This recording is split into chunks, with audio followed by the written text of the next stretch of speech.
Bombing. And dark is rough sometimes. I can't just sit in the dark. I get a little bit panicky still, like I'm a little kid. Darkness is not just the absence of light. It's like I don't think that's like you're a little kid, bro. I feel like anyone in this tunnel would be terrified.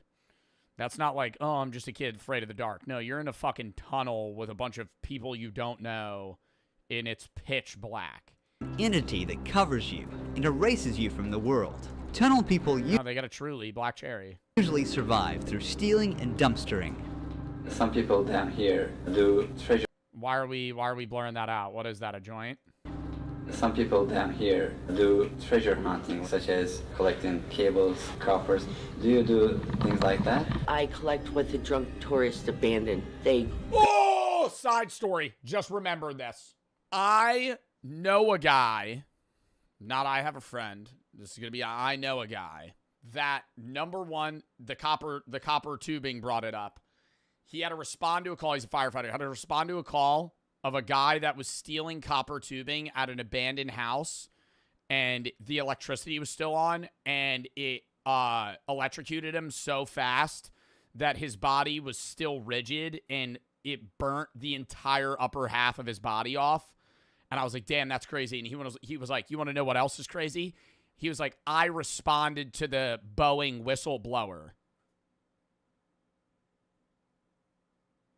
that died. The guy that was on the news, and he took his own life, but everybody was like, that was weird. And he was telling me about it, and he had no idea. Who's that? The Boeing whistleblower that was like going against like the Boeing company, saying that there was like factory problems and they were kind of ignoring it. Shit like that. Like, I mean, that's like if you know about the news. If you know what I'm talking about, crazy. I was like, you responded to that? He said, yeah, he didn't even know who it was. He didn't know who it was until after the fact, and he was like, I'm not going to tell anymore. I'm not going to tell anymore. I'm not going to get into the details, but I just thought that was crazy. I was like, I've known you for so long. You didn't bring that up. He was like, well, I don't know. And they pay. I collect what the drunk tourists abandon. They go to Louis Vuitton and they pay $3,000 for a t-shirt, and then they win $100 on a slot machine, and they get so excited that they jump up and down and they leave their $3,000 purchase right there to go cash in their winnings. And they remember that they spent that money, 2 days later, because they've been day drinking in the sun, and they plan to lose $10,000 a day while they're here. What do you think of people losing thousands of dollars to machines? It's the American way. Decadence and excess and debauchery. I don't even think it's the American way. I think it is a flaw in human biology that we are incapable of recognizing. Well, actually, we are capable of recognizing the odds of wins and losses, but you are so much more enthralled by the potential to win millions that you don't care. It's a dopamine rush. That's why they're all flashy and colorful. There's no windows in casinos. They give you free drinks. They're panning into your brain's anatomy, knowing that they're basically crafting the perfect situation for you to be happy and okay with losing tons of money. This is why people come here on vacation. Then Beverly showed up in the darkness. For how long have you been down here? Probably 8 or 9 years. I've done online gambling and in-person gambling, and it depends on the person that you're saying, which is also different from sports betting. I do sports betting all the time, and that's its own conversation. But it's like online casino gambling versus in-person casino gambling. In person, I will lose 3-4 times as much as online. The dopamine from sitting in front of a slot machine, actually at a roulette wheel, playing a game while you're drinking versus like sitting and watching a screen, it's not even comparable. How is the situation here when it rains? Horrific. Very scary. I've been caught up in it twice, and one of the times I really didn't think I was going to make it out. What do you think about Las Vegas City? A lot of it's almost like wallpaper, like it's just made to look good, These big casinos aren't built on winners. Do you change your spot time to time, or do you always stay right here? Oh no, it definitely changed. What is the hardest thing about tunnels? She packed years of disappointment into one word. The people. Even this deep down, there's stuff I mean, yeah, being alone would be, like, if you knew that nobody would fuck with you, it would be a hell of a lot easier to be down here. all over. Some of it was probably brought in by the flood, some carried in with shopping carts. After walking for another 20 minutes, we came across an eerie shadow stretched across the wall. Don't shoot. We don't mean any harm. Before we go further in the tunnel, I want to share how my Heritage DNA kit helped me. Bruh. Hey there. How are you? Look at this trash. Yo, he's got a whole fucking survival tent. Like, where did he find that? They had to have bought that. It's like an expensive-ass tent. Hey there. How are you? Oh, I'd be so scared of that dog, bro. We first offered him some supplies, then he invited us into his tent. This is where this guy sleeps. He puts his clothes here. This is his table, kind of workstation. 6 years ago, I moved to Vegas alone, and my parents died in 2018. It's the 2 years I've been down here, if not more. So, How do you find water and food? I go turn on the fire hydrant right around the corner from here. I have my food stamp card, but if I really, really have to, I'll go steal food. How do you stay safe? Where do you steal food, though? Like buffets in Vegas? Like you're going into the casino or something and just grabbing food and dipping? In this tunnel. Like everywhere else, you just gotta watch your back. There's a scar on your forehead. What happened? I got hit in the head with a 2x4 and What the fuck? got 11 stitches. In here? Yeah, What was the reason? over a bike. Bikes are a hot commodity in this area, and a lot of people need them, you know. Have you ever seen It is weird how the people they're interviewing have different things. Like, he seems like he's pretty geared up comparable to a lot of the other people. Like, there was one guy that literally just had a shopping cart and a chair. That woman had a whole bed. He has a fucking tent, a whole setup, a dog, a table. Someone at the moment their life was taken? Yeah, he seems really chill. Unfortunately, yeah. I remember hearing somebody come in and 2 shots go off. He got hit in his back and in his neck. And before I knew it, he was standing right in front of me with a white t-shirt on that was turning red really fast. It was his brother who shot him. the psychology of being down here in the darkness must be He watched a guy kill his brother in front of him in the tunnels. really hard. Some people can't take it.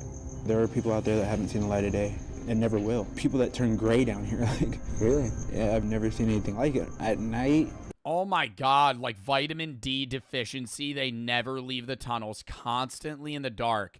And it's also like, if you're down here for such an extended period of time, the sun's probably disturbing, you know? Like, you almost become nocturnal in that you don't even want to leave unless it's nighttime, because it's like leaving. Like, imagine, you know, when you go to a movie theater and you're there for 3 hours and you leave and it's so bright and it fucks you with your eyes. Like, imagine that, but like days in the dark, weeks in the dark. it sounds like there's people walking, Like, you would walk outside, it'd be actually blinding. right outside your tent. Like, you wouldn't be able to see. And multiple times I've gone out there and there'd be nothing. You never know who you're gonna run into down here. That's for sure. Here in the dark, most of them lose their ID cards and never get them back. Without an ID, they can't apply for a job, rent a place, or access social services because they don't officially exist according to the system. It's a roadblock. It's not really true, though. Yes, they need those things. But if I handed out IDs today to every single one of them, they'll Yeah, they still wouldn't go get help. still be here tomorrow. There's a lot of things happening at the same time. Traumas, mental health, all these things we need to address. I was like 2 years, 3 years homeless, walking down the street, and I saw 3 people that I knew having a sword fight in the middle of the night. I heard cling, cling, I saw blood, I looked at it, it was like nothing to me. That's what happens out here. You become traumatized and used to these situations. Phil once lived in a house with a pool. How did he get out, though? How did he get out? Like, I feel like you need somebody, you need to show willingness to leave and also have somebody to lean on to get out. Because it's not as simple as just like, oh, I'm going to get a job, because you still don't have enough money to like be presentable and go to work. I mean, it depends on the job and what you're getting, but like, how do you go from being homeless and living in the tunnels for 6 years to being able to afford an apartment and also like clean yourself up, go to work? But after retiring, life slowly pulled him underground. The police radios and stuff would not work down here. For the people that are like all on black, bro, all on black, you're like, oh, just fucking gamble it. Do you know how much money it cost? Dude, yeah, maybe you somehow scrounge up $100 as a homeless guy and you fucking run it up to $2,000. All right, you can afford the worst apartment in Vegas for 1 month. Still don't have food, can't pay electric bills, can't pay fucking water bills. you still don't have enough money to fucking survive. That lured a lot of people down here. How long have you been in the tunnels? 8 to 10 years. What was the 10 years? Oh my God. worst thing that happened to you in the tunnels? Possibly getting caught up into one of the floods that came through, because it takes about 10 minutes for the water to be about 8 feet high. We have no warning system telling us there's water coming other than to hear the water itself. There used to be signs down here that said, the current never lose, which is very true. We've lost quite a few people. The hardest things in the tunnels is losing the things you gathered over the years. Just weeks after this interview, You know what's fucked too is the people of Vegas, or I guess the government in Vegas. In the beginning you saw them kind of climb through that caged area that might have been trying to block them off. If they really wanted to, they could make it so you couldn't enter the tunnels. But they don't want to do that because then there's a bunch of homeless people in Vegas on the streets constantly, and that's a vibe killer for the fucking people coming from another country to come gamble in Vegas to see a crackhead on the side of the street. So they kind of not force you, but they kind of get you to go down the tunnels because they don't want you to fucking be, they don't want you to be in the public. They want you to be underground where people can't see you. we got word that Phil passed away. That happens anyway. As we I mean, it happens in other cities too, like Skid Row. I mean, you see it, or like Kensington. Like, there's a lot of like governments that, not government, a lot of city districts that kind of half enclose people into certain areas. Just weeks after this interview, we got word that Phil passed away. He died? Oh, wow. Walk through the tunnel. Mineral deposits on the ceiling catch our eye. So there's water that's leaking through. That's the calcium from the water. These show that rain makes its way in again and again. Who knows how many times the flood destroyed homes and took lives. We're going ahead. Someone has created a memorial here. Somebody passed away. Breaks the heart. Ruins it. When it floods, they have 20 minutes to escape. If the current or floating debris doesn't Oh my God, and you're just running in the dark. trap them inside first. This tunnel is full of puddles with a constant breeze blowing through. Oh my God, here we go again.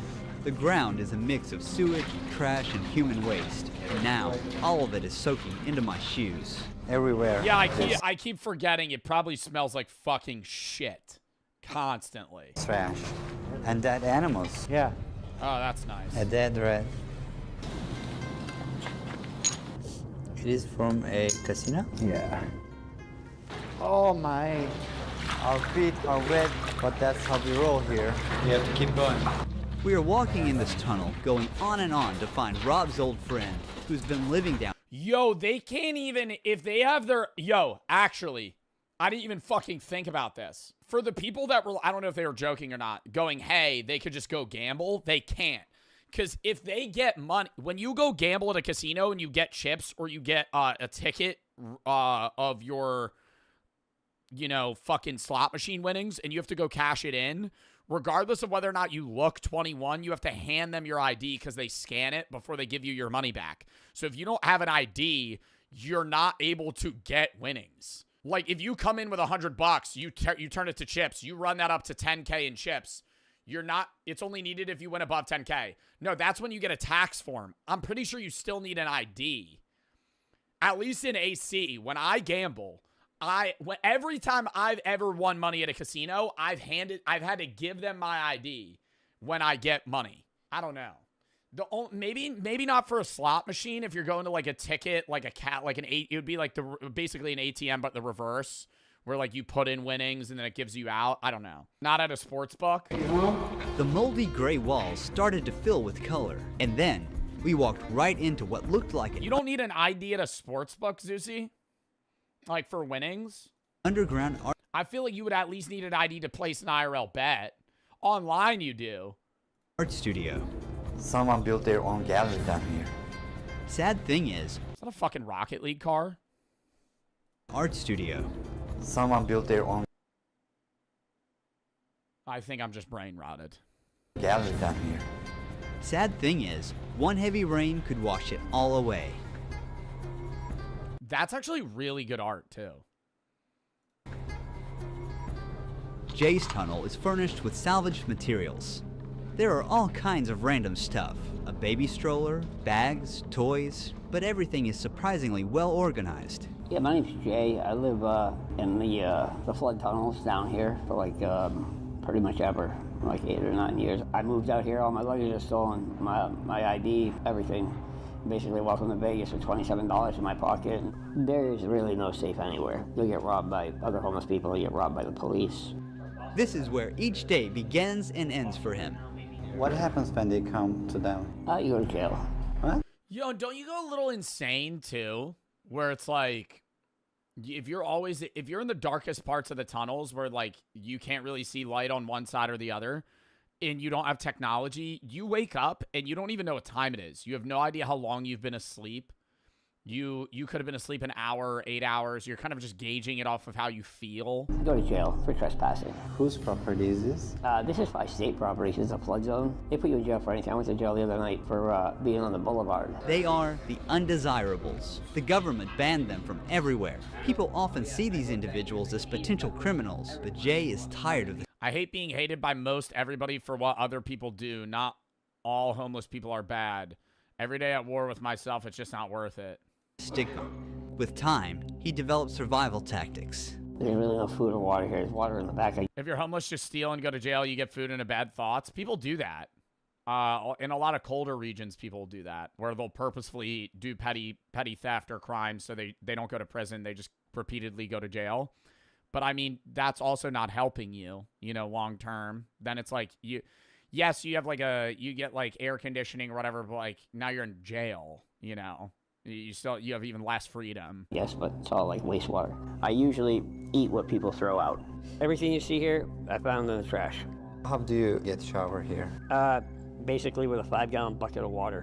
What exactly happened to your eye, if you don't mind? Shot in the head with a .45. I don't remember none of that. How did he fucking live? He got shot in the head? What is the worst thing that happened to you here? Probably the whole haunting situation, like shit following me. I mean, I've seen demons. It'll move stuff. It'll make stuff disappear. Like, I'll be laying on my bed. It'll move the bed. It'll mimic people's voices. It'll call, like, from outside, call down the tunnel my name. Just go in the back, hang out for 15 minutes with no flashlight. Tell me what you think. What have you seen exactly? Oh, my God. What, like, you fucking started losing your mind in the dark? Looks like a man, very thin, probably 6'5". The Hat Man? Pointed. Looks like a man, very thin, probably 6'5". Got a very pointed nose, no arms or legs. It moves so smoothly. If it's totally pitch black, you can clearly see it. It's blacker than black. That's the thing that drops the temperature. What are you planning for future? Where do you see yourself in 10 years? Dead. I don't know. Oh. Everybody's like 2 paychecks away from being homeless. Every tunnel has its own identity, depending on who lives in it. You can see a lot of needles here.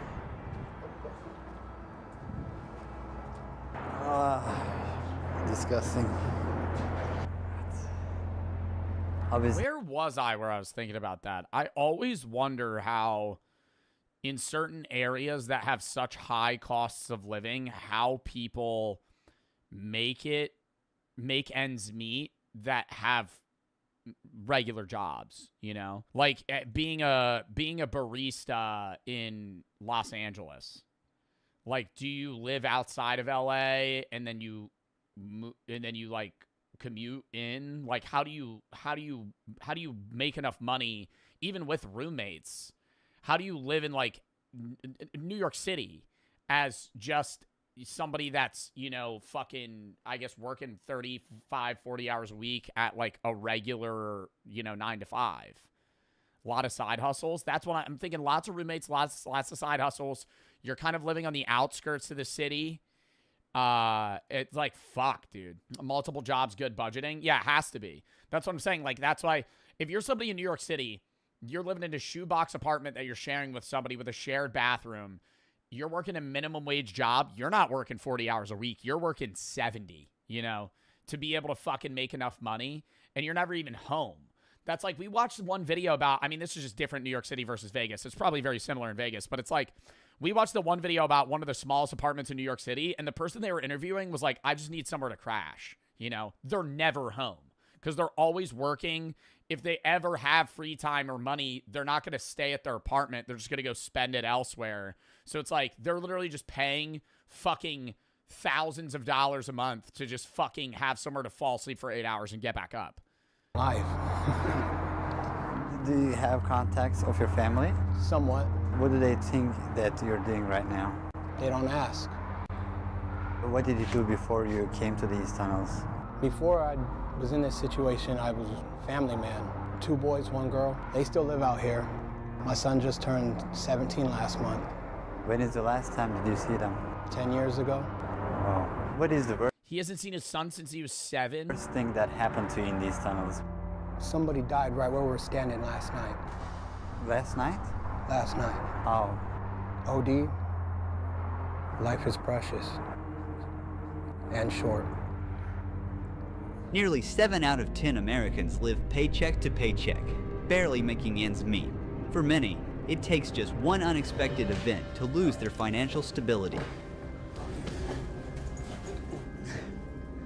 Oh my God. We were in the tunnels and you can see the Caesar's Palace on that side. This is a drama. If you want to shine a light into these tunnels, consider donating to the Shine a Light Foundation. Don't forget to subscribe to our YouTube channel for more documentaries like this. Huge thanks to MyHeritage for sponsoring. Oh my gosh, man. That was a sad fucking video, bro. Dystopian, really scary. This is the society we live in. Yeah, bro. But let's give tax breaks to people that make fucking $100 million a year. What a fucking great idea that is. Oh, 7 out of 10 Americans live paycheck to paycheck. Why don't we vote for people that fucking, sorry, I'm not trying to make it political. It's just fucking insane, man. Like CEOs. And this is coming from somebody, I make good money, right? Like I should get taxed more. I should get taxed more. I'm not going to sit here and argue that I need to make more money. Is it annoying that I have to fucking pay a lot in taxes? Yeah, but it's like, I'm the guy to pay it. Why the fuck are we sitting here going, oh yeah, actually, why don't we give more people, why don't we make Elon Musk a trillionaire? What a great idea. That'll solve society. The trickle-down effect. The trickle-down effect. Once Elon Musk has $1 trillion, he'll start handing it out to everybody else. He'll start handing it out. Eventually, yeah, that's what's gonna fix it. Once he gets $1,000 billion, then that money will start getting redistributed to the average American. Fucking hell, man. Like, there are billionaires that do donate a shitload of money. I'm pretty sure Jeff Bezos' wife gave billions of dollars away. I know the Bill Gates family, or the Gates family, does a lot of stuff. But, like, fuck, man. Only political take for today. I believe no one should be a billionaire.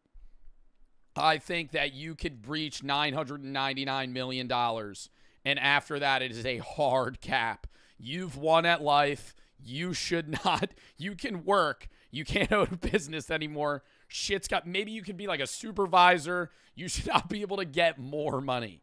Your net worth should be capped at $999 million, and that's a lot of fucking money. Next video.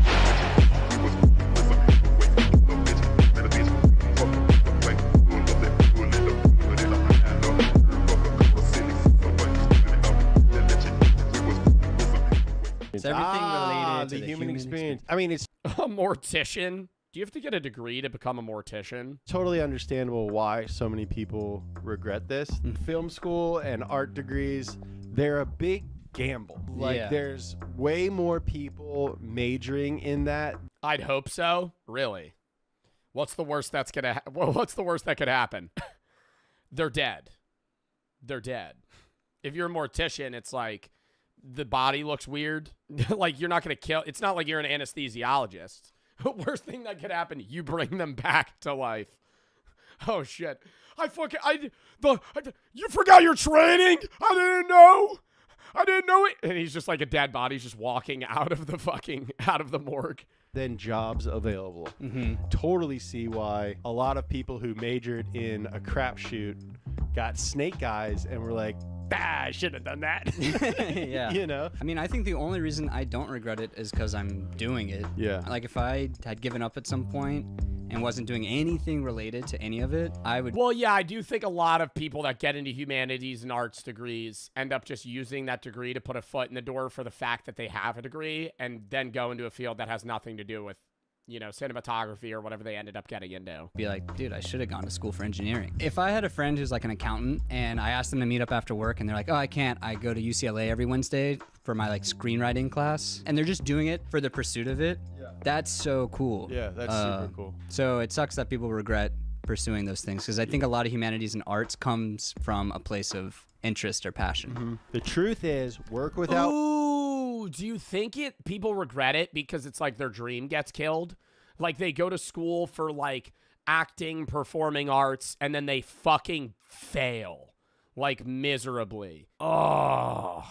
So it's not even like, oh, the pay or they don't like their job. It's just like, I literally could not get cast in any role at all. Without will and work without direction only makes you a beast of burden. Oh, is that a quote? Yeah. Who said that? I don't know. Another important takeaway from the study is that someone's field of study isn't always the most regretted aspect of higher education. A lot of times it's a relationship. Yeah. From a statistical standpoint, the number one regret in regards to higher education, more than the field of study, according to this survey, with 45% of students feeling this way, is not getting more education. Whoa. A huge contributor. The number one regret of higher education is not going further. So they wish that they had gotten a PhD. To that is 61% of dropouts wishing that they had finished school. All right. Well, yeah. I will say, this is how I perceive this, okay? I'm not saying this applies to anybody or you need to do this. I was in college from COVID 2020, 2021 till I graduated like summer of 24. I was exercise science for the first year. Philosophy the second year, third and fourth, right? And I think that the second year I really wanted to drop out. And that was 21, 22, right? So like the 2 months into my sophomore year when like I was finally going back, first year of college, exercise science fully online. I didn't go to college one time. Every class I had was on Zoom. It was terrible. It was like I was still in high school. Second year, first year of actual college, first day I showed up, I was like, I'm going to fucking drop out. Stuck with it. Happy I did. I see so many people that drop out, but they don't drop out in the first or second year. They drop out in the third or fourth. What are you doing? What are you doing? You're already, if you're past halfway, might as well stick it out. That's how I'm seeing that shit. The amount of people that drop out like year 4, year 3.5, I'm like, bro, you have fucking 70% of your degree done. Just get it at this point. Like, what are you fucking, I understand if it's like a life thing where it's like, okay, some shit happened where like you physically have to push school to the side, but that's just putting it off. That's not dropping out. The amount of people that are like, yeah, college isn't for me. Buddy, it took you 3.5 years to figure that out. You're on the back end of your fucking degree. What are we doing? Number 2, least regretted field of study is computer science. I called that shit! Of course. I mean, that just makes sense. Well, that's because it's so needed right now. I think in like 5 years, people are going to regret it. That's pretty much sums it up. It's the science of computers, ladies and gentlemen. Because there'll just be so many people going in for it. And what is the number one thing in the whole society these days? Yeah, you guessed it. Computers! Computer sciences is basically the new medical school. Once we got a bunch of clankers running around. So for years and years, you've been told, like, this is safe, go into coding, until, like, last year when they're like, oh, you know what actually AI is, like, really good at? Your job. And carrying on the theme that we've seen from this list. Yeah, I think this will slowly go down the list and then transfer sides over the next, like, 10 years. What do people at Geek Squad have a degree in? Like, if somebody works at Geek Squad, do they have a degree? People make a dump truck load of money doing that. Nothing. IT. Do you think they make money? Bro, that sucks, though, if you have to go. They have an IT in geeking, IT cybersecurity. Bro, but do they make money? That would just blow ass going to a 4-year degree school to go work at Best Buy and put on iPhone covers for people. And listen to a grandma be like, why doesn't my computer work? She's still on Windows 7. Why doesn't my computer work? She hasn't updated her computer in 8 years. Yo, Ross. What's up? You have one of the least regretted college degrees, I think. What was your degree? Computer science. How do you feel about your degree, and then why do you think it's people are so happy with their computer science degrees? Yeah, I mean, I don't regret it. The reason I don't regret it is the freedom of work and the ease of work. Last time I changed jobs, it took me like less than a week to find a new job. The fact that I can work from home, can kind of work like whatever hours I want as long as I get my... Oh, and they job hop like crazy. They job hop like fucking crazy, bro. The people that I know in comp sci, it's like every 3 months they get a new fucking job. They do like minimal work and then they just job hop, get paid more, work for like 6 months, job hop. Work done is really nice. Oh yeah, and I get paid well, so. Yeah, that helps. Now with AI and coding, what level do you think that disruption is going to be at? It's going to hurt newer people more than people like me. Instead of people hiring interns and dealing with that, they're like, well, we can probably just get AI to write code that's good enough and then have someone senior look at it. That's a possible shortfall, or maybe it works, right? And we just like programming dies in the next 10 years.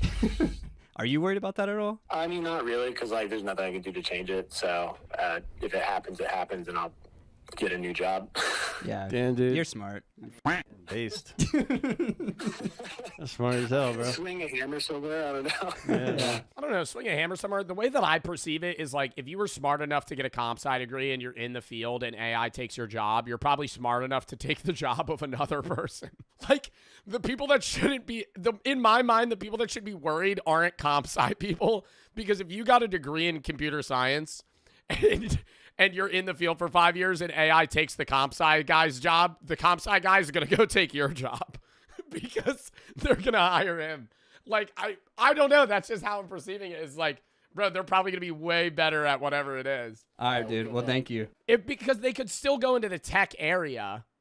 And even if they're not computer coding, it's like they'll be the Geek Squad guy. Yeah. All right, later. The higher we go up this list, the more people are like, and you know, I get paid pretty well. yeah, they don't want to say it. Before we go any further, I just want to remind you guys that subscriber numbers makes us feel better and not regret our chosen path. The median income. Am I subscribed? I am subscribed. Speed of a subscriber to speed is double that of somebody to speed. And least regretted degree/field of study for people in America. The most regretted college degree in America is... If it's not art, dude, I kind of want to throw it. Does business communications count as business management? No. Journalism? I feel like that would go into the literature bunker. I think that would... Drama? That's in the arts, though. I'm just going to spin it. Field of study. Social and behavioral sciences. Social/behavioral sciences. All right, so this includes psychology, sociology, anthropology, criminal justice, social work, communication studies. Okay, communication studies is in that list. I'm shocked psychology's up there. Sociology, I get being there. Anthropology, yeah, probably hard to find a job in anthropology. Very fascinating majors, though. I love psychology, sociology, and anthropology. I get communication studies and social work not probably doing well or making a lot of money. Behavioral science and international relations. I'm just imagining a psychologist. June said, and I'm cooked. Working at a... Dude, chat. Also, I see people going, oh my God, no way. If you want to go to college for psychology, don't take this fucking one YouTube video as the telltale sign that you can't do psychology. You could still...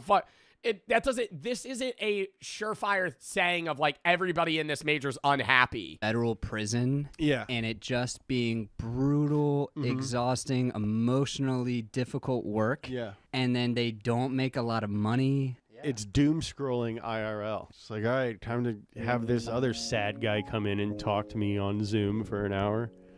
And then I get to have lunch. You could call mine. Yeah, you do only deal with depressing things. And it's like not a physical depression of like you're seeing people like with wounds, like you're a paramedic or an RN. You're like only dealing with people that are actively on like the brink of suicide or dealing like if you're like a therapist or a psychiatrist. Like you only deal with people that need, and it's like you're doing good, but it's like I can understand the mental deterioration of like, okay, this is like taxing my body. You get to help them. Yeah, you get to help them, but imagine like 8 years into your job, every day they're never being good news.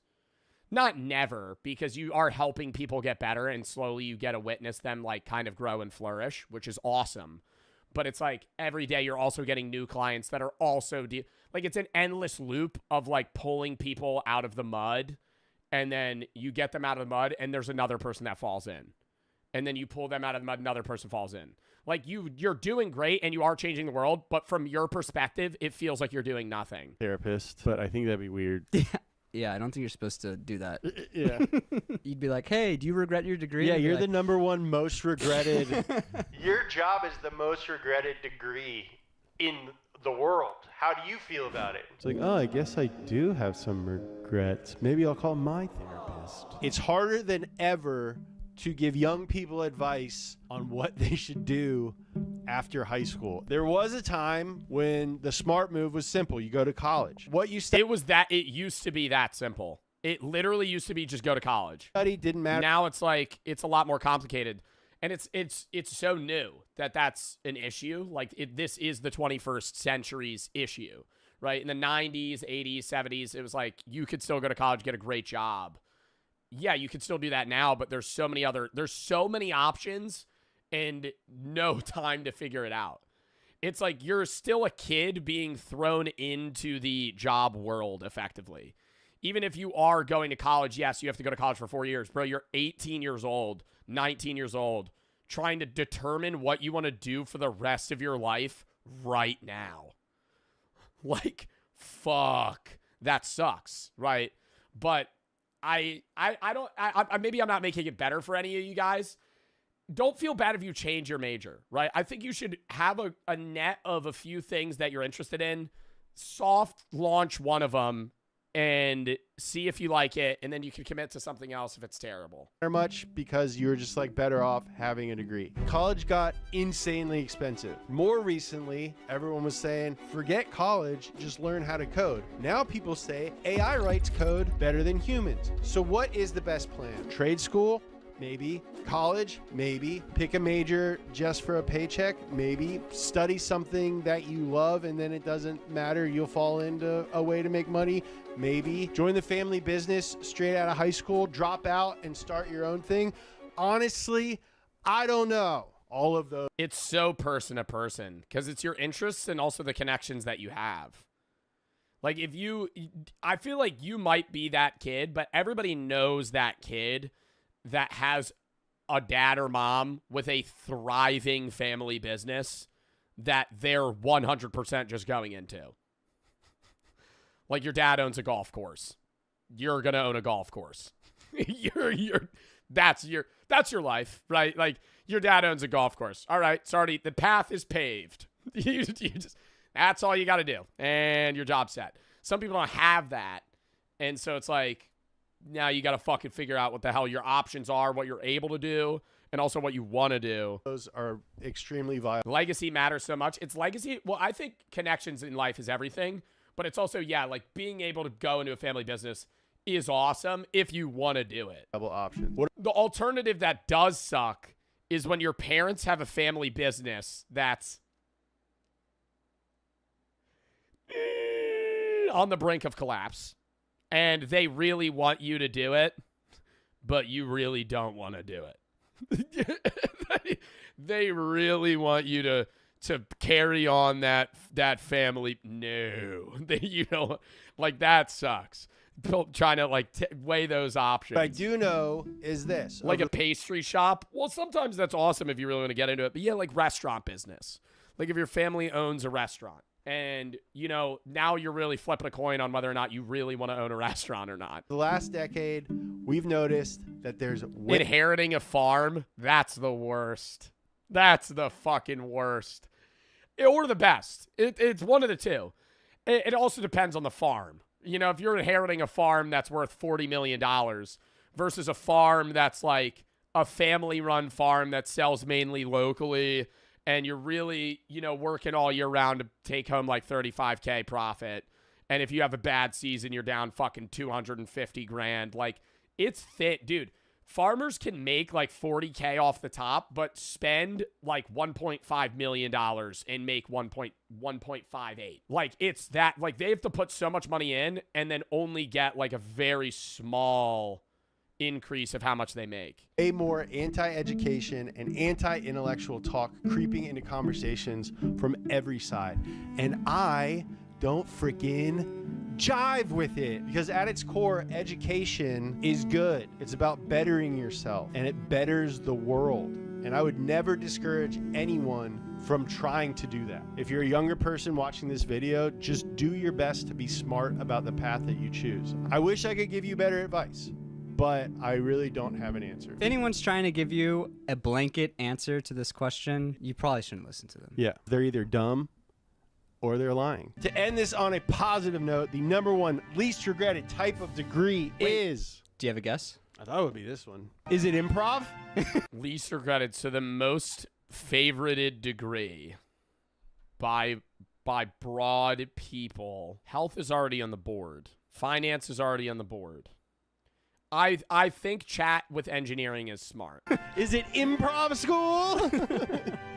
Architecture, maybe. Engineering. Engineering. Dude, when I got this far, I thought I was going to say catering. I was like, catering? Oh, that makes sense. Yeah.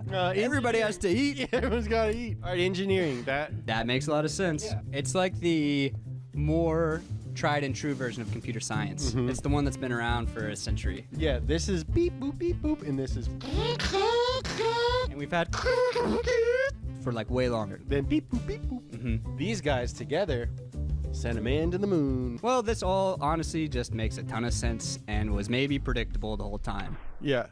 Thank you guys for watching. Yeah, I think that was actually, you don't even really need to look into that. Engineering's like, you build shit, it breaks, you got to fix it, knock it down, build something else.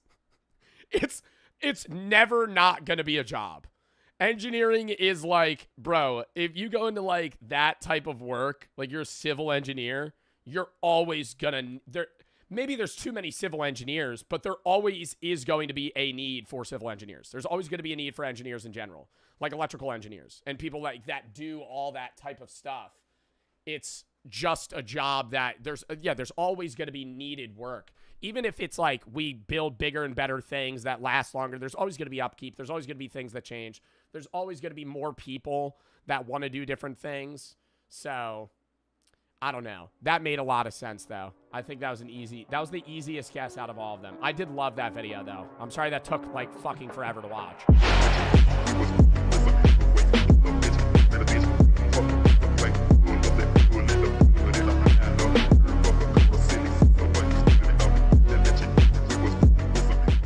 The most regretted college degrees. Zach went to college. I did not. Is college a waste of time? According to the Federal Reserve, 35% of college grads regret their field of... 35% of college grads regret the degree they got? Holy Do you think that's college grads wishing they were in another subsection in their field or an entirely different field? I don't even know if that's off money, though. They might just hate their job. Study. So today we are breaking down the top 5 most regretted and top 5 least regretted degrees. I feel like most regretted are all going to be BAs. Coming from somebody with a BA. It's gonna be people with arts degrees like art humanities degrees. I think, what is a BA? Bachelors of Arts versus Bachelors of Science. You could get a BA, or a lot of degrees you can only get in BA or only BS, but there's some that you could get a BS or a BA. But Least regretted, I'm probably going to think that people say like comp sci, STEM, like bio or like chem majors. I think most regretted, ooh, but it's not even off just money, dude. They might just hate their job. Education. I think teachers hate their fucking jobs more than ever. More than ever. Not because they don't get paid enough. And some people are like, teachers get paid a lot. Bro, they should get paid more, bro. They're teaching our youth. Isn't it weird how, like, some teachers make, like, fucking nothing? I'm like, bro, these are the people that are, like, training the future generation. I feel like teachers should maybe potentially be more qualified, but also get paid way more because you're literally training the next generation of people. So I feel like teachers just hate their jobs now because the kids suck and the fucking programs suck. It depends on the place on whether or not you're getting paid well, if you have good material supplies, and then also freedom of teaching. Talk to people. So education's probably bottom of the barrel. I'm going to go like number 2. God, what's number 1? We got to lock in one before we start the video. We got to lock in one guess on least regretted and most regretted. Least regretted degree. What makes money? I'm going to go like some sort of shit that's like a doctor path. Ooh, engineering. Yeah. Like but like generic engineering or like civil engineering. Lawyers? Bro, I would think lawyer would be in most regretted. I'm going to go lawyer. I'm going to go lawyer number 1 most regretted. Bro, lawyers hate their jobs unless they make bag. Why? Because most lawyers make fucking nothing. You pass the bar, you spend so much of your life sweating dick so you can fucking make money just to potentially make nothing. Lawyers, number 1, least regretted, I'll go engineering. Who got these degrees? Accounting? I would say accounting maybe like number 3 on least regretted. Do you regret your degree? And most importantly, we're going to decide whether Zach is an idiot for going to art school. Got it! All right, let's jump right into it, starting with the 5th most regretted college degree / field of study. Oh my God, no, I said that had a chance of being 1. Education. Damn, that's a bummer. No, I don't even think that's a bummer. I'm surprised it's that low. That's so sad. That is a bummer. Yeah, it's the people who take care of our kids, man. My sister got her degree in education, actually. We should call her because she's not a teacher anymore. Do you wish you had studied something other than education? Yes, because Oh my God, an instant yes. I don't really use my bachelor's. What do you think the main thing is? That's a lot. You see it more and more now. So many of my friends have jobs in fields that have nothing to do with their degree. I don't know if that's just like my friend group, but a lot of my friends are in the union, but a lot of them that have degrees just work in random fields that have nothing to... How?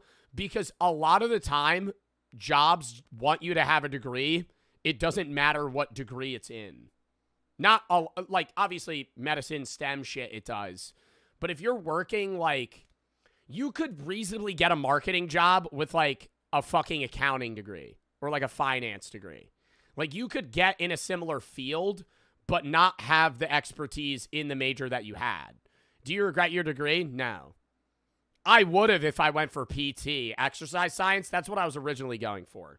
And then I swapped to philosophy. Philosophy, not great for getting jobs. But usually you go for, like... You go to grad school with a philosophy degree. Is that So a BA in philosophy is like fucking useless.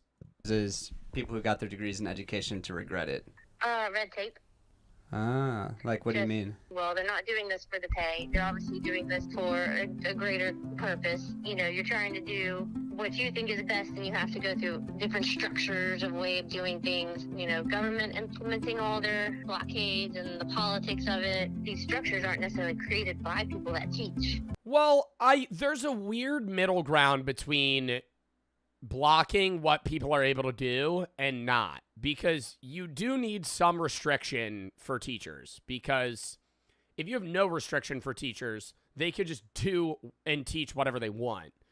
within like a thin guideline, which is really bad because then you're just getting shoved the ideologies of the teacher down your throat. Otherwise, but like that doesn't really happen. A lot of people say that happens in college. I don't think it does. I think in college it really depends on the major and the degree you're going for, but they'll share your opinion, but they're not acting like you need it. But in high school, I don't know. What? How? If you had like a really religious or non-religious teacher that wanted to like kind of just weave that into everyday teachings, like that's more the separation in church and state idea. But that's why you have restrictions like that. You don't bring religion into schools because if you let teachers do whatever they wanted without restrictions, they would start pushing their religious ideologies onto you, right?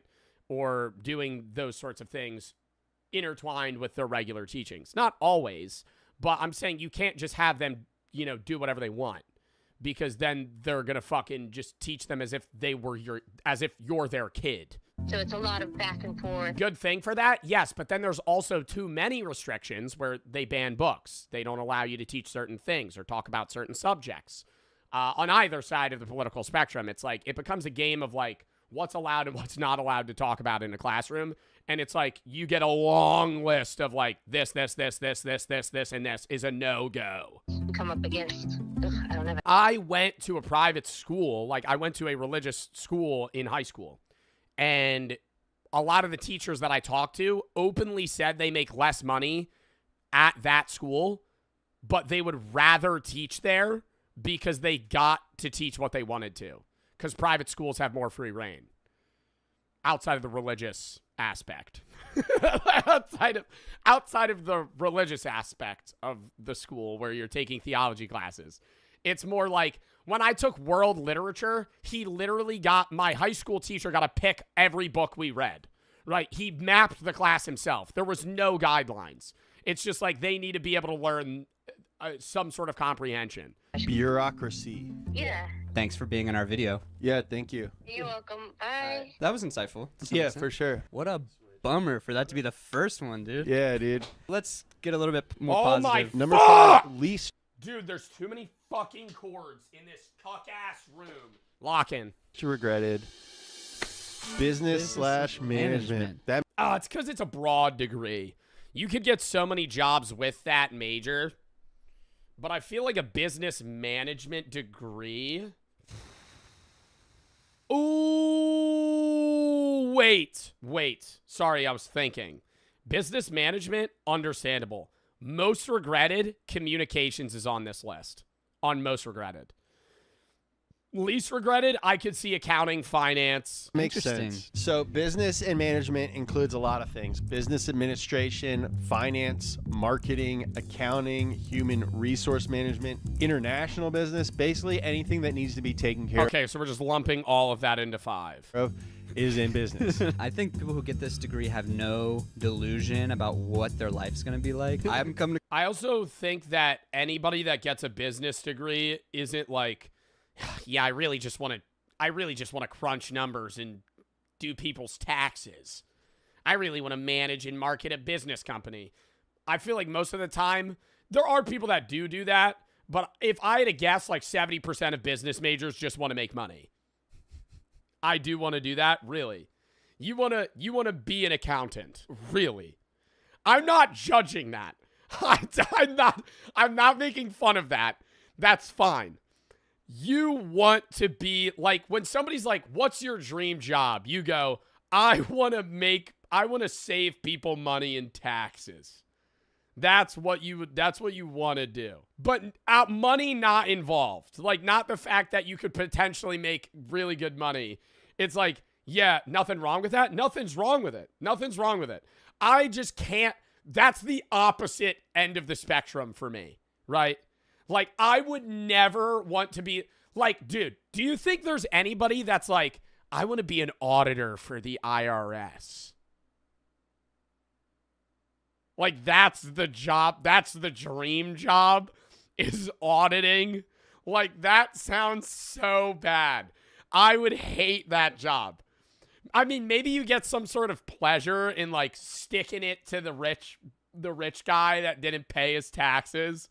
But it's like, oh, fuck, bro. You want to work for the IRS? College, have a good time, and if things don't work out, hey, that's okay. If they do work out, great. You know, like it's just business, dude. These guys have TikToks, and they walk up to restaurants and try and get in without reservations. Let me see if my buddy Matt, I think he majored in business.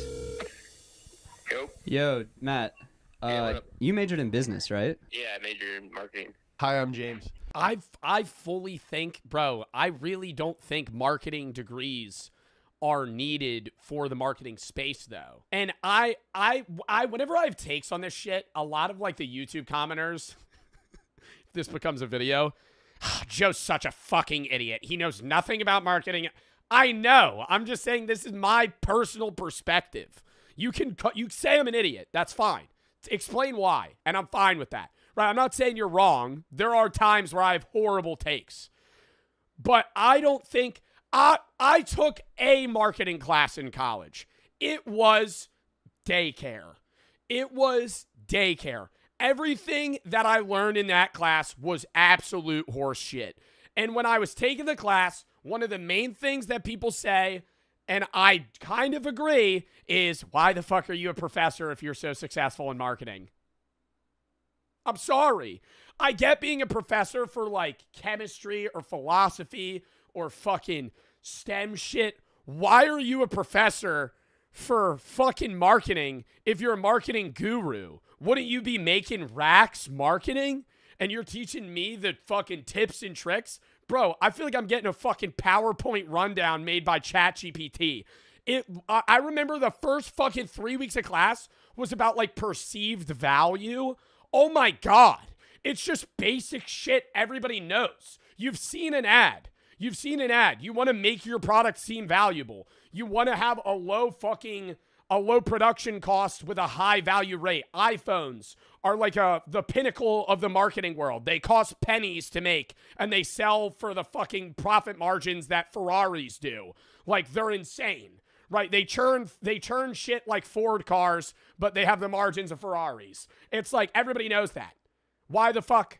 It's not pennies, bro. I know, you dumbass. It's not pennies, bro. Yeah, it's dude. I'm not actually saying they cost pennies. I'm saying they're cheap. Oh, fucking hell, bro. It's the number 5. Like people are most happy that they. But that's what I'm saying. Like. When I took marketing, granted, it was the first class, and I know it's going to go much more in depth after that, but, like, I fully believe experience outweighs, what word am I looking for?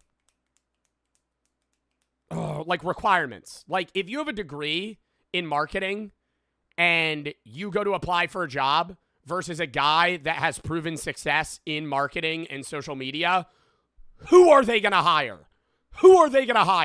The fucking guy that's proven his success, not some dude that just got a 4-year degree for marketing. Like, that's why when you go to business in general, do the internships. Because that's how you get in. That's how you get the experience, because the experience with the degree is always going to be an experience. But if you just have the degree, you're not going to get a fucking job at a high-tier place. Because they want a guy that knows what he's doing. Majored in it. Really? Yeah, do you regret your degree? Are you happy that you got your degree? Here, one second. Can I also just do a copy real quick? Or pour over? Just give me 1 second to finish paying real quick. Yeah. You can tell this guy's got the goods. Yeah, so doing a second transaction, right? Yeah. Perfect. Let's just do that. That's all. Okay. Thank you. I was basically like highly recommended by my parents that I need to get a business degree. But I would have got a degree in like engineering or science in some capacity. Because I actually enjoyed that. Yeah. Like if you got a degree in like finance or accounting, I think that'd be helpful. Like I got a degree in marketing, I think that's like an absolute joke. I don't think it actually. Oh, weird. Weird. I was just doing a rambling about how marketing degree is a fucking piece of shit. What the fuck? I think you learn valuable shit. But like, bro, all smart marketing guys that I watch speak know their shit from the jobs they've held versus the degree they had. Like, you could get a genius. Throw it in sub only! Please! Holy shit! Why are people spamming that, bro? Stop that poll, mods. I'm sorry, bro. I really want to lock in today. I'm really excited about the videos we're watching. Please stop trolling mods. I'm genuine. I'm actually asking you. I'm not faking the rage right now. I want to lock in. I look over at my chat. Nobody's typing shit that has to do with it. Please. Please, chat, it's in sub only. Shut the fuck up. Oh my. Are we ready? Like helps with anything. But like I'm happy I guess that I have it. It's the 5th least regretted. Like, why do you think that is? I would say that people are probably happy with it because it like everybody ends up going and working in business no matter what your profession is. Well, dude. Yeah, it's more you need the degree to get in the door versus actually the expertise. It's just the fact that you need a business degree. Thanks for answering our questions, dude. I'll see you tonight. Yeah, I'll see you tonight. All right, later. Should I not tell Lindsay? See ya tonight. Okay, that was hilarious. He's like, I don't regret it at all. Huge waste of time. Yeah. But he did make a good point there at the end where like everything is business. Yeah, I think no matter what you do in your life, you'd be like, oh, well, I used that thing I learned from business school. Like, there will be something. Yeah. You won't feel like it was. Yeah, I'm not saying that you're not getting any value out of a marketing. I think business degrees in general have value. I think going to school for general business is weird because you should still just pick some sort of alleyway down the line. Like getting a general business degree versus some form of expertise in a specific field, like finance, accounting, marketing, international business, like that's better. It's a total waste. Also, we got to see a little peek of the degree in use when he solved that coffee problem. Yeah, so doing a second transaction, right? Let's just make 2 transactions. That's management. Let's make 2 transactions. Yeah, your fucking business marketing degree is really going to come in handy when you're at the checkout line at Starbucks. It's business. Now back to the sad list. The number 4 most regretted college degree / field of study is... Bro, those are literally the 2. Oh my God. No, I thought law would be number 1. What are the other 2 or other 3? Law, I fully get people hating because the success rates. Law is also so stressful. Passing the bar exam. Oh, law. Really? Chat, it's not pre-watched. Those are the 2 most really? Those are the most obvious. Those are the most obvious degrees. Art? What do you mean art? Can you just get a degree in art? I feel like it has to be more specific than that. There's no way you can just get a BA in art. You would have to have like art with a specification in painting or sculpture. Law. Really? Lock in. The Last Honest Streamer. It's a video about queso. And the internet loves the spectacle. The bigger it is, the louder it is, the more expensive it looks, the better it performs. Look at the top of Twitch right now. It's flooded with million-dollar mansions, celebrity subathons, streamers buying their 10th dream car. Everything seems to be built around the question, how... I don't know. I'm going to have the take that I think the streaming world is pivoting back to desktop. And I think Jinxie and Queso are paving that. I think that there was this like year-long span of like IRL, big event, blah, blah, blah. And you? Well, no, I'm like way behind them on the streaming sense. On YouTube, I'm bigger than Jinxie, not Queso. But no, like Queso and Jinxie are like the desktop guys, you know? Part of becoming an adult is going to the doctor and checking on your health. But making an appointment and even finding a doctor can be a pain. And that is where ZocDoc, the sponsor of today's video, comes into play. ZocDoc makes it easy to find local doctors that fit your needs and insurance. Just input location, type of doctor needed, and when you want an appointment, and ZocDoc will show you nearby doctors that you can schedule right away with the click of a button. I have alpha-gal, or the red meat disease, and before I knew I had it, I just started having symptoms of it. I was breaking out in hives constantly, and I had no idea what was wrong with me. I had never been to an allergist in my entire life, and I had no idea where any of them were or how to even get in contact with one. And when I went on ZocDoc and I searched up allergists, they showed me all the ones in my local area and helped me get an allergist that I needed. Being young does not equate to not needing appointments. Keeping your health in check matters, and ZocDoc is there to help you be proactive for your health. They have more than 150,000 providers with over 200 specialties in all 50 states. They also have real patient reviews and doctor profiles to help you find who you want. If you have a problem, get it checked out. And if you're young, get checkups. Even if you feel fine, it's great to stay proactive and have a baseline so you know when something's going wrong and when you need to change something alongside your medical practitioners, which you're able to find with ZocDoc. I know it seems small, but clicking the link in the description is the first step in prioritizing your health. Go to ZocDoc.com/Bartolozzi to get started and check that appointment off your to-do list. Thank you to ZocDoc again for partnering with us and for helping us take better care of our health. How much money can we burn on camera? And then there's this guy. Queso is a 720p webcam in a dark room wearing a hoodie. Playing Fall Guys still 50K viewers. Playing Fall Guys in 2026 and still pulling 50K views.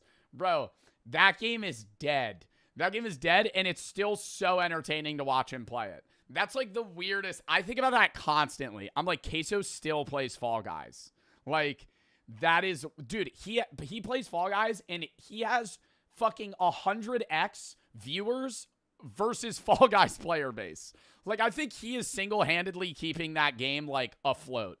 Like, monetarily. Like, I think if Queso didn't play Fall Guys, that game would just be dead. Like, no one would play that. And nobody plays it.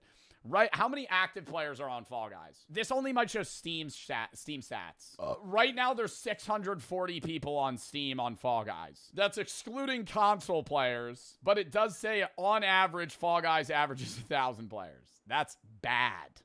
What's like a normal game? Like not Subnautica 2 or something that just dropped. What's like a game that's not popping but isn't dead? Don't say Fortnite. Fortnite's fucking still huge, even though it is dying. What's like, like Overwatch, or, like Marvel Rivals. Marvel Rivals is like a forever game. It's not like popping, but it's still huge. Yeah, they have 114,000 people on Marvel Rivals right now. 114K. Wow, they've actually been like doing pretty well. What's Overwatch at? I'm just curious. Overwatch is 64K on Steam, but they also have other launchers. It's interesting, because on paper, he's doing almost everything wrong. His production quality is kind of garbage. Queso, where'd he come from? 200,000 viewers playing Fall Guys yesterday. Yeah, it wasn't even zoomed in or cropped. His setup isn't designed to be some massive content machine. Half the time he's live, he's playing some random game most people have never even heard of. Your costumes suck. It's the slot machine, bro. It's the meta. Playing indie horror games is infinite content. There are, dude, I actually could play 5 hours of horror games every day for the next 6 years. There are like 100 new horror games a month. Fucks, kid. And they're so fun though. It's just straight slop. It's like, dude, it's feel-good content. Why don't you? I do. I play horror games every week. Not as much as Queso, but I play horror games a lot. Your entire job is getting people to watch you. You don't turn down a Mr. Beast video. But no, you don't. I played The Family Trip the other day, which is a game where you go camping with like a divorced family and then everybody just dies. Like there's no plot. There's no plot. It's just funny though because the characters are so stupid. It's like, dude, oh my God, I was so high in that too. So did. Queso did not respond to my message. And somehow. Bro, Queso don't be collabing. Queso don't be fucking traveling. Queso don't do really many sponsors. Queso actually could be, Queso's already still top 5 biggest Twitch streamers. Queso could be the biggest creator on YouTube gaming and Twitch-wise. Not even close if he just streamed with people. Like, collabs is like a cheat code for views. Like, if you fucking stream with another guy that's bigger, all you gotta do is just stream with people that's why you see all these top guys just stream with each other. Like, you see all the core guys stream with each other because it just fucking fills their view counts. Like, if Queso and Jinxie stream together every day, Queso would average 100K. Despite doing the opposite of what the internet tells creators they're supposed to do, he's still one of the biggest streamers on the planet. How does that happen? Oh my God, he has the perfect audience, too. The honest answer is that none of this should have worked, because Queso's had the odds stacked against him since day one. Case Baker grew up in rural Arkansas. His hometown has a population just over 1,500. Holy shit. Queso's from Arkansas? I knew he's from the South. I didn't know what state. Hometown has a population just over 1,500. It's the kind of place where a new Walmart makes the front page, and where the church... Oh my God, that's big news. That's big news in that city. Churches outnumber the stoplights. Towns like that don't have a lot going on. So, as a quiet kid, Case did what quiet kids in quiet towns have always done. He disappeared into a screen. In this case, a PlayStation. Call of Duty on repeat. Disappeared, bro. I just feel like if you're a kid in Arkansas in like the early 2000s, because Queso's like what, 26, 28? I feel like, bro, you just playing old Call of Duties and riding dirt bikes. And when YouTube started blowing up in the going fishing early 2010s, he was right there watching Nate Shot. And Queso is not 19. Are you guys on crack? Queso was born in the 90s, chat. Queso's way older than 19. Are you, that's an inside joke? Oh, does he say he's 19? Optic guys built something that didn't exist. Does he say he's 19? A decade earlier. He watched gaming turn from a thing you did after school into an actual career. Well, how does this sound? Making a living and even a small fortune just playing video games. The biggest names were clearing their parents' annual salaries in a single weekend. And after watching that, it became Case's dream job. The problem was he knew the odds, especially in his situation. His Wi-Fi was barely good enough to even watch YouTube. Uploading to it or streaming on Twitch, forget it. So he buried it. He graduated high school, bounced between jobs, often working 2 at a time just to keep the lights on. For 6 years. 6 years of clocking in somewhere he didn't want to be. 6 years of watching other guys his age blow up online doing the exact same thing he'd given up on. But more boring. But more boring. Dude, I think like 2019, this is just like, it's obviously a subjective take, but I think the streamers that exist now are objectively more entertaining than the streamers from like 2018 to 2022. Bro, so most of Twitch in like the Fortnite days was just people that were good at video games and had no personality. Like, there were guys that weren't that, but like pre-COVID, most of Twitch was just pro gamers. Like, that's it. By the end of it, Case was broke. Burnout. Like Ninja and Myth, Daquan, they were like the first personalities. Tfue, like they were the first guys that had more to say than he's cracked. Ludwig, bro, Ludwig blew up in like COVID. Ludwig was big in like 2020. Like, I'm saying pre that. I'm saying like 2017 streamers. Like Pokimane and like the 5 other people. Those are like the only people that are like memorable. Oh, Tyler won. Oh, never mind. My point is completely removed. Tyler 1 was the pinnacle of streaming. Oh my God, that guy was so entertaining. He still is so entertaining. Dude, oh my God. Tyler 1 days when he was banned from League, Delore. Never mind, I'm wrong. There are gems. There are gems, but they're far and few. That's Queso? He was 1 bad week away from walking into a recruiter's office. That's AI. And signing up for the military. Then his mom stepped in, and she asked him the question that changed everything.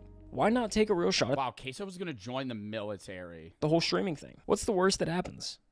Now, streaming is one of the most That is him. It's just an older photo. competitive jobs on the planet. And if Dude, I'm going to have the take that I think Queso could just no warm-up bench 315. Like, he just has that fucking barrel build that's just like, he could just he could just sit down on a bench, hit 315, get up and walk away. If you're like Case, trying to pursue it full time, you need to understand. It's not hard when you weigh 400 pounds. Queso does not weigh 400 pounds. There's levels to this. How tall is Queso? Bro, he probably was like 280, 300. If he's like 6'2", if he's like 6'2", he probably was like 300 pounds. Bro, weighing 400 pounds? I don't think you've ever seen somebody in real life that weighs 400 pounds if you think Queso weighs 400 pounds. Level 1, you can quit your job. Level 2, you're living large. And at level 3, you're the top 1% of the top 1%. Now, there's no direct Sorry, what levels did he just say? levels to this.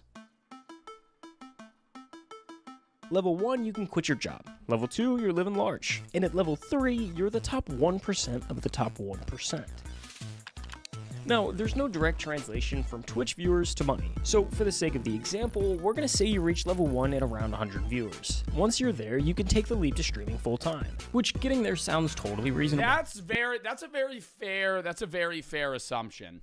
I would agree with that. I think it really is an average. Because Twitch viewers is so fluctuative on income off subs, how many cyclical chatters you have, how many hours you're streaming, and how many ads you're running, that like to be able to stream full time, I would say you have to average between 60 and 150. It varies depending on audience.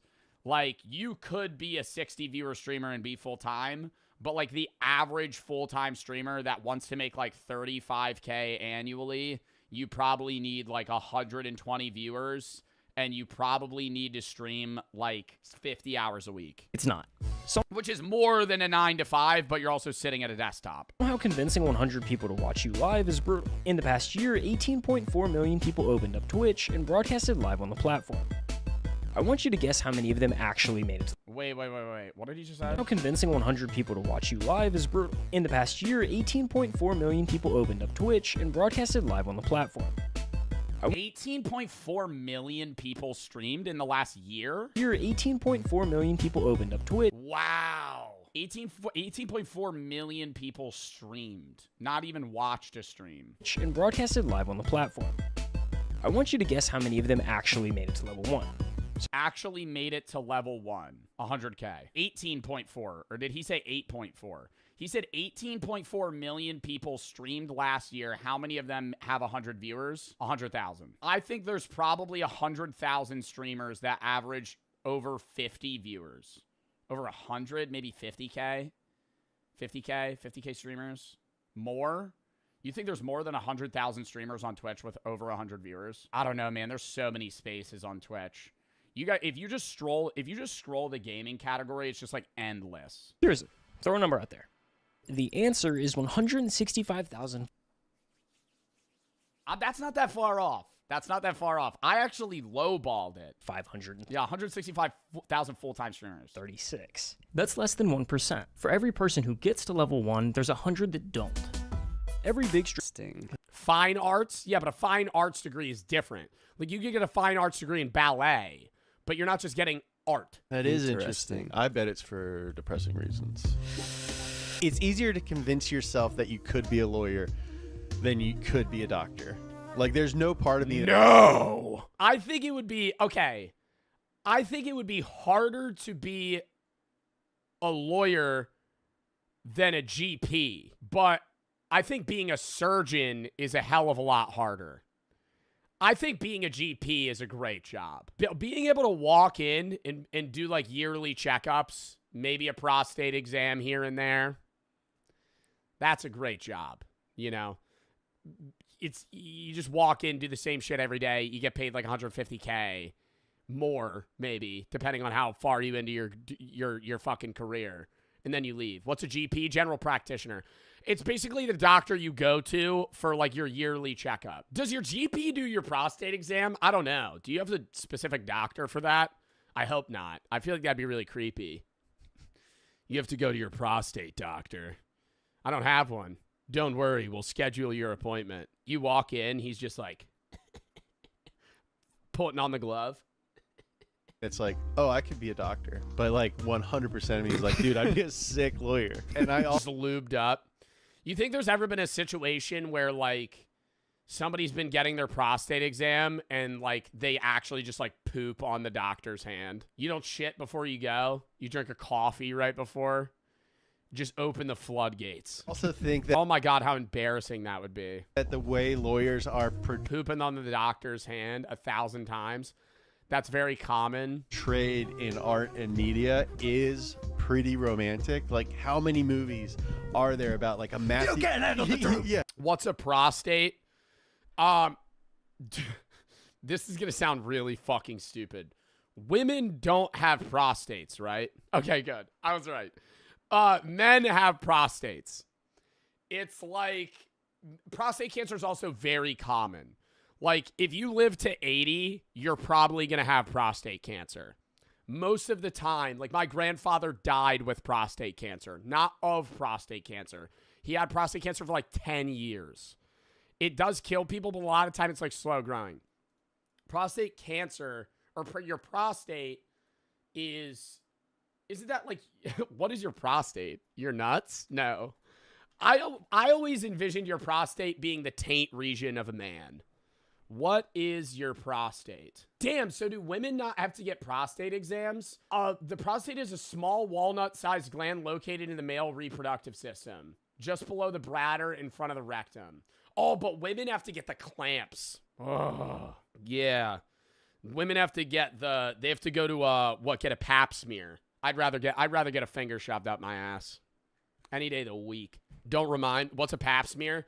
A pap smear is for women when they basically like, it's literally like, imagine a car jack, but they just fucking wedge that shit open and then they have to like look. Ugh! If you're a guy and you go into becoming a gynecologist, that's a bit crazy. Can we agree on that? I'm not like full judging it, but if you're a guy and you go and you're like, I want to be a gynecologist, out of every career path. Yeah. Did you order the code red? You're goddamn right I did. Giving speeches and stuff. When the shit hits. Damn, do you think that's going to be on the most regrettable? Most regretted gynecologist. Prostate exam guy. I don't think that's a thing. I feel like a GP just does the prostate exam. Not really much needed in terms of expertise there. Movies are there about like a massive... You can't handle the truth. Yeah. Did you order the code red? You're goddamn right I did. Giving speeches and stuff. When the shit hits the fan, some guys run and some guys stay. When the reality is your job is to read things and not miss anything. Why did I hire you? Dude, it's not even read things and not miss anything. From the people I know that are in law, they basically say that passing the bar is impossible because all of the questions' answers are all seemingly right, but it's all about verbiage and wording. Like, AI had one of the hardest times passing the bar earlier on. I'm pretty sure there's versions of AI that pass the bar now, but it's like, dude, it's all verbiage. It's all fucking knowing the book in very specific terms and how that applies. That's why the lawyer that you have matters. Like, if you have a cheap lawyer, they suck. They pass, but that doesn't mean shit. They're like bottom tier lawyer versus some guy that knows what the fuck he's doing. Yeah, a Saul Goodman of the business. Police report summarized. Traffic signal analysis, medallion bids, attendees, and results. That's why you hired me. Let me see if Graham will pick up. Yes, sir. Yo, Graham, I wanted to hit you up to see Do they know people with every degree? if you know why you think people who pursue law end up regretting that pursuit. Yes, I think that it attracts a certain crowd of people who enjoy academia and the study of law and don't like practicing law, which is like less academic in nature and a little bit more like practical. Thanks, dude. That's a cool take. Yeah, probably what you end up doing ends up maybe being boring. I feel like it's most regretted too because I feel like becoming a lawyer is one of those degrees that people try to achieve because they know that it makes money. Like, you have that one kid in your class that's smart and you're like, what do you want to do when you're later or when you grow up? And he's always like, surgeon, lawyer. But it's like they don't actually love the idea of being a lawyer. They love the potentiality that it can give them in financial gain. But this one might not be. This is the fourth most least regretted. Most least regretted, so the happiest degree. Number 4. I feel like I'm going to go comp sci on 4. College degree. Field of study. Vocational / technical. Does that count? This is electricians. Does that count? Isn't that its own? That's not college. Vocational school isn't college. What's vocational? Electricians, plumbers, fucking, carpentry. Plumbers, automotive technology, cosmetology, It's a trade school. Culinary school. We're talking about the trades. I think we've seen like the expectation versus reality. I would have put that at number 1. Brought up for both of these, right? Like expected one thing, didn't expect the red tape. Expected all the academia, didn't expect the workload or whatever. Oh, you know what you're getting into in vocational school. You just go because it's a steady job. Like you're setting yourself up for the future being an electrician, but it's like you got to be an electrician for the next 35 years. This must be like the most opposite with expectation because you're like, I assume I'm going to be job security, and you're going to do the same thing every day for the next 3 decades. Plumbing. If I go to this plumbing school. Yeah, dude, I became a plumber. Did you know I got to deal with water? Dude, I became a plumber. You know I actually have to go in sewers and shit? Oh, my God. It's fucking terrible. I actually heard I do have a plumber. This is another I have a friend. I have a friend who's a plumber. He said that shit is not the worst smelling thing. It's like when he has to clean out like clogged grease. He said sewers don't smell that bad because it's poop. He said like rotting food and like grease is by far worse. Yeah. So it's worth noting that there are other factors beyond the field of study that affect whether someone considers their education worth it, like level of education. So people with master's or doctorate degrees felt their education was more worth it than people with associate degrees. Age played a factor too. People who were older more often felt that the costs were worth it. Well, I also think it's the time that we're in where like getting a college degree 40 years ago was like a fucking cheat code. If you had a college degree in the 80s, bro, that was awesome. Now everybody has a degree. So if you're getting an associate's degree, that's like wiping your ass with a fucking dollar bill, dude. It's like you're just spending money. You're not really getting much out of it in return. Because that's a 2-year diploma. Which makes total freaking sense. The survey said what you're probably thinking. There's high schoolers. Some of you guys are probably going to graduate with a fucking associate's degree. Like, getting an associate's degree, it's like, if you're going post high school, a lot of people are like, why am I wasting my time on this? Education may also be driven by the rising costs of higher education and the increased use of student loans, which makes costs remain more salient into adulthood. All the old people in the survey, you like see the bars on these charts, and they're all like, I don't regret it at all. Yeah, I had a blast. I had so much fun. It cost me $36, and then I bought a house for $15,000. Then I just sold it for $4 million. Another big factor is whether or not people have student loans. That makes sense. It's just obvious. I mean, it makes sense. And the final big factor is the type of institution. Public institutions are like UC schools, state schools, Ohio State University or Florida. It's definitely the most common type of college. Then you have private non-profit schools, which is like USC or small liberal arts schools. All the Ivy League schools are actually in this category. And then private for-profit institutions are like DeVry. What about Education Connection? What was that online college they used to do ads for all the time? Not Education Connection. Oh my God. Dude, I remember I would see that shit. This was like 2012. What was that school they always did online shit for? Get Connected? Well, it wasn't Education Connection. Education Connection wasn't a school, was it? Was that a school? I thought it hooked you up to a school.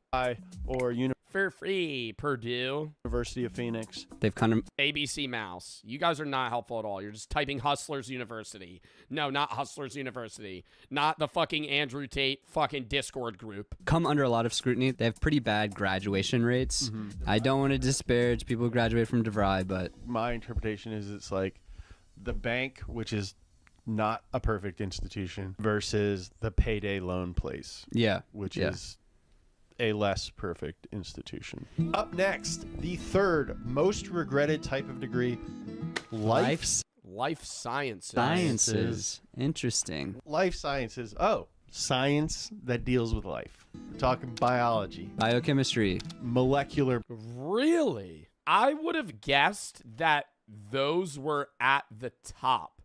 Do you think it's because it's hard to find a job with like a bio degree? Biology. Ecology. Botany. Zoology. Genetics. Oh, but a zoology degree is so badass if you actually get to work at a good zoo.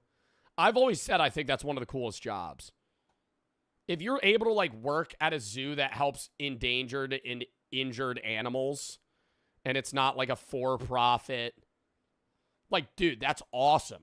You gotta just take care of fucking weird animals that like you never interact with any, like nobody would ever see, like a fucking polar bear for the rest of their lives. Like you're never gonna actually see a polar bear in the wild. All sorts of stuff like that. I'm actually very like working at the San Diego Zoo. Dude, that would be awesome. Working at the San Diego Zoo.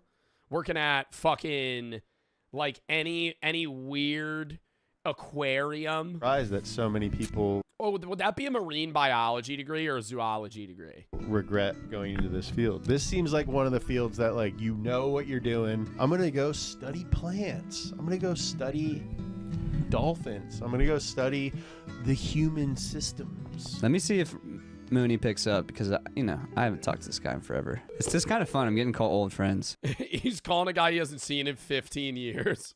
Hello? Who is this? Hey, it's Johnny. Just wondering if you regret your biology degree. Yo, Zach. Mooney, I'm making a video about college degrees. I have a horticulture degree. I don't even know what that means.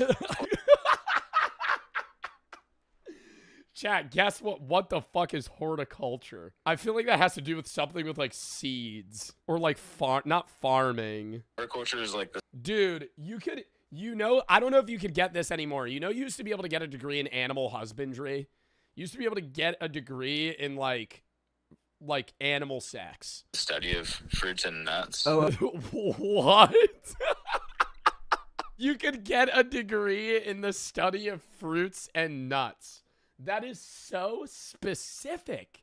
Where does that degree take you in life? Like I'm not saying that's bad, but like I'm genuinely curious, like where are you going to work at, like Planters Peanuts? Like are you going to go where do you get a job? Oh, horticulture.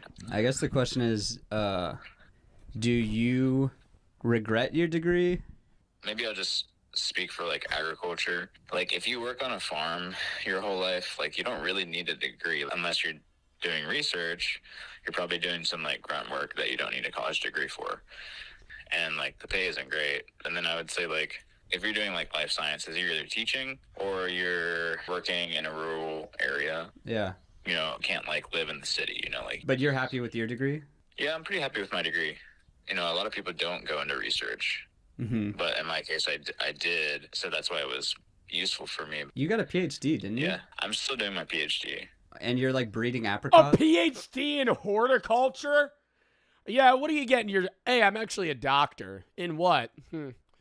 Fruits and nuts. I could actually just eyeball that mixed nuts bag you have there, and I could tell you that that's 73% peanuts. Gives me some sort of, I guess, X-ray vision. I could smell a nut and tell you what type of nut it is.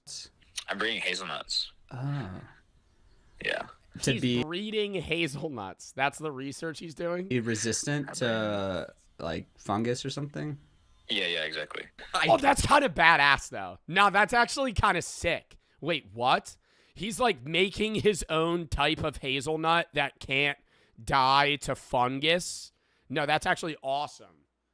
But you have to get like an actual doctorate to do that. Can't believe I nailed that. Dude. Yeah. Aren't you trying to do it the natural way or something? Yeah, we've collected these hazelnuts. I don't know how much you can say about that, but like basically we've gone throughout the What, like he signed an NDA? This is real underground shit, so let's just keep this off the record. But we actually went to Guatemala and harvested these hazelnuts from this rural area.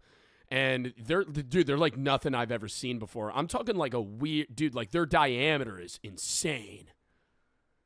Like he's just so hyped about this. World before any of these wars started happening in Russia, and like geopolitical stuff has been happening in Turkey, but redacted.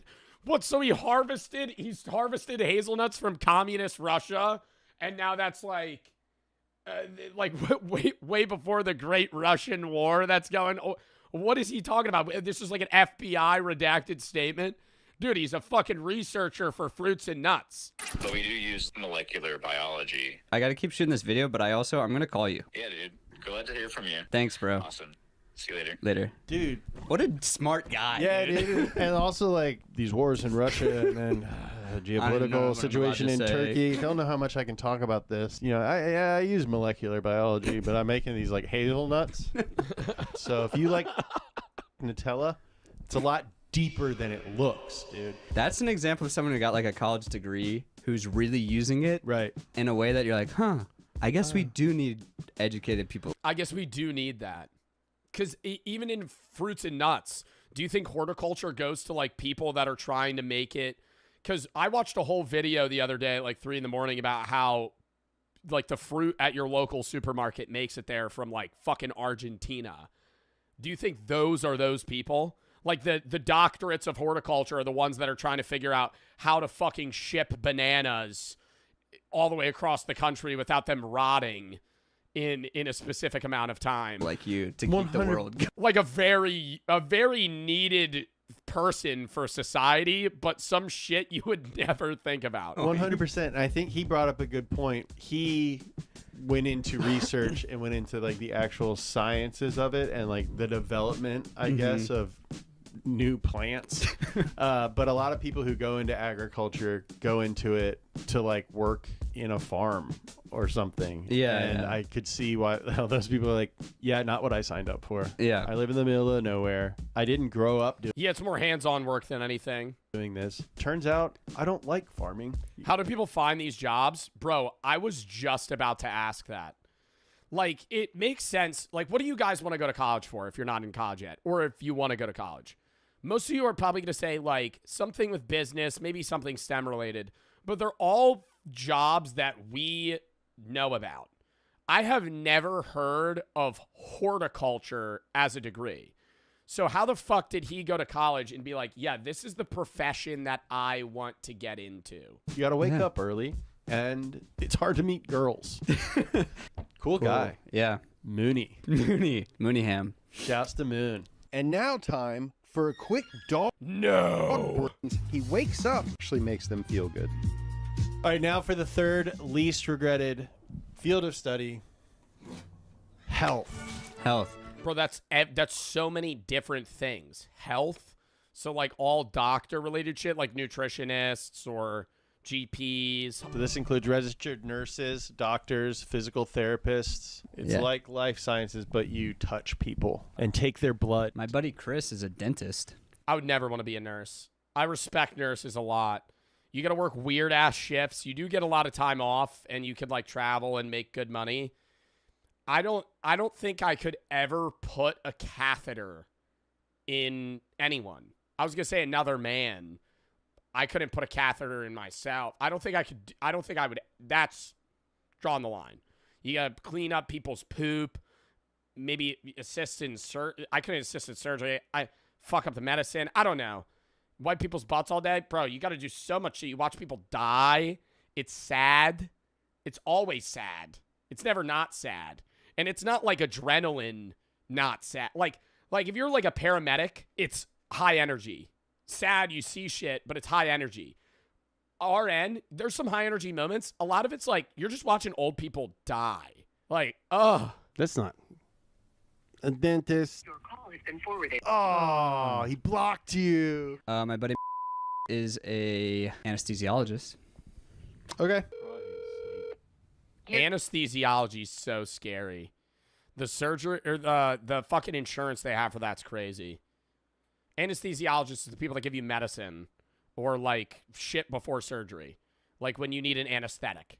You need something that's going to numb you or make you pass out. Or they need to pump you with certain medicines while they're giving you surgery or help. Yeah, like they put you under, right? But it's very micro doses of certain things. And if they fuck up, you die. And so, I don't know if I could do that. Call has been forwarded to voicemail. Why isn't anyone answering the phone? It's 3 p.m. He's calling me back. Oh, shit. Be cool. Be cool. I'm curious to know, like, do you regret your college degree? I do regret my college degree in terms of my undergraduate because I did a lot of chemistry degrees, but then when I went to medical school, ultimately 98% of what I learned was worthless, and felt like I spent 4 years of studying a subject that I just didn't really have any kind of usefulness for. I kind of wish I had studied maybe a more philosophical approach. But you're happy to be a doctor now. I am happy to be a doctor. I'm not upset with my financial predicament, but there's different levels and positions too in terms of income. Where are you at in that ladder? I'm definitely on the upper end of physician incomes. I do pretty well. Hell yeah, dude. I'm a pretty stable job. There's a lot of people that like you for what you do. I think we get the gist. People don't hate you. You make a good amount of money and seems pretty chill. It is what it is, so. Thanks for the insight. What do we think? I mean, I thought the big reason health was going to be so high was because it's like education, but you get paid a lot of money.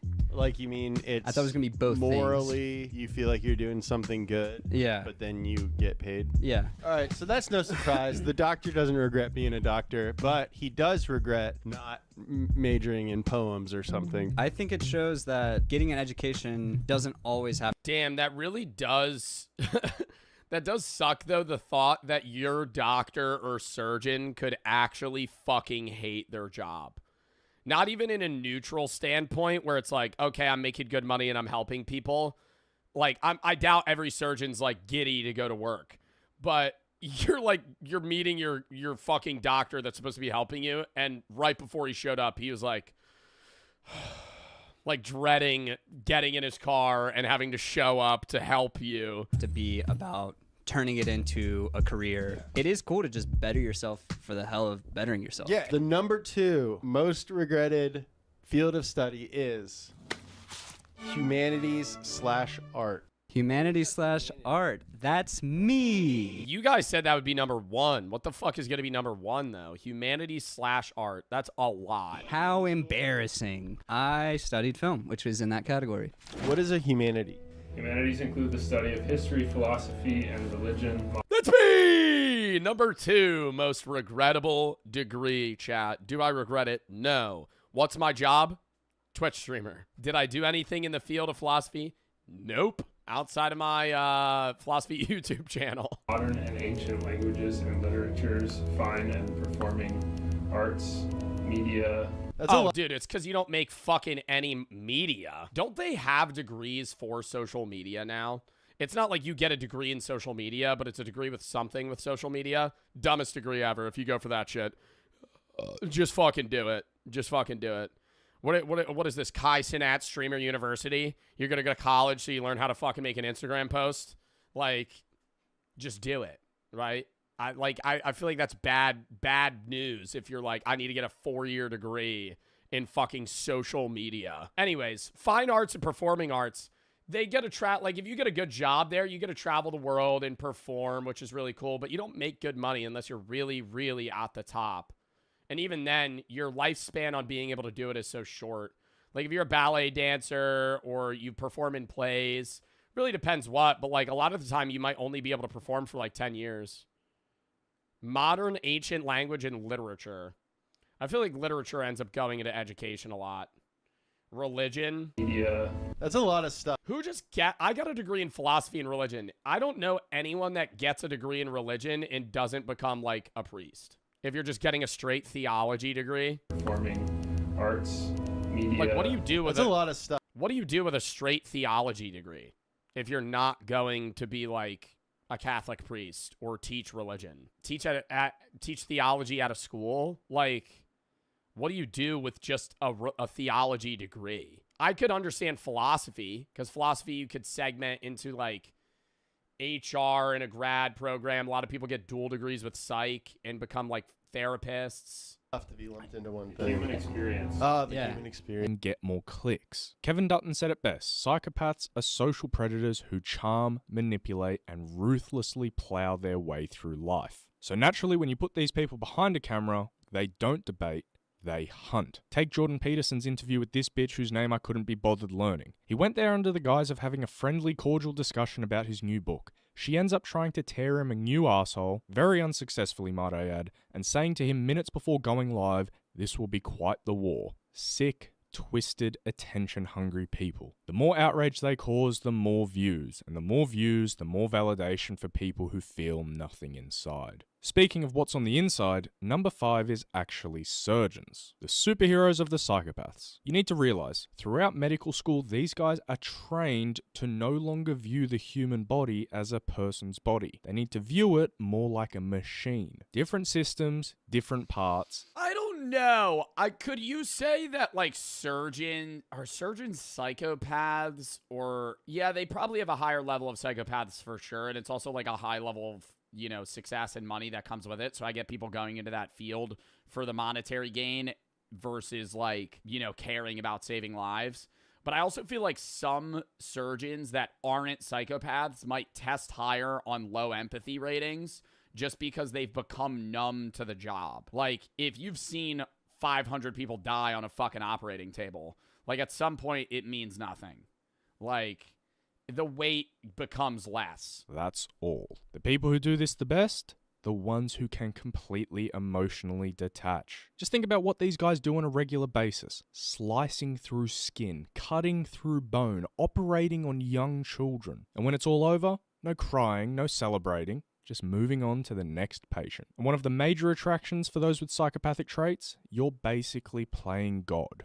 Mix intelligence, status, and control over life and death, you're practically writing a love letter to psychopathy. As Kevin Dutton notes, psychopaths aren't all killers. Some of them are saviors. They just so happen to save you. Dude, I can't imagine having to do like open heart surgery, man. I kind of feel like it might actually be better you have a psychopath doing that. Like somebody that's just so robotic. Like I couldn't have some, because it's like lower heart rate, not as stressed out, better, you know, versus a guy that's like, oh fuck, what if this kid dies, you know? Like they just need to be like, you can't have, your thoughts need to be fully just on the operation rather than like, oh, this is so sad, you know? Like, oh God, what if I mess up? Like you can't get, you gotta just be in the zone. With the same level of empathy they'd use to fix a car. But hey. I'd be scared to EpiPen myself. Nah, I could EpiPen myself. I think I could do like, okay, I'm not saying I think I could do surgery. I think if I had to be a surgeon, I'd be able to do like knee surgery. I have knee surgery next Thursday. Some shit like that. But like, I couldn't do like brain surgery. Something that could kill you. Fuck no. Thank God for surgeons. One group of psychos I definitely don't thank God for: salespeople. Psychopaths love sales. It's the perfect storm of manipulation, charm, and reward. They mirror your tone, your body language, your beliefs, all to build trust they don't actually feel. It's just a game to them. They read you like a player at a poker table. They find your weakness, they exploit it, and they smile with a shit-eating grin while doing it. And once they close the deal, that dopamine hit isn't from helping you, it's from beating you. And the scary part is, they're good. Really good. They're expert social... Some of them are, well, yeah, no, I think psychopaths are probably good salesmen. You ever see like a really shitty, you ever talk to a really shitty salesman before at like a car dealership or some shit? You're just like, yeah, this ain't for you, man. Could even be like a store, like a regular, like whatever they're working on commission, not a car necessarily, but like you're at like a supplement store or somewhere where they're like pitching you something and you're like, man, this is not for you. You are way too fucking awkward. You could tell when they're good at it when they're like, hey, how you doing? And they like kind of force it onto you in a sense where it's like, hey, do you want help with any? No, it's just like, hey, I see. What are you here for? Oh, protein? What kind of protein are you looking for? Actually, I was just wondering, like, what are your like goals in this? And they just start like, you know, they open the door to that conversation. Chameleons. They know insurance salesmen. Those guys are psychopaths. Fake it till they make it. They combine their superficial charm with zero guilt or empathy, and the result is Jordan Belfort-like salespeople willing to say or do anything for their commission. Number 3 on the list are the people at least partly responsible for how one of these is I think probably number 1, CEOs. Up Western society has become in modern times.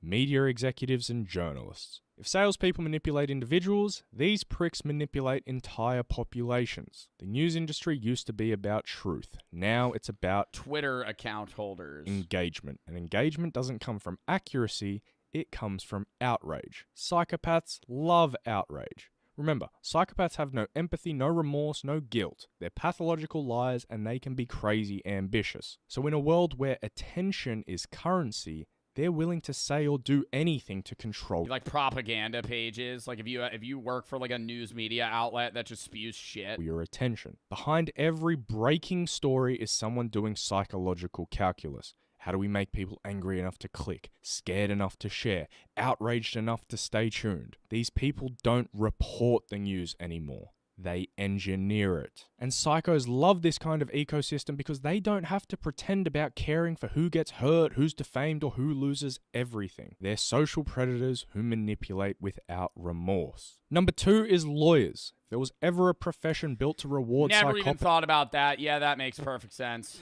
Like a defense lawyer. My client didn't kill this person. He literally did. It's on a security CCTV. Well, that's not him. It's this one. You get paid to argue, manipulate emotions, and twist the truth until it fits your client's version of reality. And Kevin Dutton's research supports it. Lawyers have one of the highest rates of psychopathy in the world. They put their work criminal defense lawyer. Under the guise of the pursuit of justice, and yet they'll gladly defend murderers, rapists, and child molesters. Now, yes, I understand. Well, yeah, no, he's going to say, yeah, there's a chance that they're innocent, so it's like not all of them are, but it's just like some cases that they take where it's like, dude, this guy's fucked. In the argument, I'd rather defend a guilty person than have an innocent person sit in jail. I understand that everyone deserves legal representation to the best of their ability. But how— No, I'm not blaming them for doing it, but I do understand why psychopaths are higher in that field. How do some lawyers sleep at night knowing they've just defended a legitimate monster? Like, genuinely, how does the dream team— That, or you could say the flip, where there's a lawyer that's prosecuting a guy that's like more seemingly innocent, and then they get him put away. Who defended OJ sit there knowing their client is guilty as fuck and then just push that aside to get him acquitted. Pursuit of justice, my ass. It's the pursuit of winning. There's the thrill of deception, the allure of power and prestige, and permission to manipulate as long as you do it with— Yeah, I have no idea what that fucking clip was, bro. That had nothing to do. Was that Speed? Who was that? That was like a WWE guy getting like fucking twerked on. In the rules. And who wrote those rules? Are the goddamn lawyers. Psychopaths write the rules for how psychopaths can defend— That was Booker T. I couldn't see his face. Couldn't see his face. It was just all ass. And other psychopaths. Amazing. Anyways, before diving into number one, we've got a little bonus career where quite a few psychopaths are found. Want to take a guess? We'll say it together on three. CEOs. 1, 2, 3. Police officers. Now, what? It's not. Oh wait, does CEO count as a job? I don't know if CEO is like CEO is just like you're a company owner of what? Cops are number one. Depending on which list you read, this one sometimes ranks even higher than lawyers, which ain't exactly surprising. See, the job attracts people who crave structure, hierarchy, and control. But for some, that control turns into power. Oh, this isn't top one. This is a bonus. Read, this one sometimes ranks even higher than lawyers, which ain't exactly surprising. See, the job attracts people who crave structure, hierarchy, and control. But for some, that control turns into power, and that power becomes pleasure. The badge gives authority, the uniform gives legitimacy, and the gun gives fear. Now, before the comment section turns into a war zone, no, not every cop is a psychopath. Many genuinely want to serve and protect, and thank God for them. I don't even want to imagine what society would be like without police. But here's the uncomfortable truth.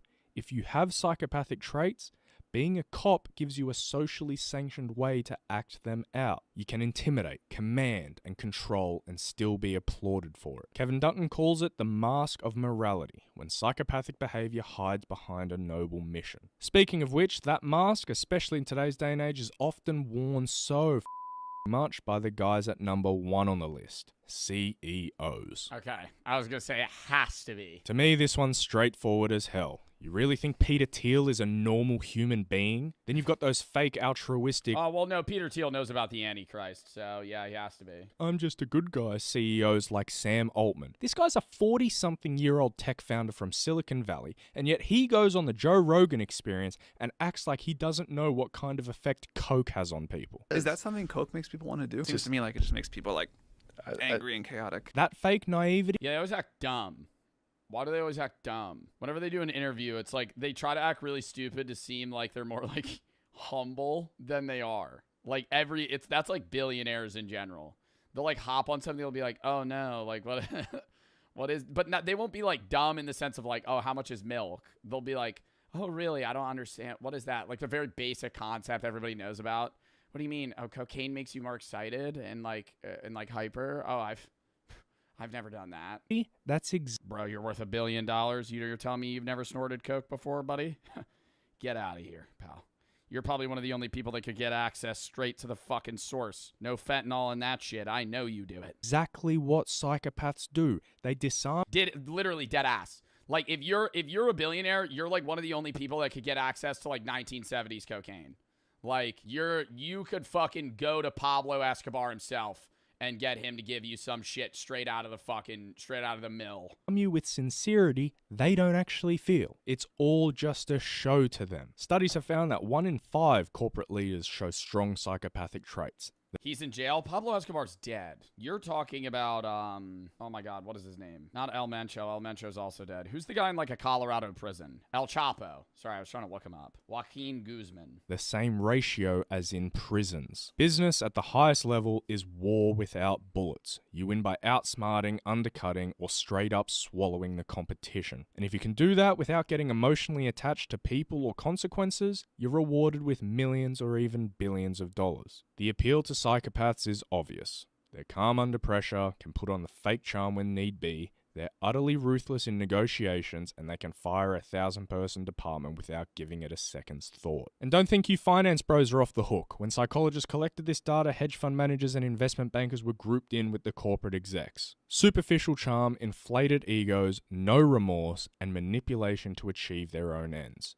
You're all little Patrick Batemans on the inside. So yeah, we like to think evil looks obvious. The serial killer, the dictator, the monster lurking in the dark. In reality, they're running... The finance guy I talk to, bro, I love him. But I don't think he's a psychopath, but he's like cut and clean, bro. I talk to him, he'll ask me about like how my business is going, like social media in general.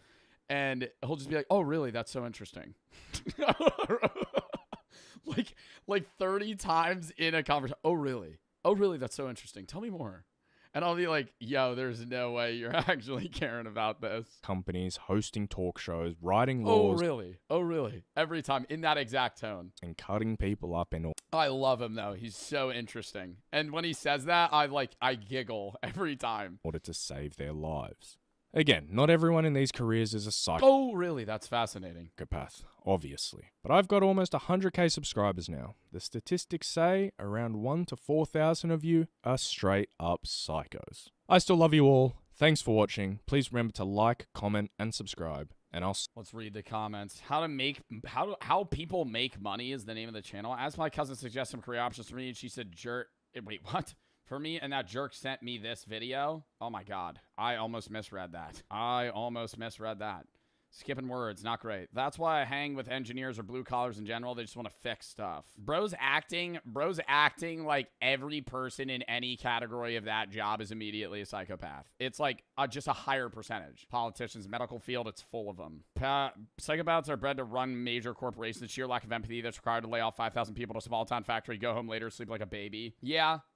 It's just shitty companies need to be it's shitty companies are ran that way. But it's like big tier companies, you need a guy that's just like, yeah, I'll do that.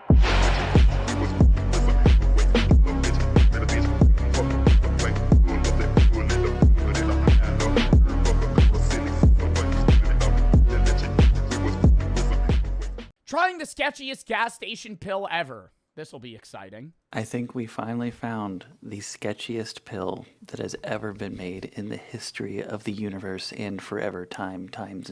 I don't know, dude. Yeah. The reflective glare on the box, the random wolf, and it's all in Mandarin. Or is that Japanese? None of it's in English. It's a rhino pill. Yo, you don't even know if that's a rhino pill. Seeing that it has a wolf on it, I'm assuming it's probably like a honey pack. Oh my God, dude, just these thick blue pills. I don't think I would take that for any amount of money. And I almost did salvia. I've done stuff. I don't think I would do the gas station. I don't think I would do the gas station wolf pill. I don't know. You almost did what? Salvia. I almost did salvia. This was way back. What is that? Oh, I almost ordered salvia online, dude. This is a whole fucking... This is back when I first got into, like, mushrooms. I was like, man, I could handle salvia. And I'm fucking so happy I didn't do it. Because, bro, I watched so many stories about people taking salvia, having the worst time ever. Yo, that was... Like, I'm literally on the website in my cart, ready to order that shit. That mean things. This thing looks sketch as heck. Sketch as heck, bro. Where did you find that? Lang Yi Hao. I got this at a Asian grocery store in Delaware County, and I'm keeping the location of that store a secret because I fear retaliation. When I saw this thing, I couldn't believe what I was looking at. What, like the store owner's gonna fucking kill you or some shit? What do you mean? Like, this is just exceptionally creative. and I will be trying it here today. And oh my God, what do you mean he's gonna try it? Like, is he to give us a review, play-by-play?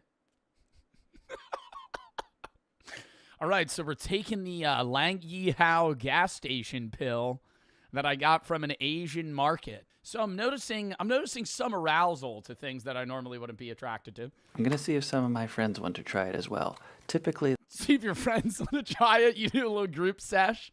All right, we got six blue pills. Everybody take one. They either say yes and then don't do it, or they just laugh at me and then run around and tell everyone in the neighboring neighborhoods what I had just asked them to do. So I think I have a few friends that I could just hand this to and they wouldn't even ask questions. Dude, that's what's fucked is like there's a type of person that's so trustworthy. Like I know, yeah, somebody said, yeah, me. Hell no. I guarantee you there's probably 2 people I know that I could loosely hand them the pill and go, do you want to take that? Without a question. Pops it right back, swallows it. Chris? I don't think Chris would just take it. Chris would ask me what it is. If I told him it was a gas station boner pill, then he would be like, okay, yeah, sure. All right. But he would be like, this is an acid, right? Like, he would be like, this isn't like a hallucinogen. Let's take a look. That would be Chris's response would be asking me if it was like 1,000 milligrams of weed. Look at this thing, figure out what's supposedly in it, and then see if it does anything.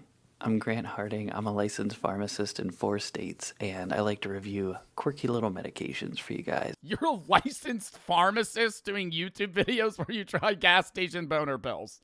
What is this YouTuber? And this one takes the cake. This is the sketchiest thing I've ever seen in my life. So let's look at this and then see what happens. Dude, I feel like people talk about these all the time. Do you guys see this shit at gas stations? I see honey packs. That's the only thing that I've ever seen in person. I've never seen, like, one of those comically large rhino pills. Never. A wise man once told me, you know something's sketchy if it's super reflective everywhere. It looks like I'm opening a fucking Pokemon pack. Nobody ever told me that, but I think that's a good rule of thumb. Look at this thing. $20? $20? Bro, that means this shit has to work, right? 1, 2, 3, 4, 5, 6. You get 7 pills. We got some English characters, mostly Chinese. We have a clock, okay, so it's Mandarin. Clock that points to a time of the day that doesn't really make sense. I guess it's like 11. It's a little past. It's a little past 11. It's like 11:02. 11:01, maybe. I don't know. No clue what this is supposed to say. There's some characters in this little reflecty thing. 500. Is he going to translate this, or is he just going to fucking raw dog whatever the fuck this is? I would need to know what's inside, right? 100 milligram of what? Is that a proper dose? Nobody knows. On the back, it glitters like a disco ball, and I suspect this is so that you get blinded and then accidentally pick this up and purchase it instead of something else. Like they had it sitting right next to the apples, and it's so blinding. It was just right next to the produce. You're shopping at the Asian food market. You're like, yeah, just get some apples, some pears. Oh, the gas station boner pill. Just kidding. These were not sitting next to the apples. They had a whole display case with these things in it. And this is what, this is the sketchiest what I saw. Display case. You should just do a bunch of them at once.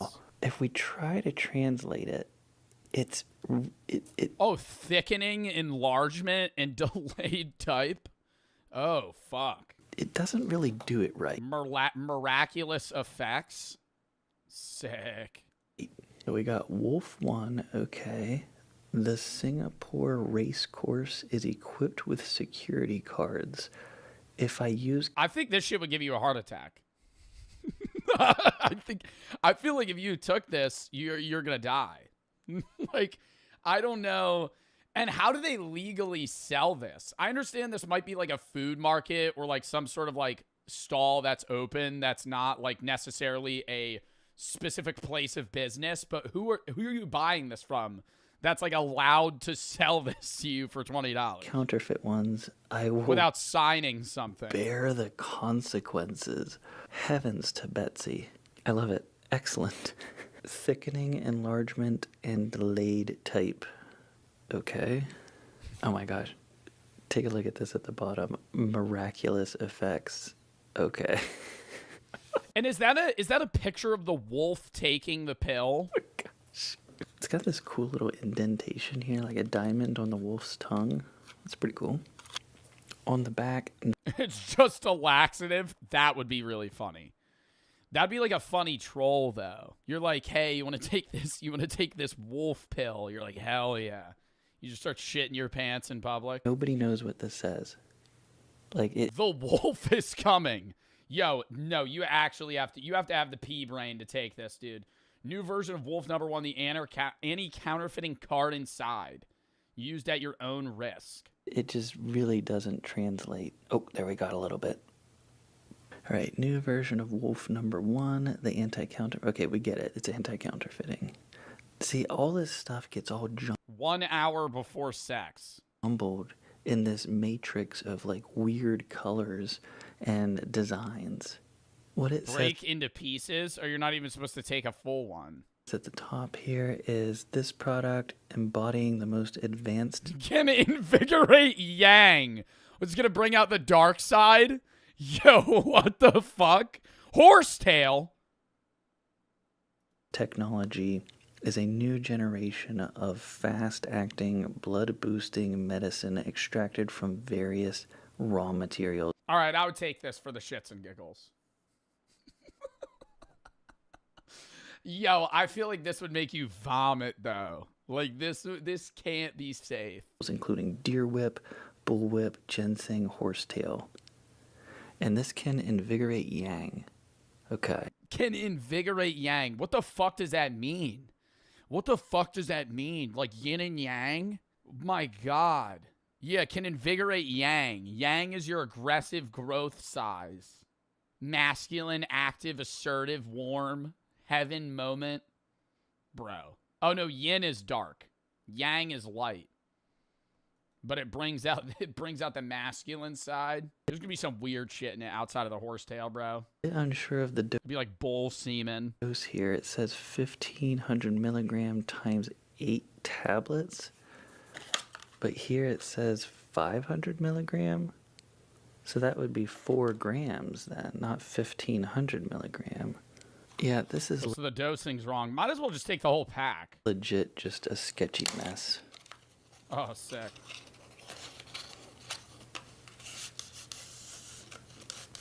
Oh, there's a pill missing? That's even better. There's a pill missing. Oh, fuck no. Somebody's tampered with the product. Oh my gosh. What do we have here? Why is it to the side? Like, this makes sense. Why is there one over here? Is it not meant to be there? It's like a little collector's pack. This one is missing because I took that out earlier. Oh, okay.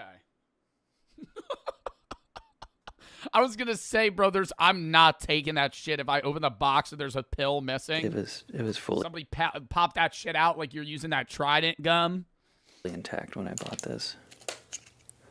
Here you see the little wolf decal on the back. Looks really nice and professional, actually.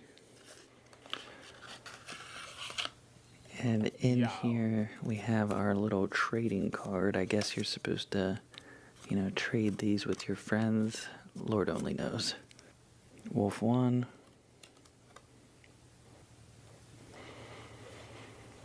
So basically this card is just giving you ways to verify. In 2003, they've been making these since 2003 for 22 years. This is a legit product with like the designs, the insignia on here. I think this is just them trying to pretend like it's something special and people maybe buy this. I don't know.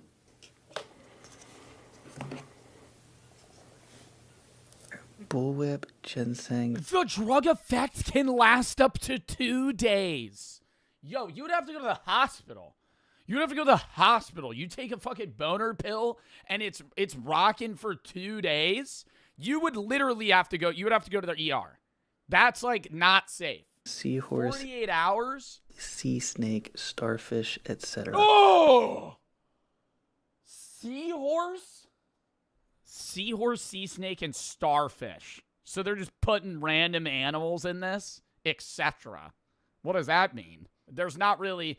Like, you could do etc. if it was, like, seasonings. You're listing a bunch of random dead animals that you put in this, etc. What's the etc. after seahorse, sea snake, and starfish? Eel? I've seen this before. Jellyfish? Shark? When they put etc. there, it's like, hey, we're the sketchiest thing in the world. I love it whenever ingredients of things that you ingest into your body just say, and some other stuff. As far as these ingredients go... oh, well, it's just minimal, you know? It's like probably like less than 1%. They don't really need to tell you. I really don't know. Aphrodisiac product that can quickly nourish the kidneys and invigorate yang. Oh, I mean, ginseng... Regulate chi.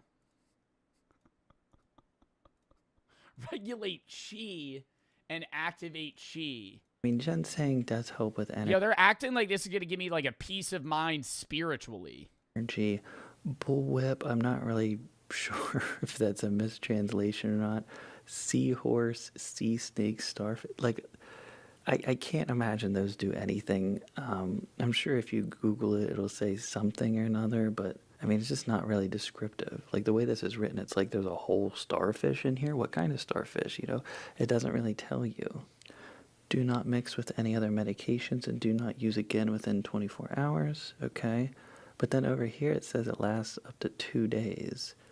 So... I mean, are aphrodisiacs even a real thing? I thought that was like a fucking myth, bro, when people are like, chocolate's an chocolate's aphrodisiac. Snails are an aphrodisiac.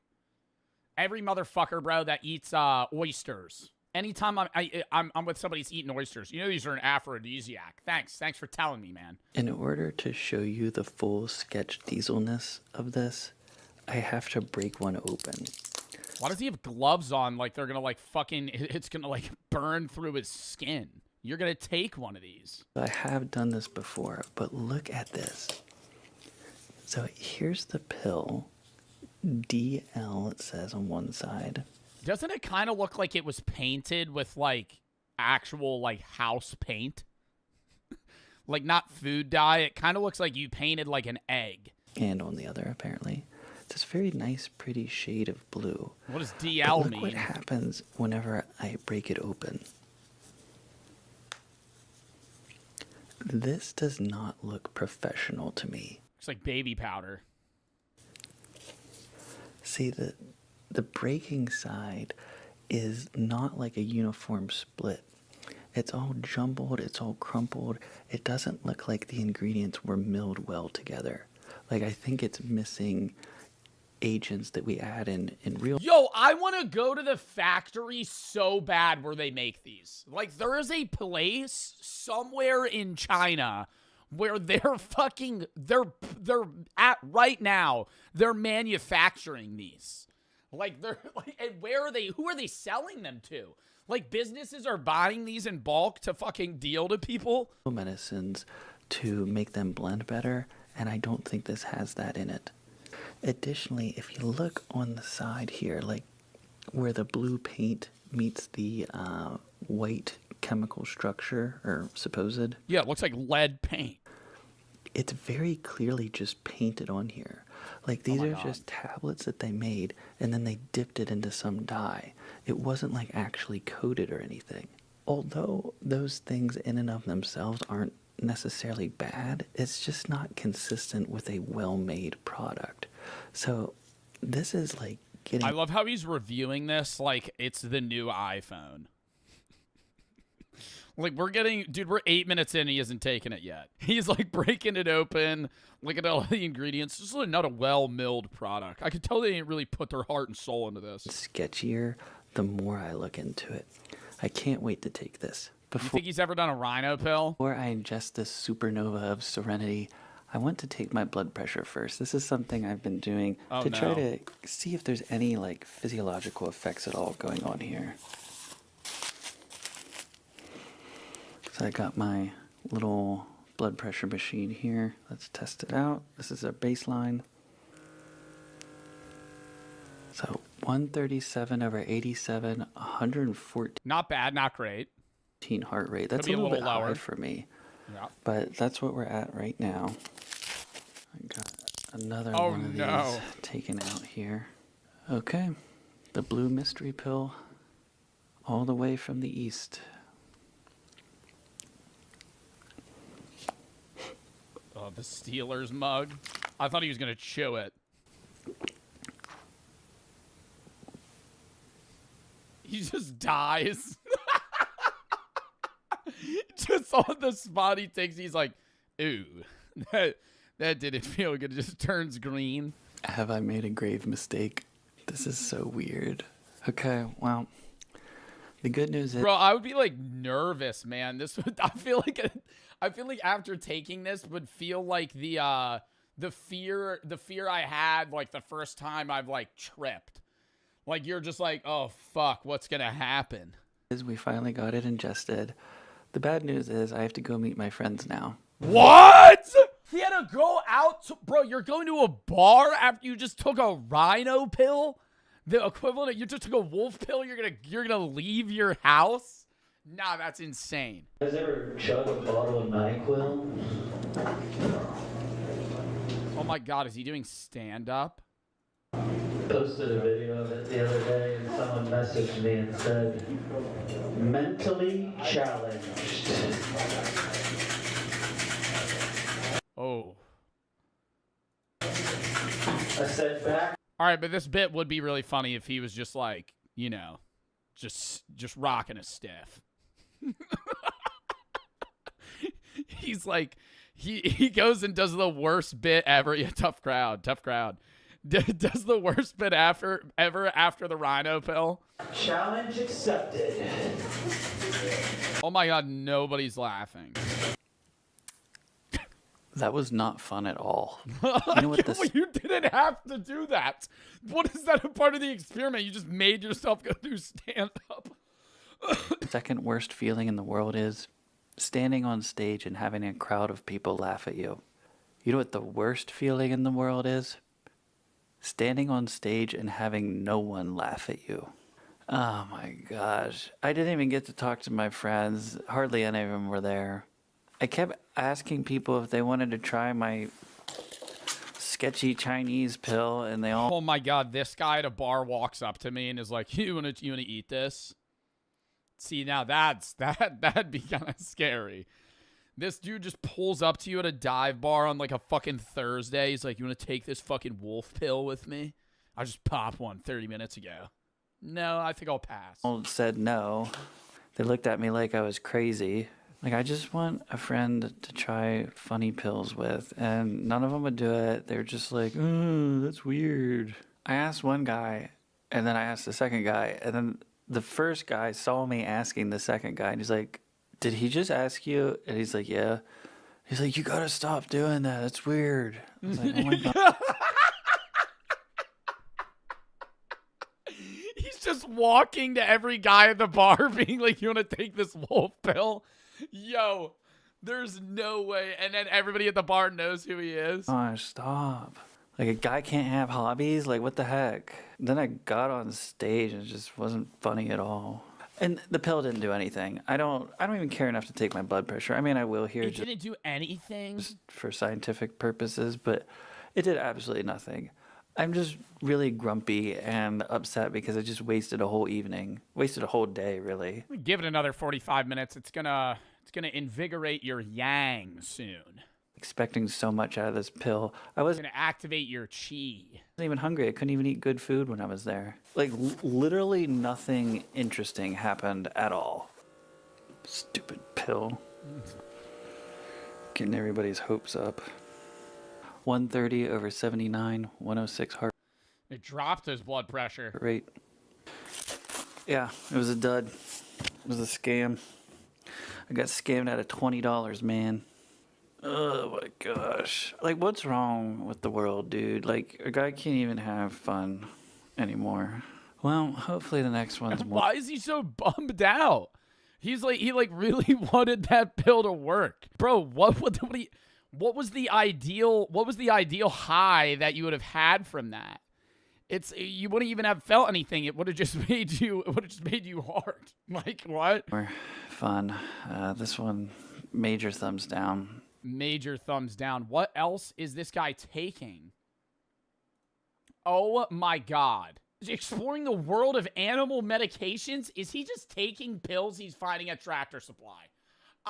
This is insane. Best antidepressant according to a licensed pharmacist. I mean, that's like an informative video. The Chinese pain pill.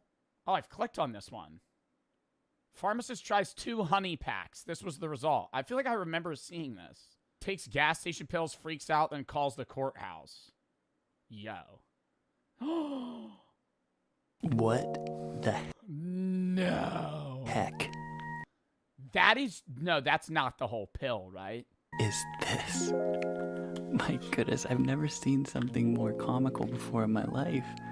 I don't even know what this is supposed to be used for, but lots of people have been recommending it to me. I'm Grant Harding. I'm a licensed pharmacist in 3 states, and I'm a drug pricing expert. Ooh, I just added the 4th. And I wanted to review different medications I find so that you guys can make better, more informed decisions. Rhino. Twin pack. Extreme. 999,000. Now, why Rhino? I immediately think of Rhino. No headache. I'd hope not. I feel like I would be getting a brain aneurysm if I ever had one of these. If you take this, your head starts pounding. Virus, but that would be like unethical to sell rhinovirus. Twin. What is the point of that? What is this even telling me? Am I going to have twins now? Is that what this is for? No, it's a twin pack. It's a twin pack. There's 2. Rhino. It's not one rhino pill. 69. Super long lasting. Good choice of the word super. It doesn't sound like a 12-year-old wrote that or anything. Extreme 999K. No one knows what that means. This is like the dumbest packaging I have ever seen in my life. 69, okay. 100% genuine product. HQ. What does this even mean? No headache. Gee, thanks. Glad to hear that. It's got 2 very unofficial looking seals. Is that the pill that you're taking, or is it in that capsule? I'm fast forwarding. And this is the weirdest part. I don't even know if you can read this. 1 capsule up to 9 days. What chemical lasts 9 days? That is such an arbitrary unit of time.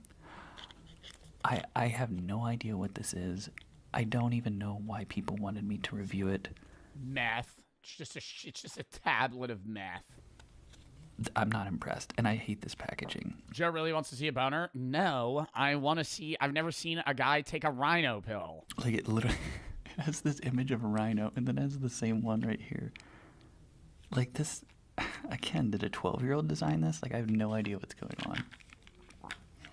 Oh, there's a lot of words on the back. Let's flip around to the back. Again, 1 capsule up to 9 days. Wow, I need to read these. Hold up. Maximize the time of intercourse. Free the premature ejaculation. Better ejaculation control. No limits. Maximate volume of ejaculate. Amazing increase in thickness. This is disgusting. How are they coming to that? This is the I've ever seen in my life. Doctor designed. Doubt it. Right now. Not something I want to be doing. All right. Maximize the time up.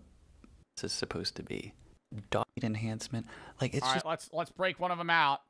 See what the fuss is about. Goji extract. Dang sen extract.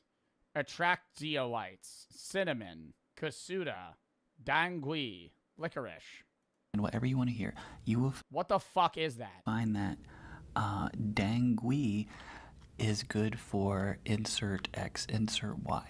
These weird supplements that don't have a lot of data around them, it's just hearsay. It's just, what's the word I'm looking for? It's just anecdotal. That's the word I was looking for. So I see that there's a lot of words here printed, but I don't see anything at all.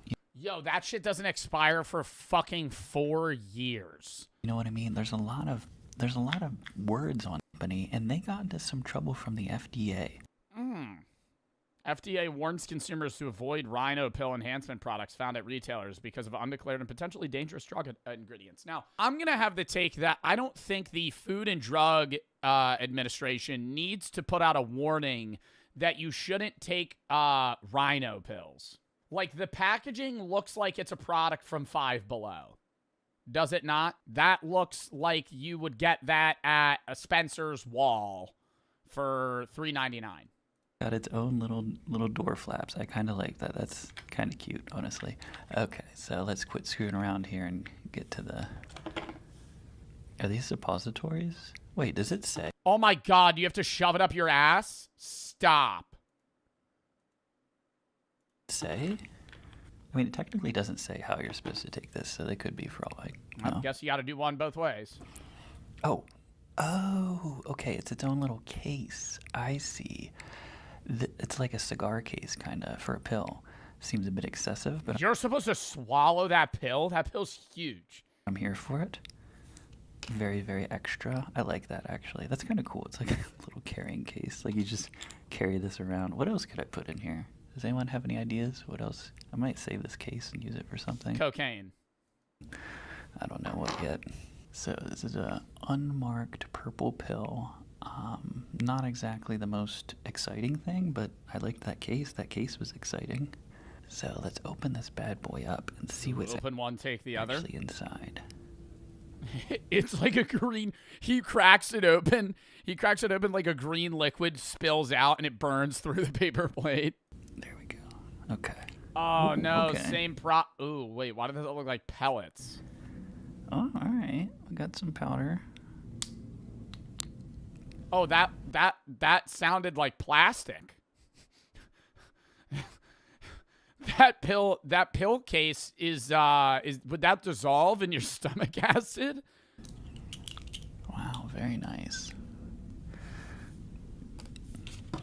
Yo, you're supposed to swallow that? So you can see all the powder in here. A little bit off-white, a little bit brownish. Let's see if I can smell it. Oh my gosh. Oh, I forgot to mention there's cinnamon bark in here. Here, you can read. Smells like cinnamon? I saw that on here somewhere. Yo, surprisingly, that would make me feel better about it. It smells... If it didn't smell like chemicals, I would feel like, oh, this is probably safe. It's like cinnamon. This absolutely smells like cinnamon. Let's make some cinnamon cookies with this. How about that? Oh my gosh, I can't believe this. Wow. Given the fact that I couldn't really find a whole lot of information on all this stuff that's in here, and the fact that they got in trouble by the FDA, first of all, I'm not taking this. Oh, come on!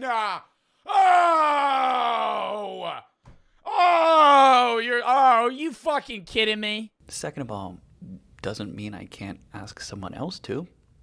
Yo, this guy's a psycho. Well, it's a couple days later, and... It's a couple days later, bar hopped last night, was asking a bunch of people to take the rhino pill. None of my friends came through. The first one I asked immediately questioned the safety, and I told him we would just find out together. Want to try some of these on camera with me? Is that a honey pack and a rhino pill? I'll have my ass off. I don't know, I'm scared, but kinda. What if I told you you'd be under the supervision of a licensed pharmacist in 3 states? I'm going to go out on a limb here and say, I don't know if this guy's actually a licensed pharmacist. He didn't seem impressed by that answer. A second one told me they would take it, but whenever I brought it to them in real life, they told me... Ooh, what's the hornet pill? Feel the sting? And I quote, "I'm already on the real stuff, and I don't want that to mess with me." Later, at a comedy bar I have my bi-monthly residency at, I asked one of the patrons if they would try it and let me film them, and they laughed for 45 minutes straight and then walked around to the entire bar and told every single person that I had just asked them to take a rhino pill and let me film it. I followed up with them the next day. They said they were still considering it. So here we go. Oh my God, he's going to take it? For science. Mystery pill out of its little container. Can't believe I'm doing this.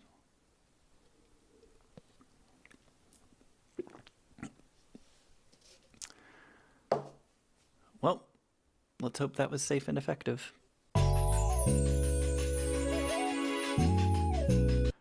No, I'm just kidding. It's been about an hour, and I don't feel anything yet.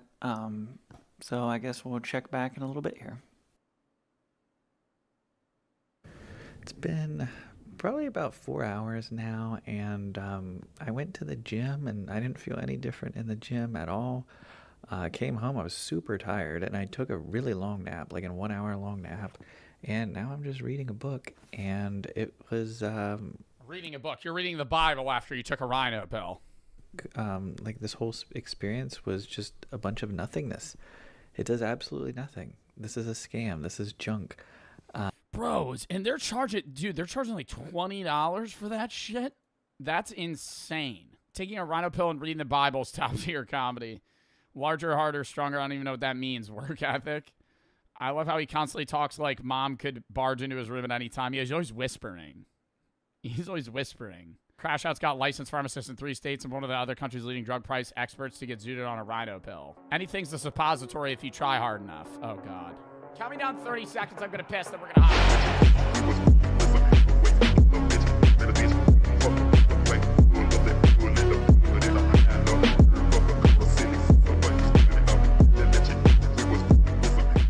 When AI gets an innocent man arrested. Lock in. So, very, very peculiar.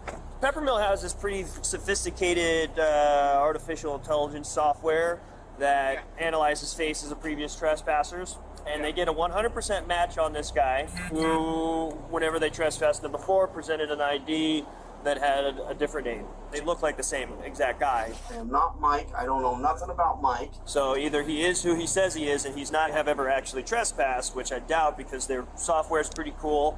And their software's pretty cool. You know, Mike probably has a fake ID that says he's a different guy. He's probably putting on this whole facade so he could trespass in this building again. The fact that he's acting super suspicious. I'll be 100% honest. He's acting super suspicious. He's acting how any person would under the presumption that you're getting trespassed for something you didn't, or you're getting trespassed when you didn't. You're getting accused for a crime that you didn't commit. Yes, you're probably going to be a little fucking angry or, I guess rejecting, defensive. You're being a little suspicious. You're being a little defensive. Maybe because he didn't fucking do it. Could legitimately be you have a doppelganger running around. Well, unless I've gone crazy, I'm pretty sure it's not me. Nightmare Oh my God, they actually brought him to jail. Dude, he's probably going to sue the out of these people. Reality at a Reno, Nevada casino when AI facial recognition technology misidentifies someone, leading to a wrongful arrest and lands an innocent man behind bars.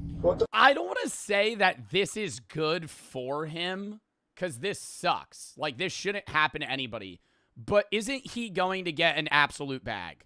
Like, I don't see how he's not going to make millions of dollars off of this fucking casino or whatever that trespassed him, because they illegally detained him off of AI and brought him to jail.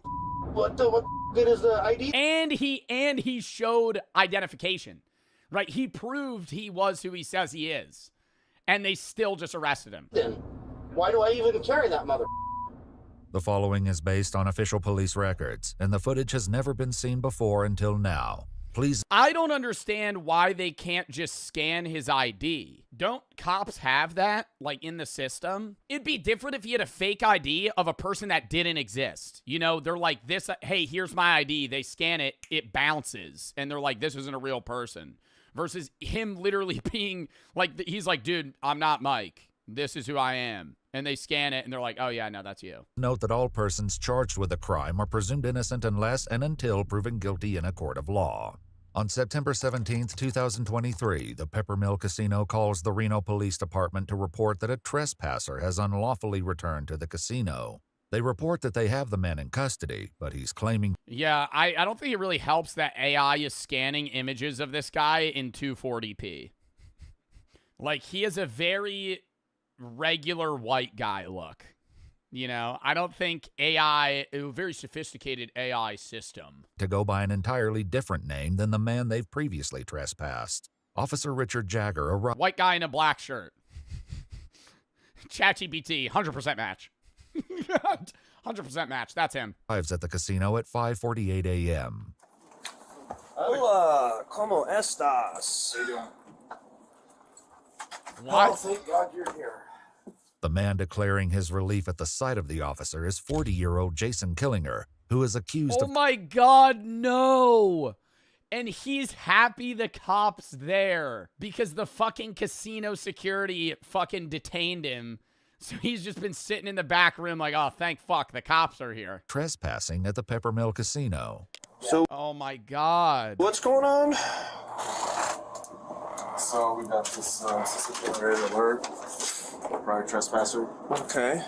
And we made contact and arrested him, and he claimed that wasn't him. And so we're just trying to. If they have him trespassed, shouldn't they have like? I mean, I don't know if they're legally allowed to do this at a casino, but if they're trespassing somebody, shouldn't they have fingerprints of him, and then they would just see that it's not him? Did you guys make fun of him if it's really him or not? So what's the issue, you guys? Did he have a different driver's license or a secondary one, or has he got more property than just this one? Just that, those effects right there, and that's it. 1 second, pal. But no other forms of identification. Things in his pocket. You guys ran this information through our dispatch? Through your guys' dispatch? Couldn't the casino run his ID and see that it's a real ID? Wait, what? When you gamble and they ask for your ID, they'll put it into a machine that fucking scans your ID. And so I feel like I don't understand why they couldn't just scan this guy's ID and be like, no, that's real. Like, it's not a fake. Like, even bars have that. Not all bars, but like club bars that have bouncers. Like, they just scan your ID. No. Fakes can scan, though? Yeah, fakes can scan when you're 19 trying to fucking get into a bar and drink because you're a teenager. What fucking 45-year-old man is getting a fake so he could go to a fucking Peppermill casino? Like, what? But after hours, comes back as that being who he says he is. So he's saying he ran it, and we ran it, and it's saying he's not the guy that we trespassed, but it's weird because the AI's saying it isn't. It's on his ID, but that's what we went off right there. Yeah, and this is one of those things, you guys have this fancy software that does all this stuff, so it's like... Officer, what's your name? 1 second, man. A few months earlier, a man named Michael had been trespassed from the casino for... They do look eerily similar. They do look eerily similar. ...sleeping on the premises. All right, man. Maybe, I don't know. Oh, they look so similar. Fuck. So this is who you are? There's probably a million people that look like that. That's what I'm saying, bro. Isn't there a type of face that you interact with on a daily basis that's like so common? And I'm not saying like, oh, you have a common face, but like, dude, old people, like an old white man wearing a hat. There's dude, you could think of a guy, like think of that face. There's probably a million people that look like that. Like side by side, you'd be like, are you twins? On the premises. All right, man. So this is who you are? Yes. What, Miss Jagger, is your first name or last name? Last name. All right, Mr. Jagger. Yes, that is who I am. I drive the semis for UPS. I am not Mike. I don't know nothing about Mike. I'm a craps player here. Look, there's my socks for UPS. Can you please, you got a gun here. Will you please take me out of these cuffs? My shoulders are killing me. You're going to sit there for a minute, man. So, when he gave you this information, did you guys verify it against an ID, or how does that work? So, in that report there's an ID on there as well, and we can show you that one. Okay. Jason, a long combination vehicle driver, had been playing craps until about 3 a.m. when he decided to leave the Peppermill and go to the Atlantis Casino. On his way out, he stopped at a blackjack machine and started playing. There, he was approached by a security guard who addressed him as Mike.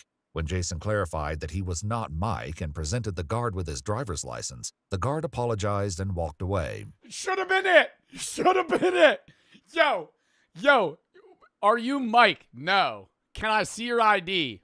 Regular security's allowed to ask for your ID at a casino. Give him the ID.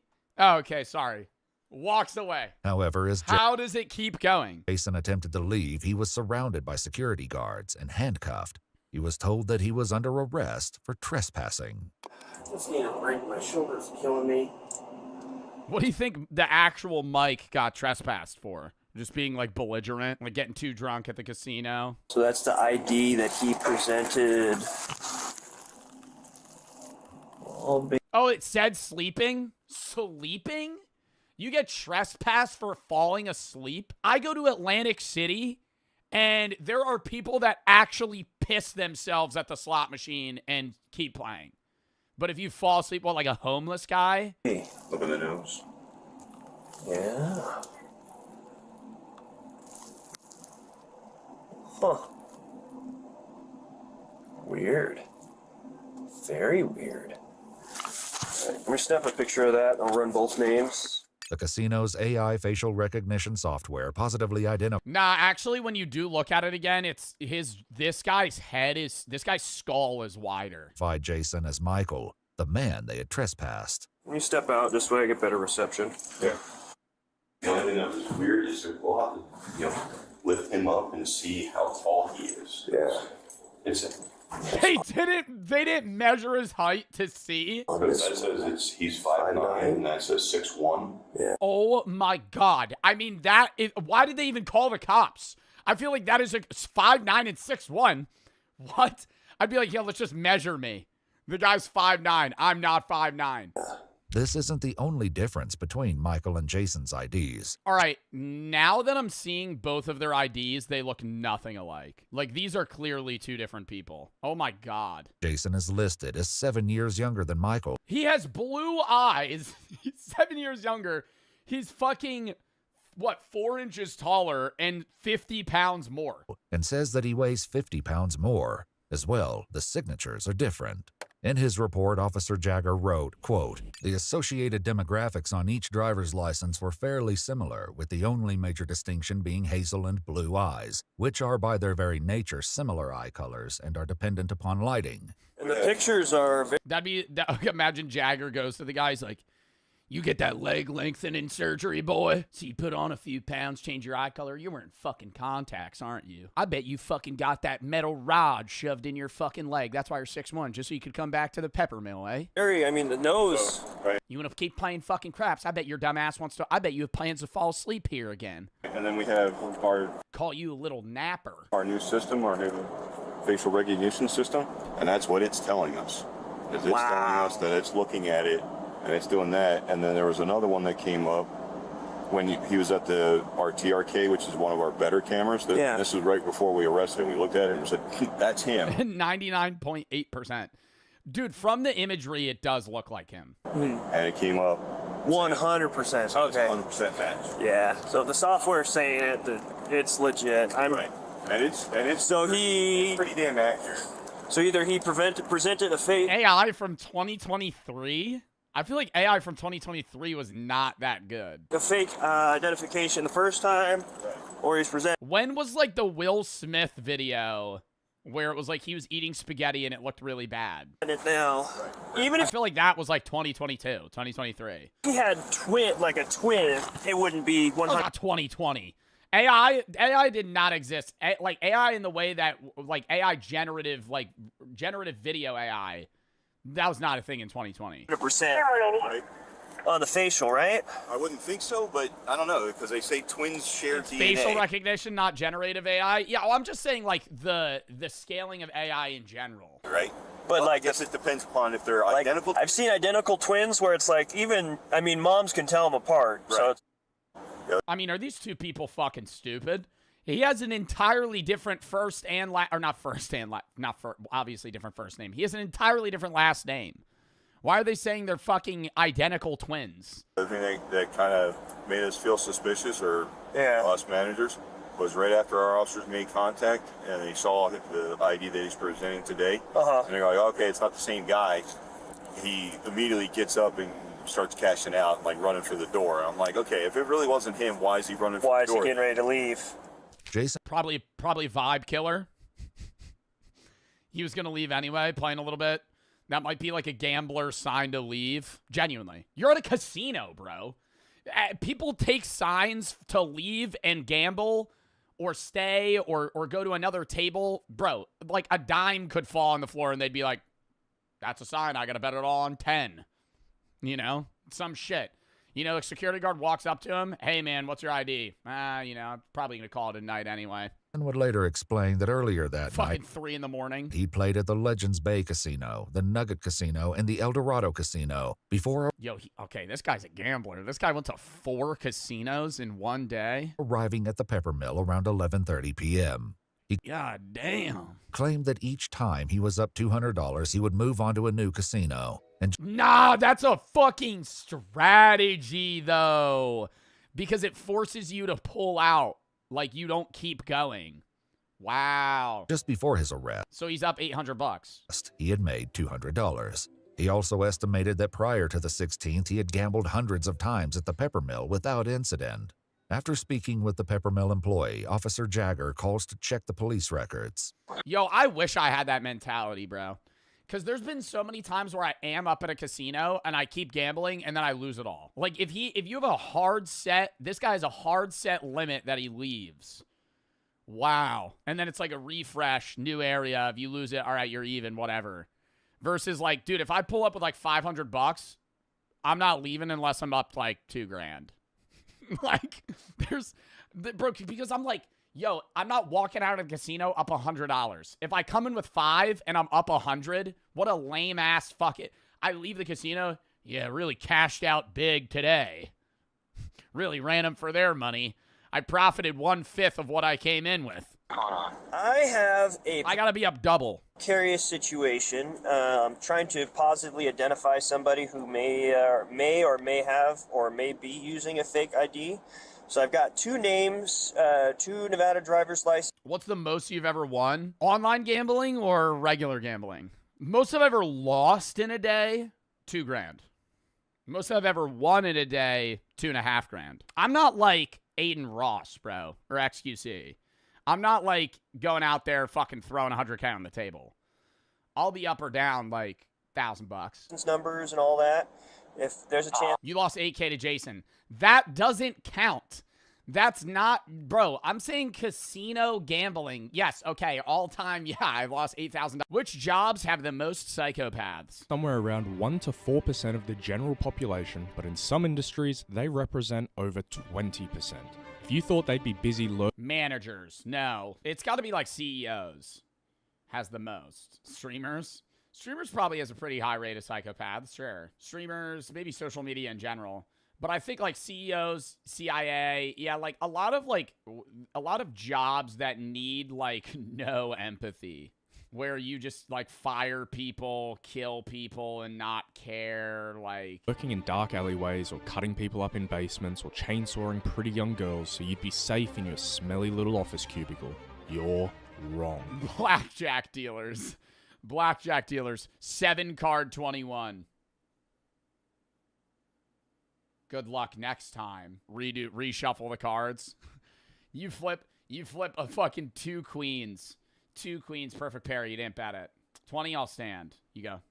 They're flipping a 6. They flip 6, 5, 10, 21. Bet again. You got an ace, 8, 19. Stand. They flip a 4, or they have a 4. They flip 4, 3, 4, 11. Flip a 5. You go, oh shit, they got 16. Another 5, 21. Sorry, good. Better luck next time. Better luck next time. They're far more likely to be in corner offices on live TV or running for re-election.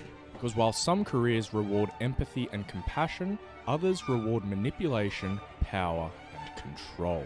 Let's quickly understand what a psychopath is and then dive into jobs that attract the most psychopaths. Making meme coins. That's in the modern world. Psychopaths aren't just like the villains in movies. More often than not, they're high-functioning professionals living right next to us. Psychopathy is defined using the Hare Psychopathy Checklist, and it splits psycho traits into 2 major categories. We've got interpersonal and emotional traits, and we've got behavioral traits. Psychopaths have a major lack of empathy, absolutely no remorse, they're pathological liars, they're superficially charming, and they'll manipulate you in any way they can. They're also highly impulsive, thrill-seeking, irresponsible, often highly ambitious, and chronic rule breakers.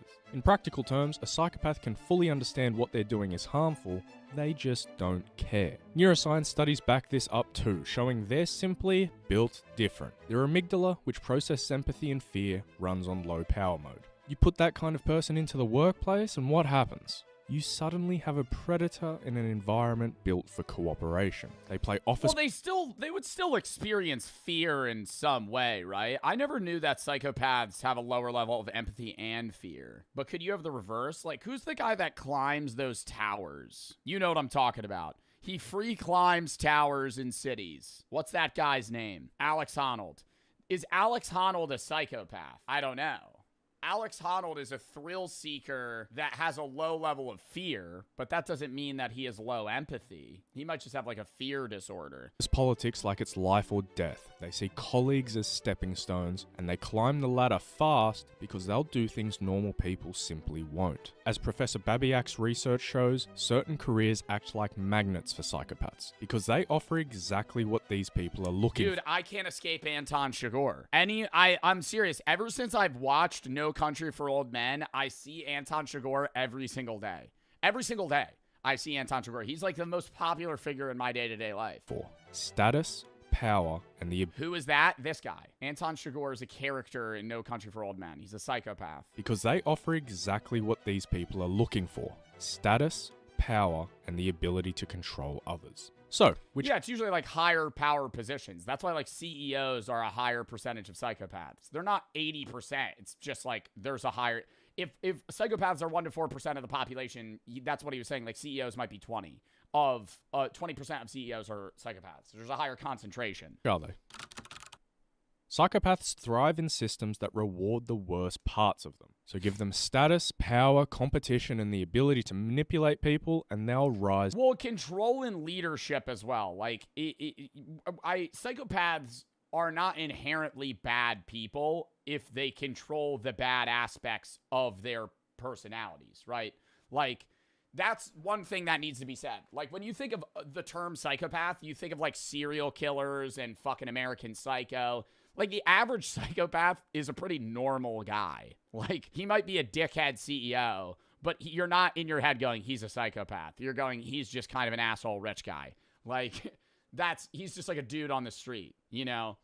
Like, I think we're, like, mapping it up as these psychopaths need power and control. It's like, no, realistically, they kind of just, like, control employees, push out other competition, step on people, low ball competition, right? Like, they do day-to-day shit that, like, feeds that, but it's not like, oh, they need to fire someone every day and fucking stomp out small businesses to have feeling. To the top. We're going to dive into the 10 careers where you can statistically find the most amount of psychopaths. These rankings come from psychologist Dr. Kevin Dutton. Number 1, plumbers. Research into psychopathy in the work. Just some random fucking job. I feel like if we're going through 10 of them, there's going to be one that I'm like, oh, really? Oh, really? Ooh, police officers. Yeah.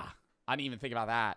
Yeah, police officers, cops, there's probably a higher percentage. Place. If you'd like to read about it, check out his book, The Wisdom of Psychopaths, or watch his podcast with Chris Williamson. Now let's dive into the list. Do you want to take a guess at what number 10 is? 3 seconds. Ready?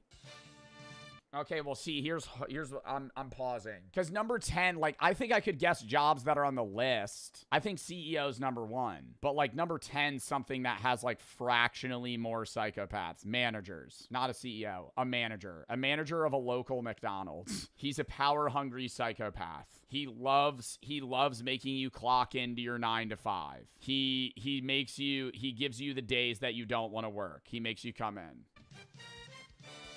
You guessed it, priests and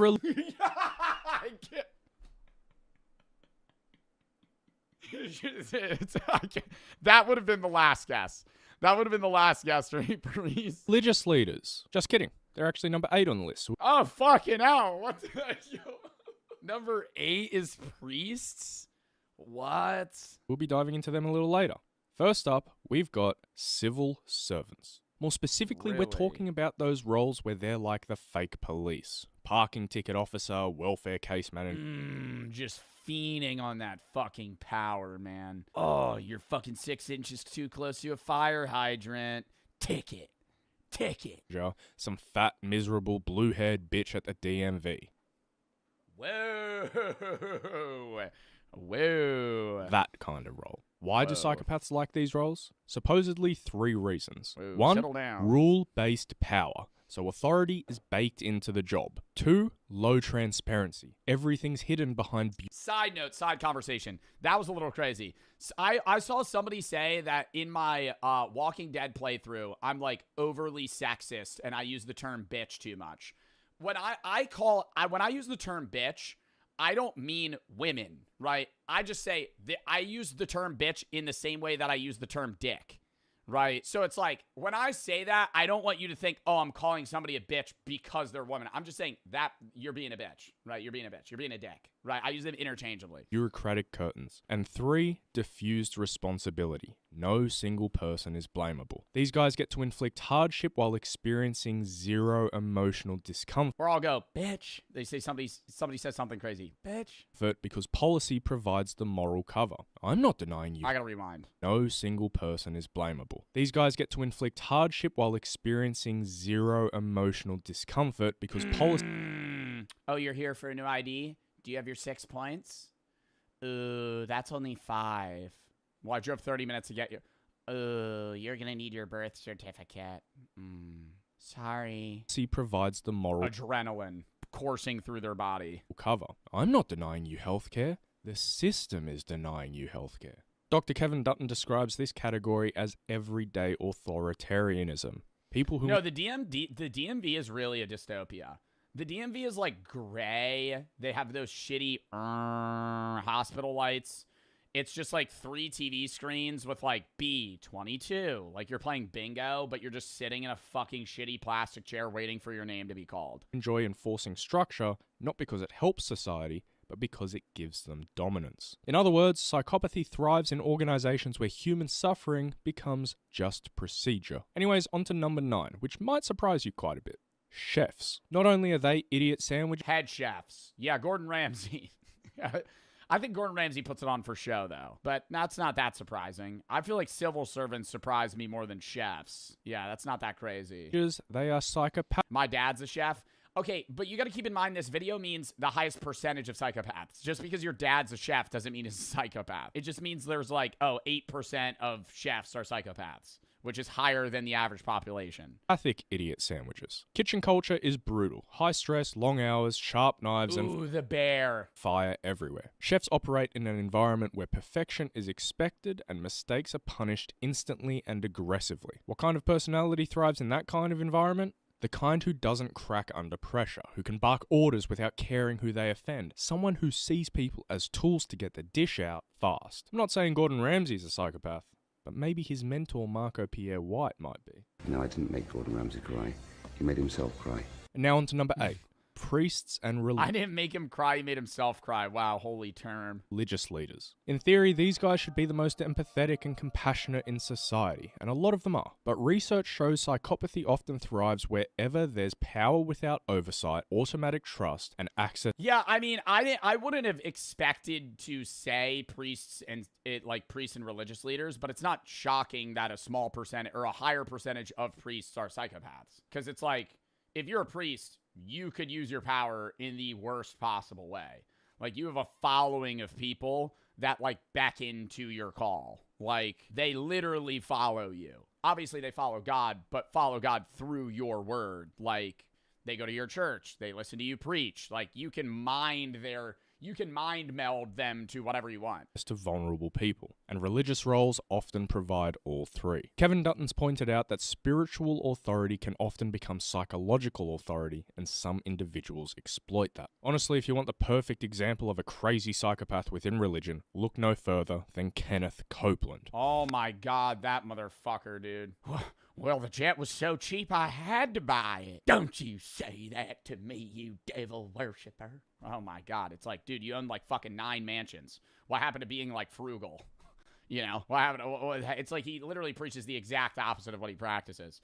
That's the thing, though. It's like, even though I'm not religious, I feel like me as a non-religious person and religious people all agree that like televangelists that just make millions of dollars and spend it on anything are like literally practicing the exact opposite of what they're saying. It's like so weird. Like, have you seen that one televangelist brag about his mansion he was preaching and he was bragging about his mansion for like 5 minutes. He's just like, yeah, I got like 9 bedrooms. And he's like, I say it's like my humble abode. He like calls it some weird term. It's like the house of dreams. I'm like, why are you calling it that? It's so weird. COVID-19! COVID-19! Net worth in the hundreds of millions of dollars, straight up demonic eye. That video is so creepy. And supposedly spends disaster relief funds on repairs to his own private jet. It's easier for a camel to go through the eye of the needle than for a rich man to enter into the kingdom of God. Well, see you in hell, Kenny boy. Now on to number 7. The idiots we have running our countries. Politicians. Surprised?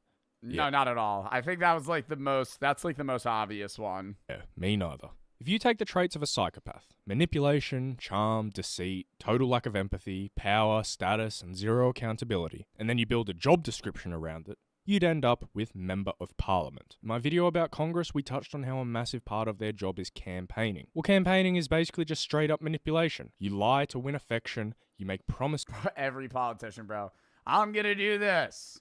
They don't do that. You'll never keep. I'm going to do that. Are you tired of this? Yes. Well, I'll change it. They don't change it. You convince people that you alone can fix the mess you helped create. Remember when Trump said he was going to release the Epstein files no matter what, and it was a massive part of his campaign? How'd that one work out for us? In a 2014 study out of Oxford, nearly 1 in 8 politicians displayed clinically significant psychopathic traits. In the general population, It's somewhere between 1 in 100 to 1 in 25. I feel like it's higher in politicians, but it's like a toss of a coin, man. It's like so hard. Like they're like using the thing again. They're like mimics, right? Like a psychopath in like a political area is just mimicking everyone else, but you have no idea whether or not they actually have emotions. Like they're just acting like they do. Politics, it's 1 in 8. Because there are, like, it's impossible to say all politicians are shitty, because there are good politicians. I just think a lot of politicians that get into power end up being psychopaths because they're the most successful. Perhaps power doesn't actually corrupt. Maybe it attracts the already corrupted. Now on to number 6, media and TV personalities. Fake, fake, fake, fake, fake. They're all playing characters. And it yeah, they're playing characters, but are they psychopaths? I don't know. Like, I don't think Jimmy Fallon's a psychopath. I think if you look at, like, old videos of Jimmy Fallon, he's just, like, wholesome. I think now he's, like, annoyingly happy. And it's like, and you tell him about anything, he's like, oh, really? Oh, really? It rained the other day. Oh, wow. Really? It's just like, okay, man. It's...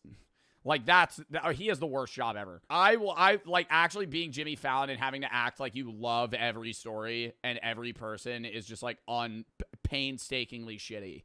Like, I can't get over that. You watch a Jimmy Fallon interview, he's like, oh, my God. So me and my friend went to McDonald's the other day. And how was it?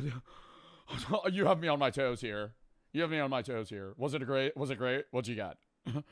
Oh, a Big Mac? Was it the big arch? Did you like it?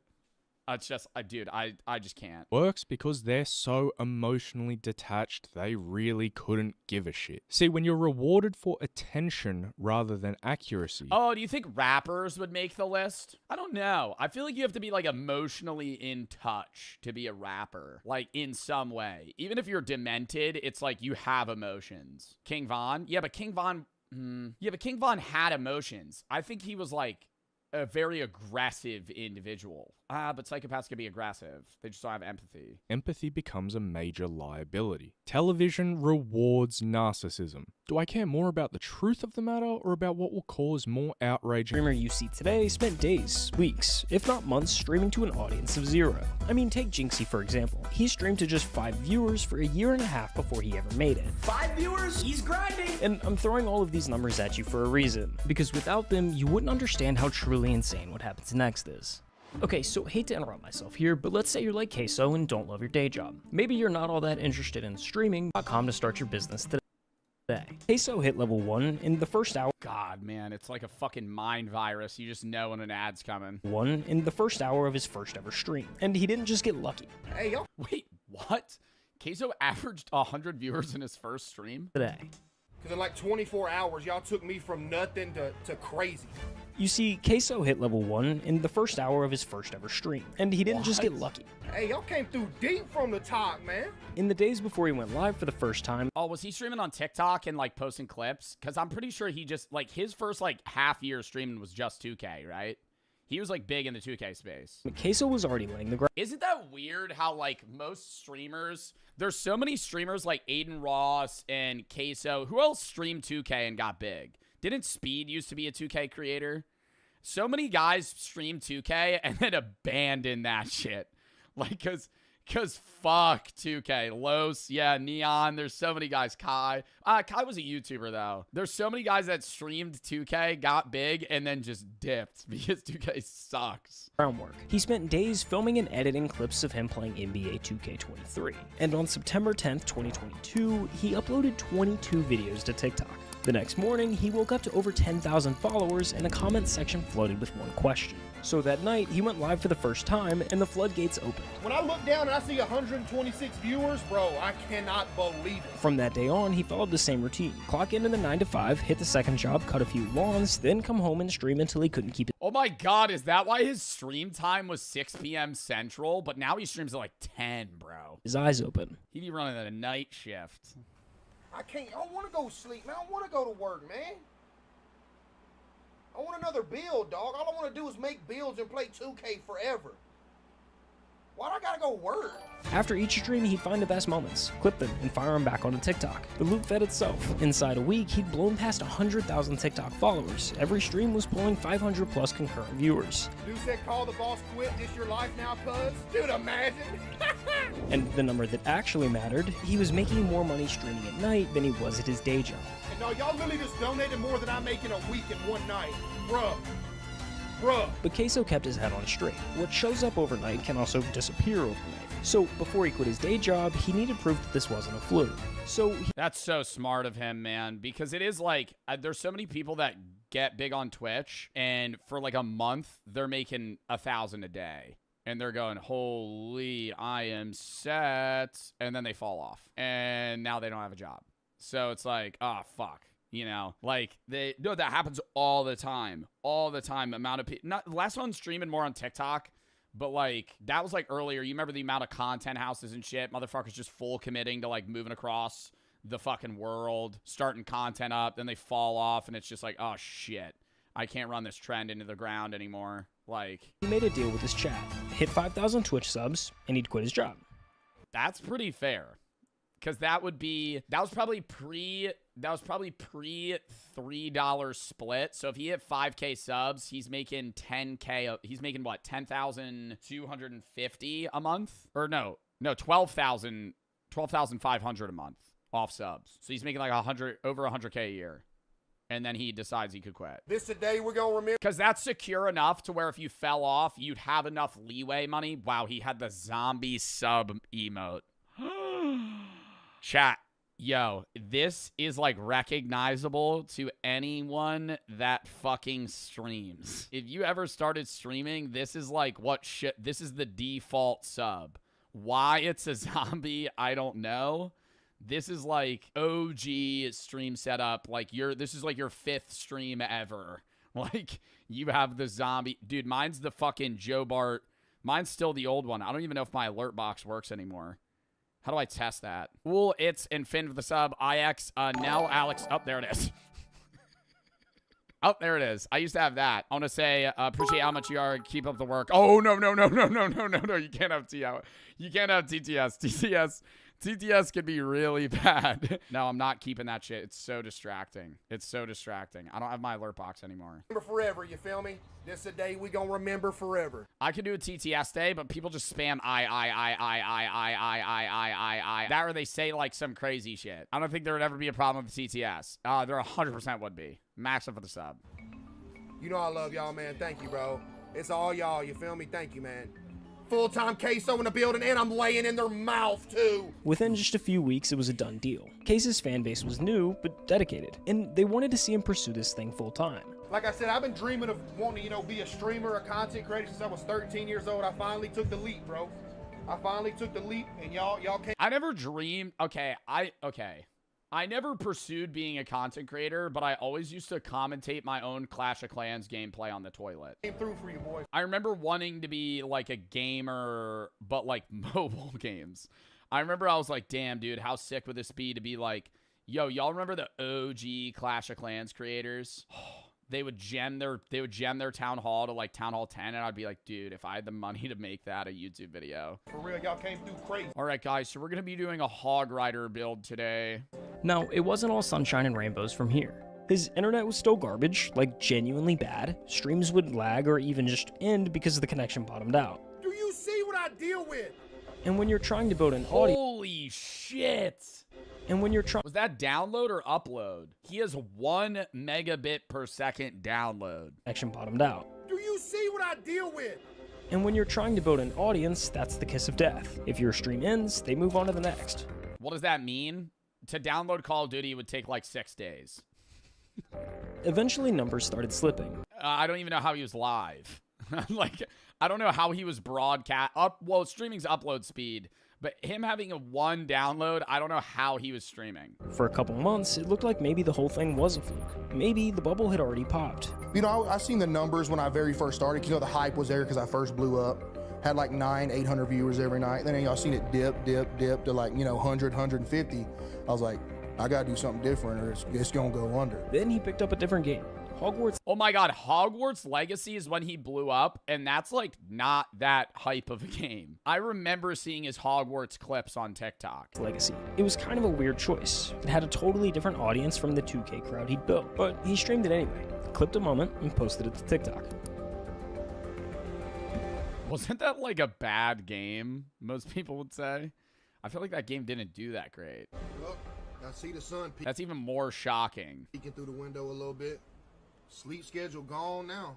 Gotta make Hufflepuff proud, though. Hey, it is. I want to look at his Twitch tracker. Here's mine for fucking perspective. This is like every month you could see where the views up, down, up, down, up, down, up, down, up, down. You usually have dip months, peak months. Like, let's look at Jinxie too. Jinxie was bottomed out for like 3 years.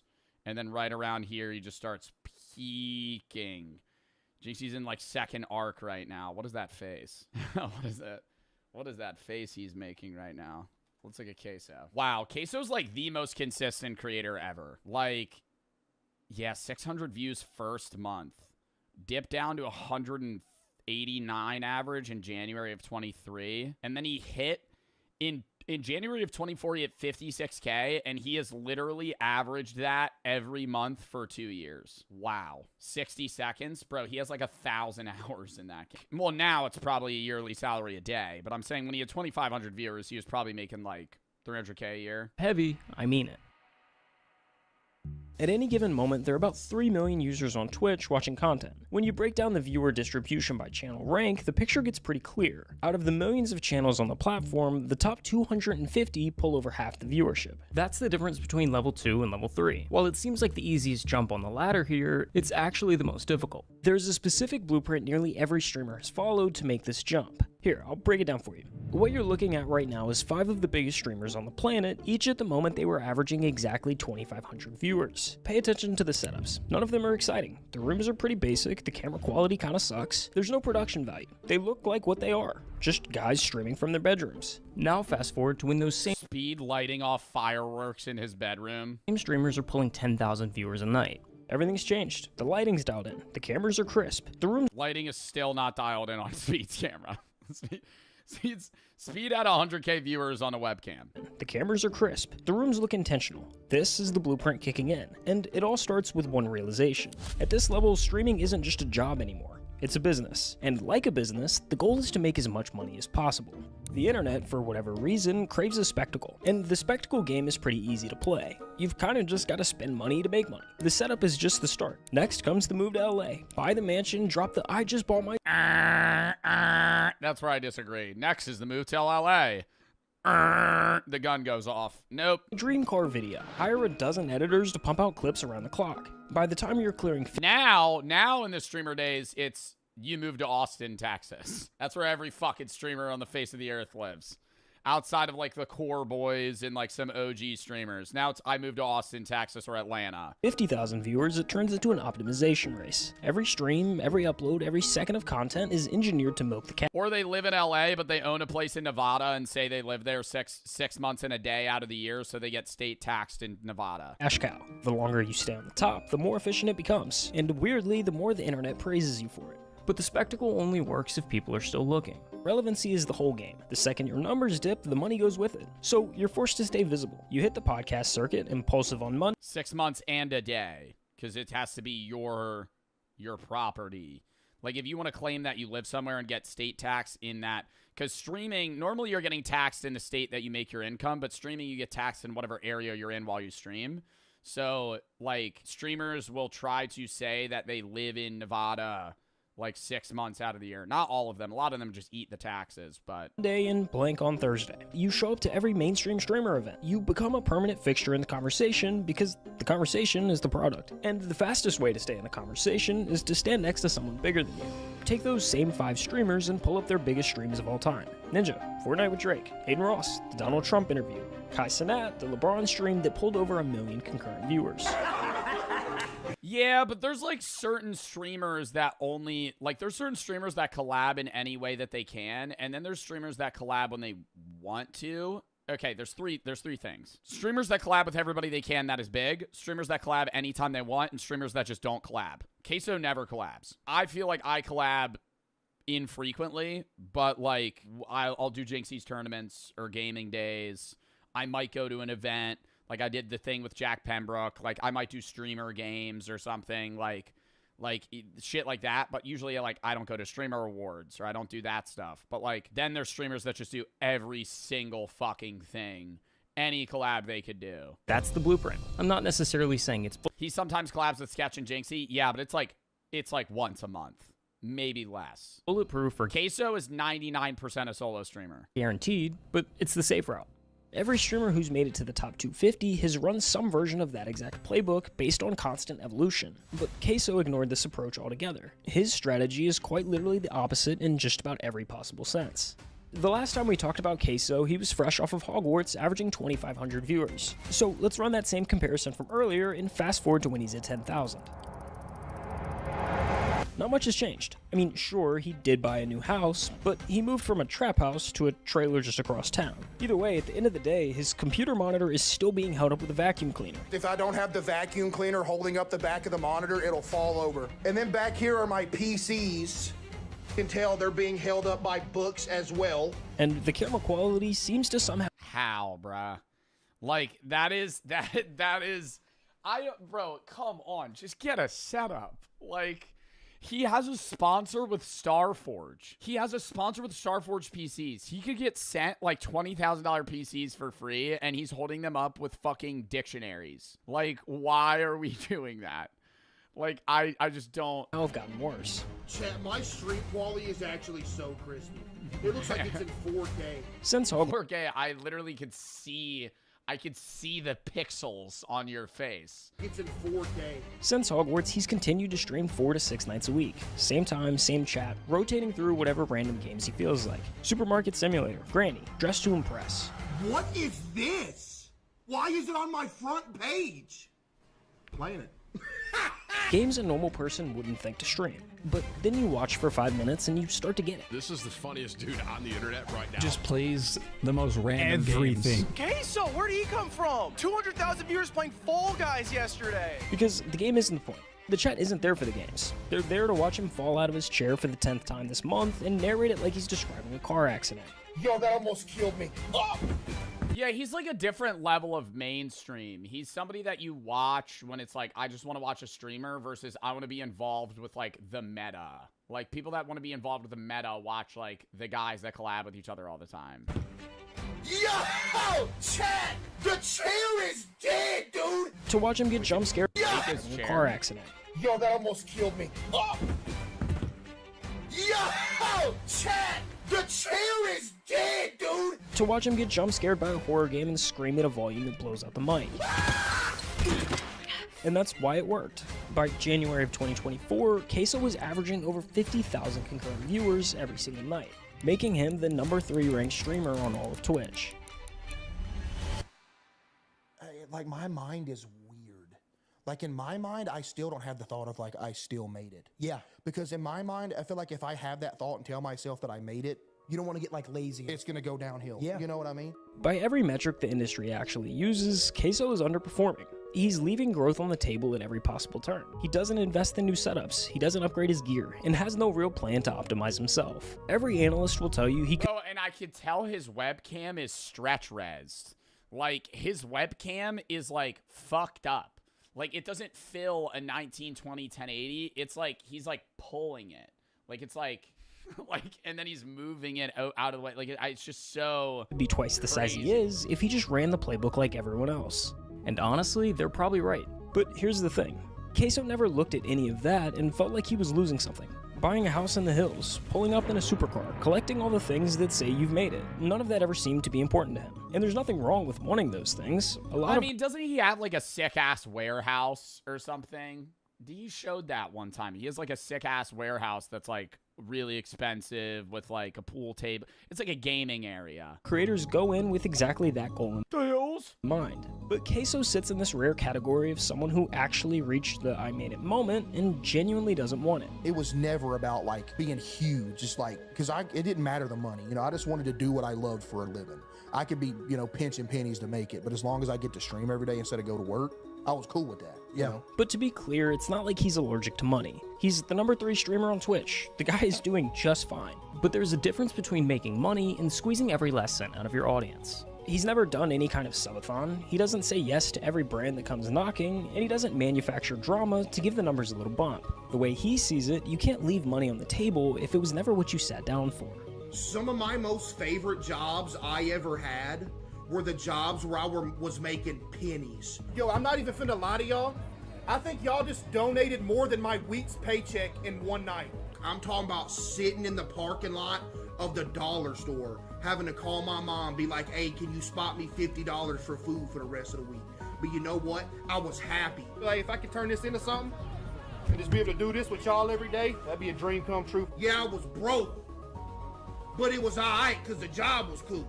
Dude, I'm not worried about Twitch ad revenue. I would rather people have a good viewing experience than make an extra, you know. Bro, I'm telling you, he makes most of his money on YouTube like I do. Like, I think outside of it, he has like 100,000 Twitch subs. Outside of that, bro, the majority of his money is probably from YouTube like me. I don't run mid-rolls. I don't think I get it if you're just a streamer, but if you do YouTube, bro, like I deadass could make so much more money if I ran Twitch ads. And I'm not sitting here on some high horse like, oh, I'm so great. I don't run Twitch ads. I just think Twitch ads are annoying as fuck. And it's like, if I hit on a Twitch stream and I get hit with a 5-minute mid-roll, I am tabbing out of your stream faster than a fucking lightning striking a fucking metal pole. Like, I am not watching that shit. I run pre-rolls. You click on my stream, $8 to Jason the Ween. All right, fucking, yeah, we gotta always bring that up every other fucking day. Yes, I lost $8,000 to Jason the Ween. On a bet. It was a bet. It was gambling. Yes. Fine, sure. I lost $8,000. So I could have you run both and see if any of them come back and maybe send me... And the YouTube video did terrible, so I didn't make the money back. Pictures. I did not make that money back. Pictures in an email of what their IDs come back as? Yep. Huh. That is super weird. Do you see resemblance in those? Yeah. Yeah, that is... But yeah, they're... Are you up or down all time? What a stupid question. Buddy, down. Down. Are you kidding me? I don't even know how much I'm down. Down. Surely. Fucking what the hell?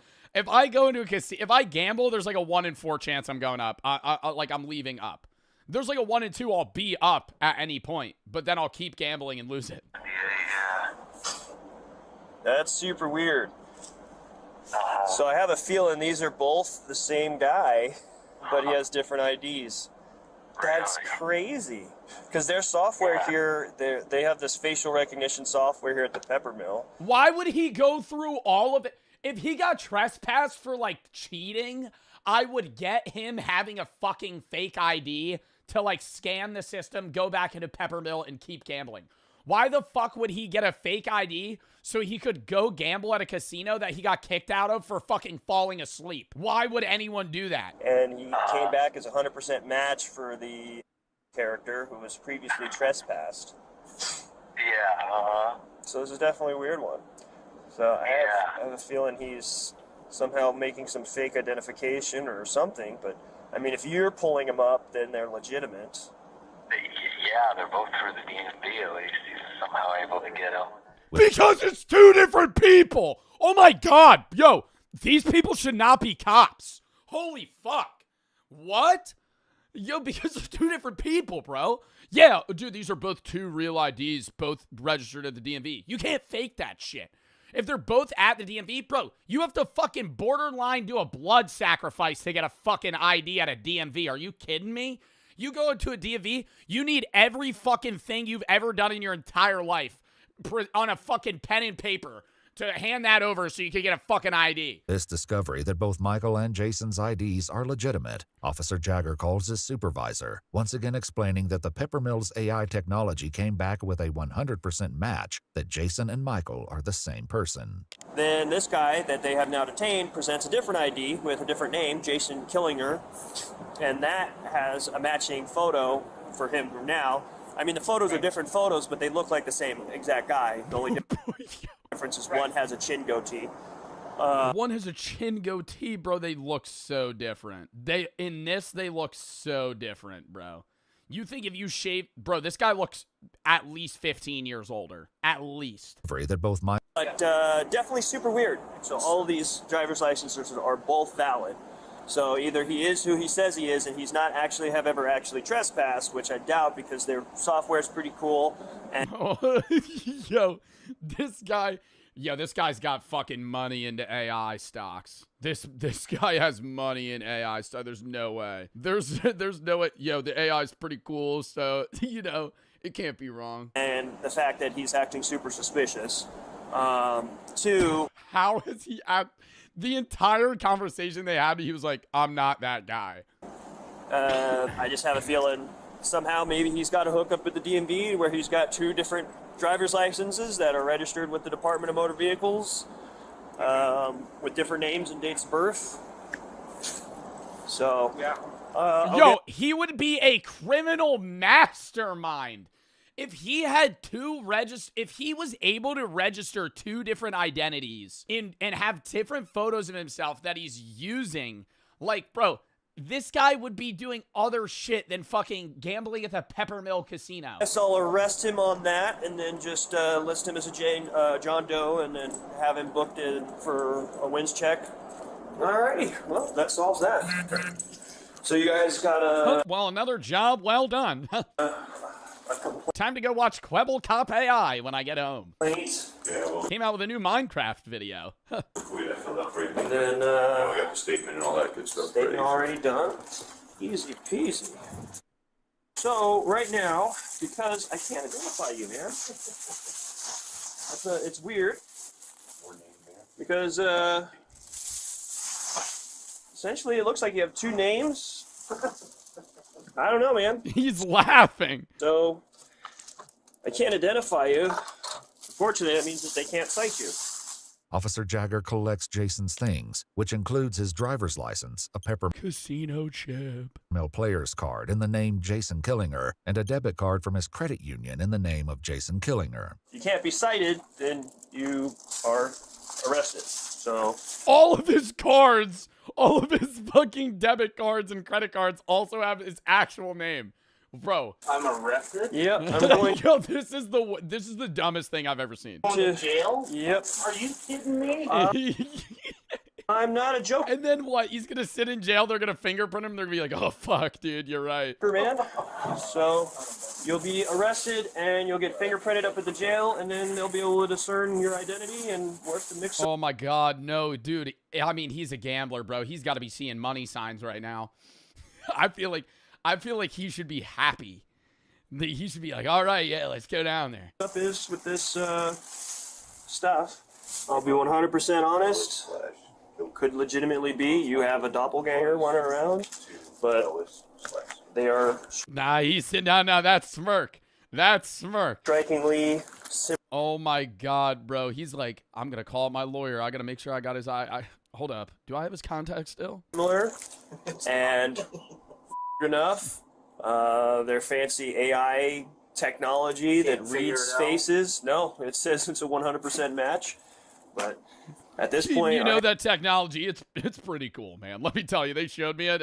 It's pretty cool. Hands are tied because, you know, a reasonable and prudent person would, based off the software, based off the pictures, based off of even your driver's license picture, make the reasonable conclusion that all three are the same. I would get the cop doing this if this guy looked like somebody, like who's a person that looks like no one else, like Danny DeVito.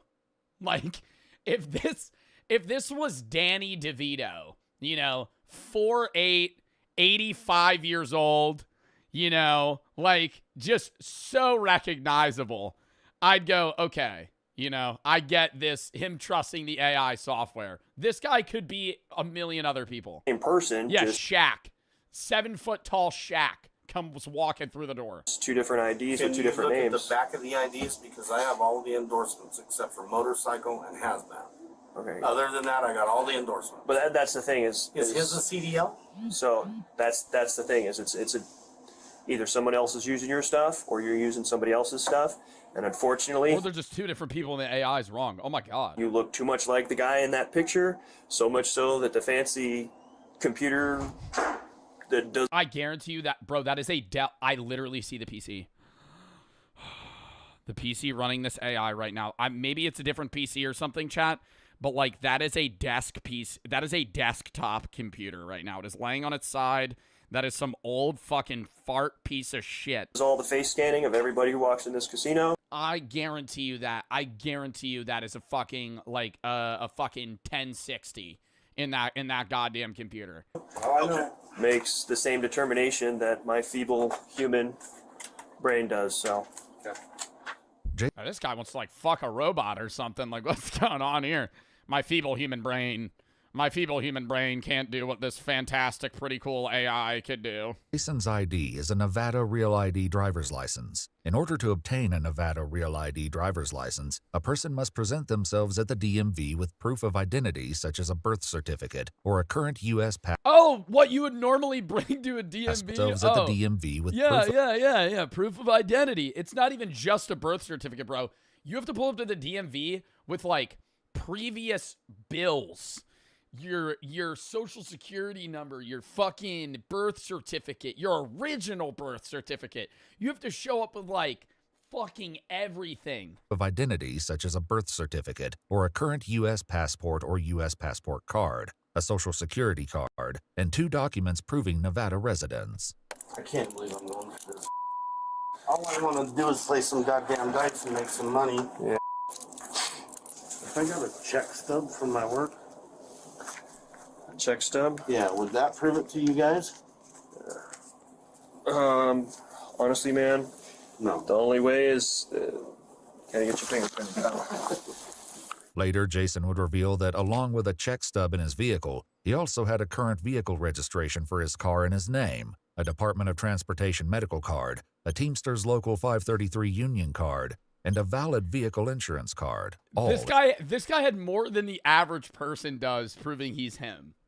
Like, bro, they're treating him like he's some teenager that doesn't have a license, has never held a job, and is just like broken into a building, and they just don't know who this person is. In his name, Officer Jagger's police report would later state that, quote, due to John Doe having conflicting identification, he lacked satisfactory evidence to reasonably assure me that he was who he claimed to be. It's not me. I don't know what the Yeah, it's one of those, like I said, man, if it turns out that it's not you, it's one of those ones you can call the director and be like, hey, man, your software is made it a critical error. Yeah, you can leave a bad review on Yelp. This is what my tax dollars are paying for? It's not built for comfort. What the dude? It's not built for comfort, pal. Very sorry. Before he leaves, another officer arrives at the casino, and Officer Jagger takes the opportunity to once again explain the situation. It's super weird. This poor guy might be like legitimately somebody else, and something else. I don't know. It's weird call. Soon, Officer Jagger begins the drive to the Washoe County Detention Facility. I'll be honest, I don't know what to think, because usually those systems are pretty good. Like, we've used those systems in the past to catch homicide suspects. It would be really funny if Jason just started like maniacally laughing in the backseat.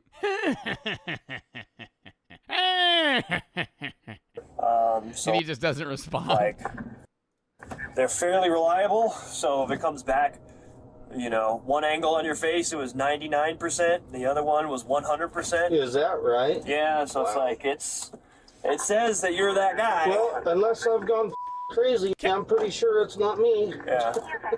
You seem like a stand-up guy, and it's probably a really terrible case of mistaken identity. I can't believe I've been arrested. I've never been arrested. Never. Not once.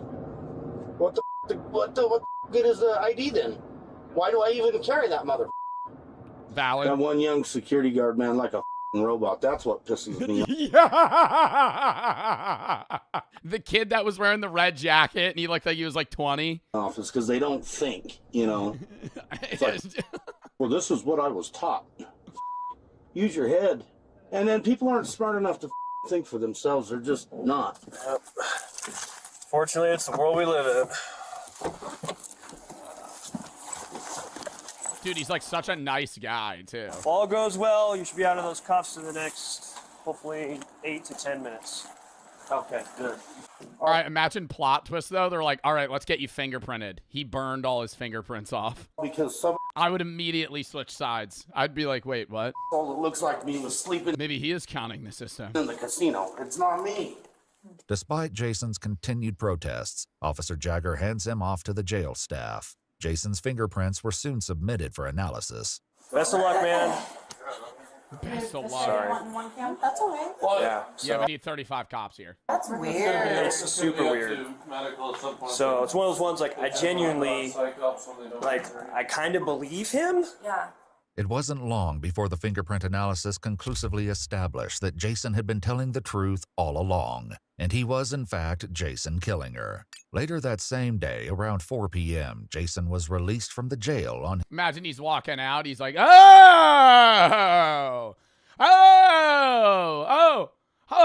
maybe I wasn't lying that it was me.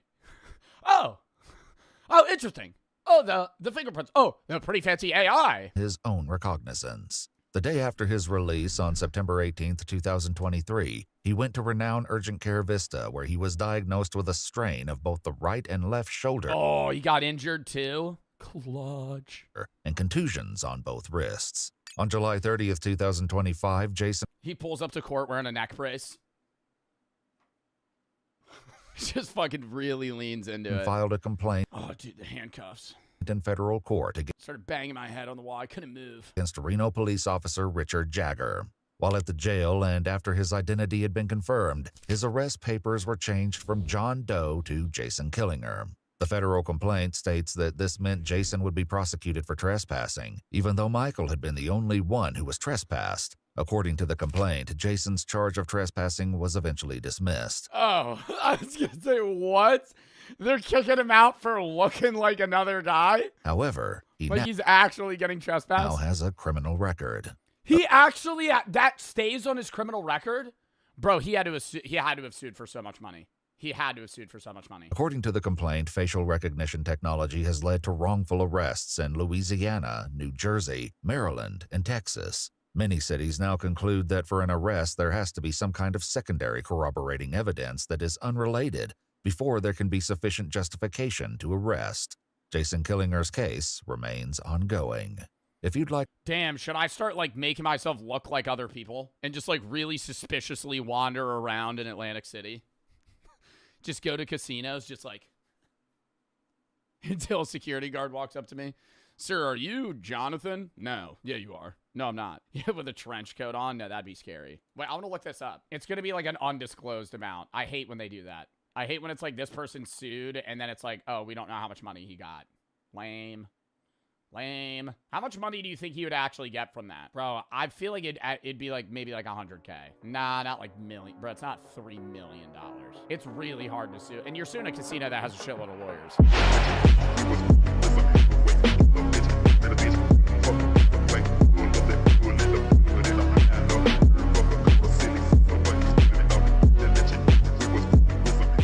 Questioning my life decisions. It looks kind of wild to me. I'm not I would be like, make that shit extra well done. I want it to be like char. gonna lie. I thought the bat wouldn't be that bad, but I think it's kind of like, it is pretty challenging with like all the guts and the organs and everything in there. Yeah, honestly, I don't think the bat's the problem. It's that it's eating, like he's cooking everything. If it was just like, oh, we're gonna take some of the meat. After a good 20 minutes or so of boiling, the bat is then set aside, but the wok water, notably, is saved. The broth, Yeah. they will drink it. So that's how they keep strong or maybe healthy, just like traditional medicine, apparently.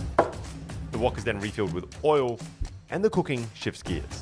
We're gonna add some lemongrass, garlic, huge spoonfuls of chilies, shallots, ground turmeric, and then, of course, the bat.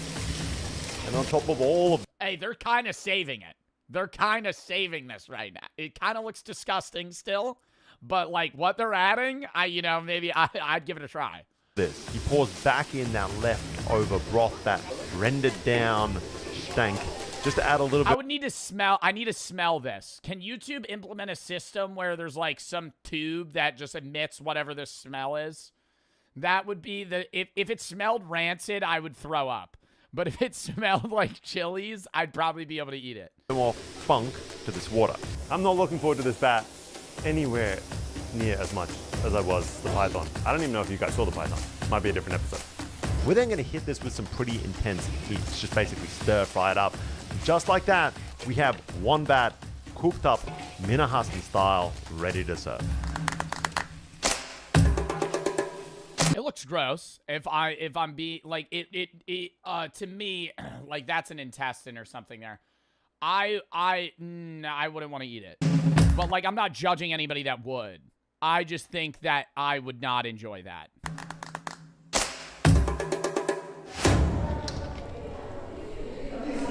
No.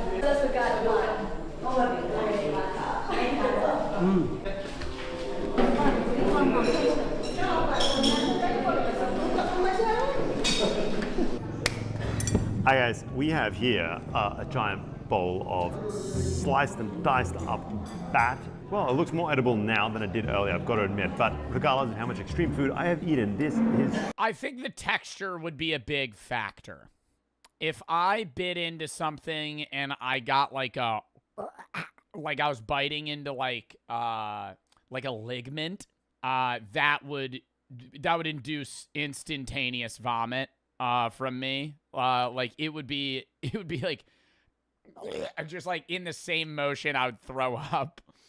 Or if I like bit into like an organ of some sorts and it like kind of popped in my mouth like a gusher. I have eaten. This is probably going to push me to the limits. There's something about a bat with its reputation, and then seeing this thing cooked with just like all of its guts, with the broth added back in for like extra flavor from it being boiled. But this place is packed. Everyone's chowing down on a bat and python. Oh, is that a bone? So, if everyone else is doing it, I guess we dive right in. Nice. Dive right in. What do you mean? I guess we dive right in, dude. You're doing a fucking Squidward bite right now. What the fuck is this? It's tough. And it's tough. Your skin is just so tough. It's wild. It's almost like a leather. Just eating that, you gotta really work it. You know, you guys might not have seen it in this episode, but I literally just chowed down on a bunch of python that was cooked this exact same way. And I was under the impression that it would be very much the same flavor profile. You cook two animals in the exact same recipe, but this is completely different. This texture of a frog, it is just the craziest, oddest creature. There is nothing like this. That is for damn sure. It's got a bunch of this black skin. Oh, there's hair on it. Oh, I don't know if I can do the hair. That is, wow. Look at that. Sorry guys, I draw the line at the hair. That is bonkers. You gotta really work this thing to get at this meat. And I thought this would almost be rat-like. Well, let me tell you, this is so much of a leaner animal than a rat. the organs were placed in here with this as well. And that is clearly like a kidney or a liver. And he said this cures asthma. Now, I don't have asthma, but it's put in there for people to eat. We're gonna chow down.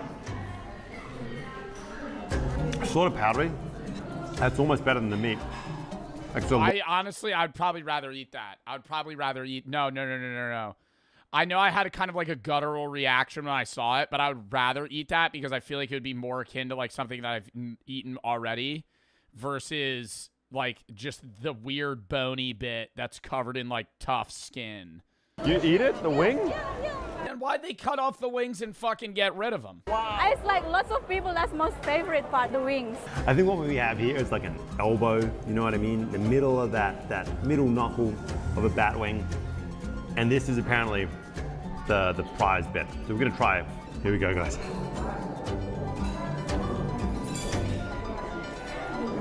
That's all skin that comes off it. It is so thick, so rubbery. You can taste or feel tiny micro hairs that weren't blowtorched off it. It has a real gamey flavor. I think the gaminess.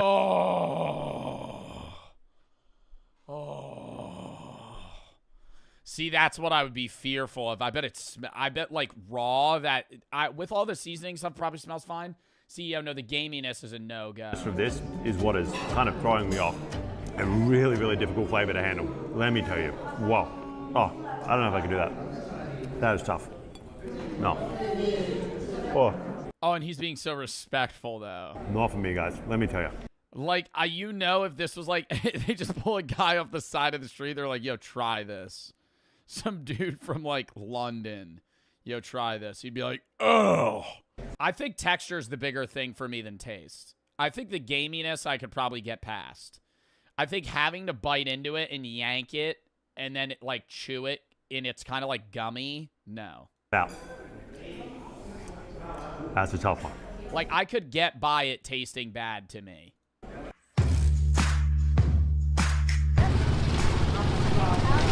All right, market number 2, people. What's this market, Nita? Langawan Market. Oh, God, there's another market. What are they going to fucking sell at this one? A little bit outside of Tomahawk.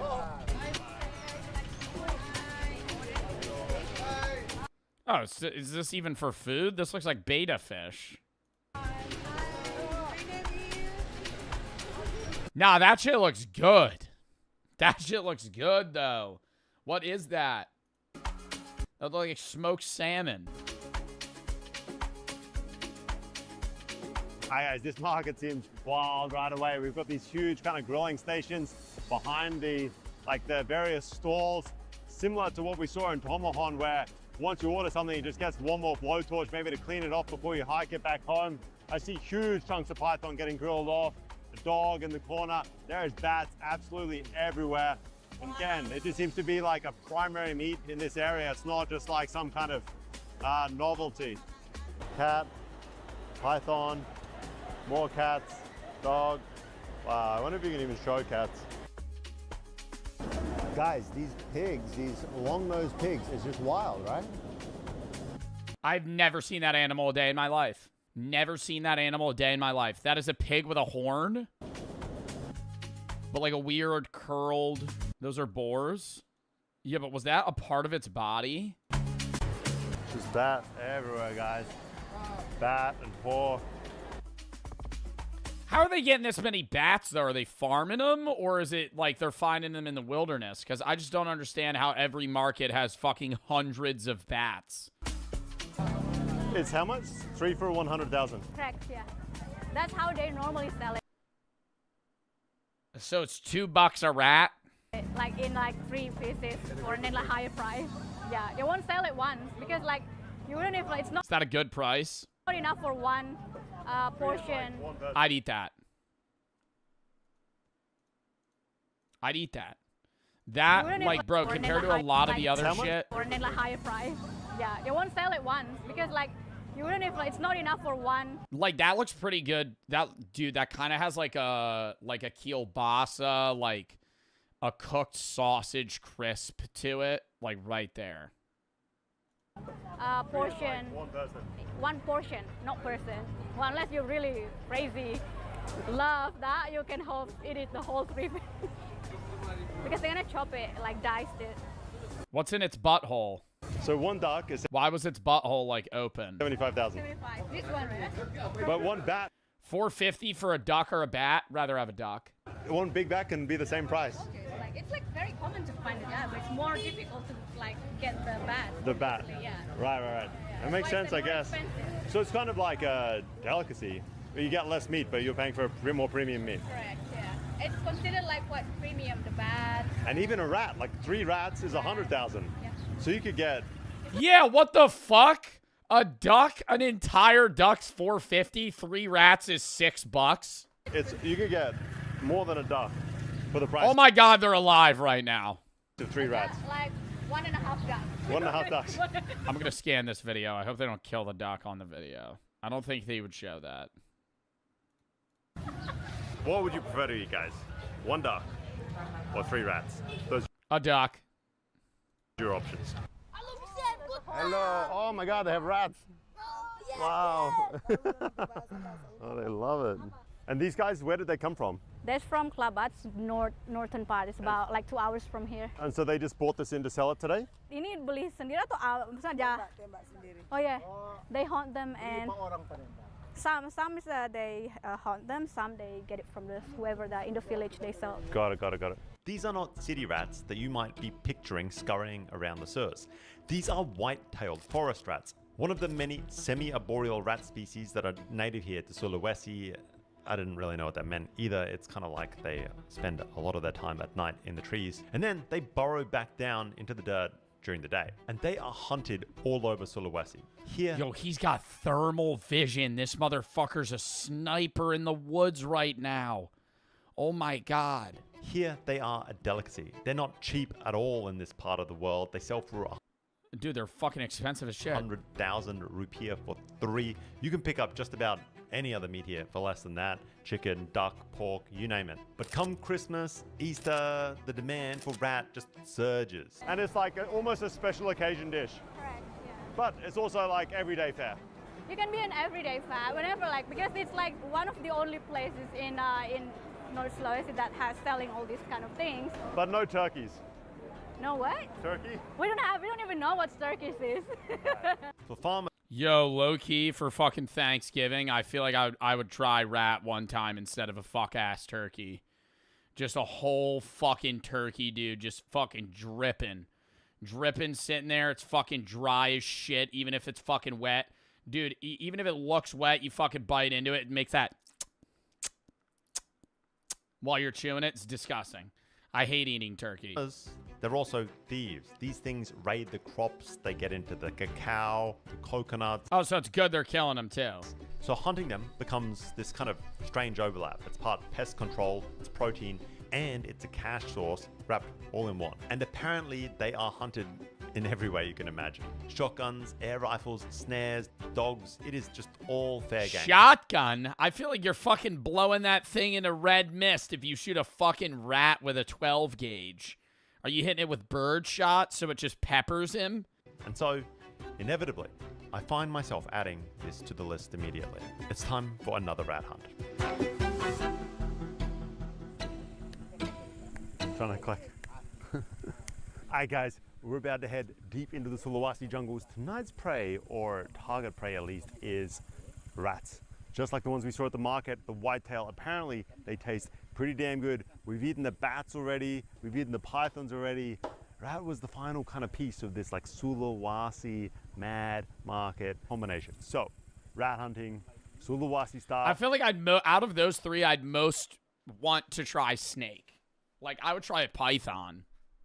I see some air guns. Let's see how free with some fruit. Dude, I'd just be so I mean, I got bit by a tick in the woods and got a fucking rare meat disease. I feel like if I'm in the jungle in Indonesia, bro, I'm gonna be like, yo, some shit's gonna fucking bite me and I'm gonna swallow up like a fucking melon and die.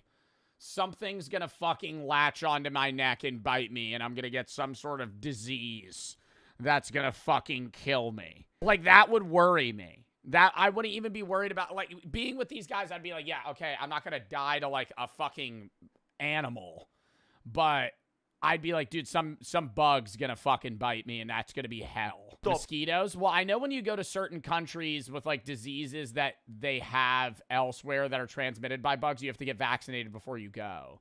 We start just trying to call in the rat.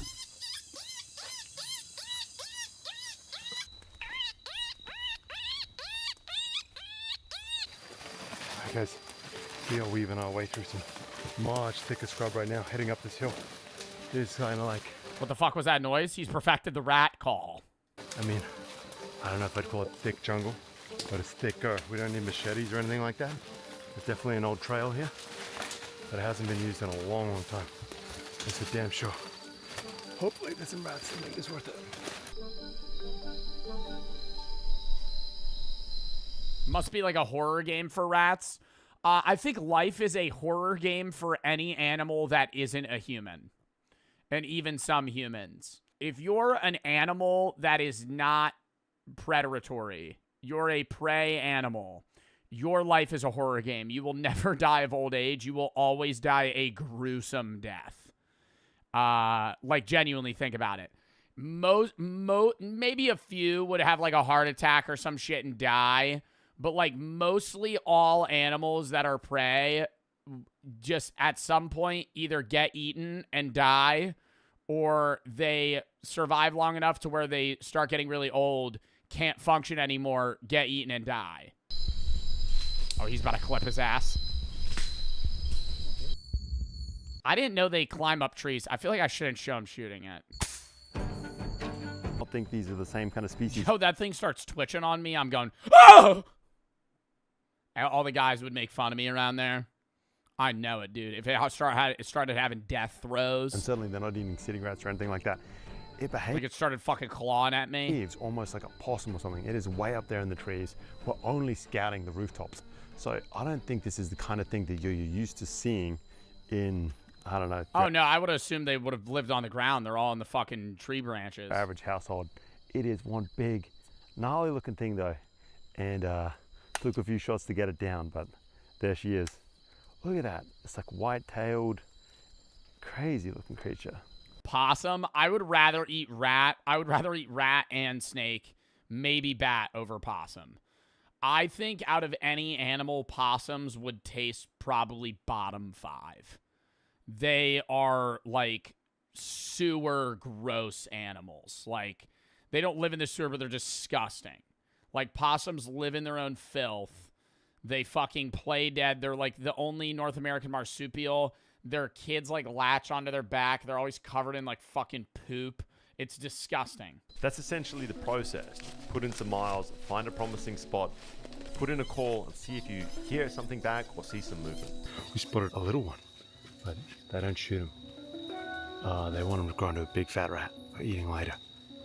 And we do this trick where we keep turning off the lights and trying to call, but failing so far. But it's fun. Along the way, we're taking stops, quick smoke breaks, swapping a few stories, and then just getting back on the move. Hi guys, it's break time. We have one rat down, and I'm telling you, there's a lot of work for one rat. Like, this is some thick ass jungle at points. We've been through, I don't know, thick, almost like scrubby stuff. We've been through large elephant grass. We've been Why don't they breed them? I feel like rats fuck like crazy now.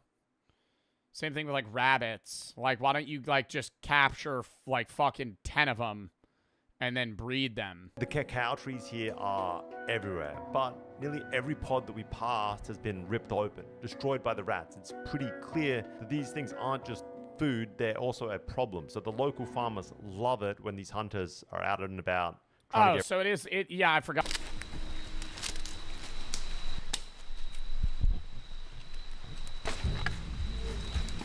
To begin the cooking process, the rats... I would be so nervous to start a fucking controlled fire in the middle of a jungle.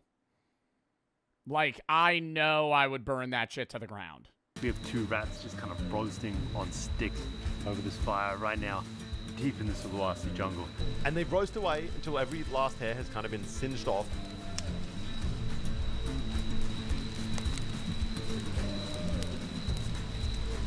And at this point, you could probably just eat them right away. But we've got a fair bit more prep to go because these guys take even their jungle meals pretty seriously. These guys are blackened to a crisp and they are cooking away. Now that the rat is cooked, they get large sections of bamboo, just really wide chunks of it, and start beating it into strips with a machete. They leave just enough fiber in between the different strips to hold it together, and it can be sort of unrolled. Oh my god, are they gonna like, wait. Are they gonna like oven bake the fucking rats? Like over the flame? Maybe not. Tree branches are then lashed together with vines, the bamboo mat. Or like rotisserie, they're gonna fucking, they're making like a makeshift fucking rotisserie thing. Is laid on top. Oh, no. Some banana leaves are added. And I'm guessing terribly. You've got this kind of really cool setup, this jungle table of sorts. Meanwhile, 4 short sections of branch are hammered into the ground beside the fire to form a stand that's going to hold a pot for cooking rice. Another section of bamboo is used to sort of split open, creating these large water containers and a makeshift chopping board along the way. This looks so complex. Oh, I think it is going to be like, not like an oven, but they're doing like, I think they're trying to transfer some of the, I guess the taste from, they said the banana leaves to the rats. On the table. Maybe package it up. Oh, it's like a little chopping board. It's genius.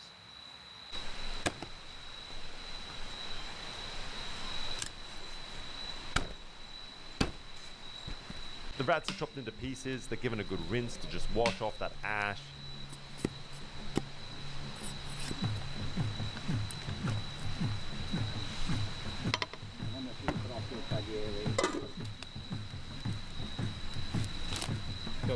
Then we begin preparing the rest of the meal. They slice shallots, local herbs, lemongrass, and toss in some mushrooms that we gathered along the way earlier. Chilies and garlic. Turns out they're hallucinogenic. Garlics are mashed together in this rough. That'd be an experience, dude. You're like, oh, yo, actually, rat's not that bad. Why do you have 3 eyes? Wild mushroom salad going on the side. This chili mix spread out on top. Oh, yeah, dude. They're doing a whole fucking buffet. Kind of a wild dressing, but I'm digging it. Fireside. If you were telling me I was going to be eating this in the Sulawesi jungle not that long ago, I wouldn't have believed you. This looks pretty damn good. And everything just kind of gets mixed together with a pinch of salt. And I sort of thought this was it. It was kind of like some jungle rat salad. But no, there's more cooking ahead also.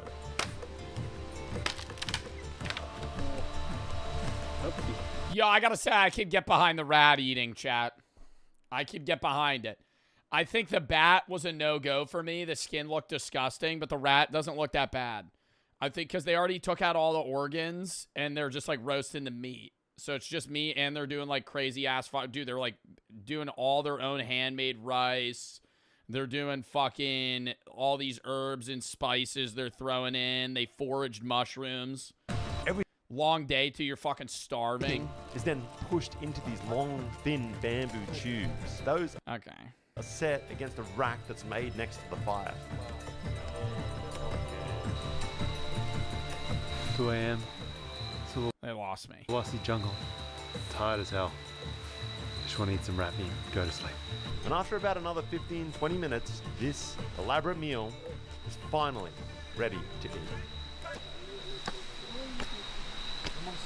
I don't know. That makes me not like it anymore. The like aggressively like pushing it out of the tube and it just making that like plop noise. I know, in fact, that this is standard Indonesian jungle fare. We have this crazy rat salad cooked in bamboo.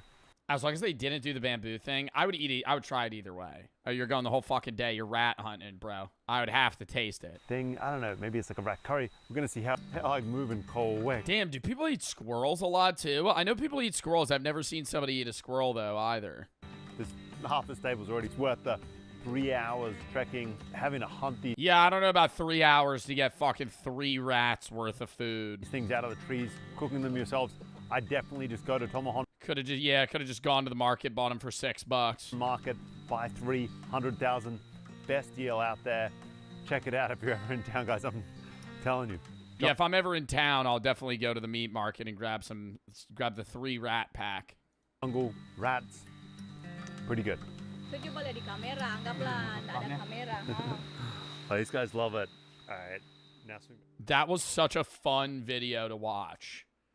Like that took some turns I did not think it would take. When it was just the meat market, I was like, oh, they're probably gonna sell like poisonous animal. No, it's just bats and rats. Chat, I gotta piss real quick, then we're hopping to the next.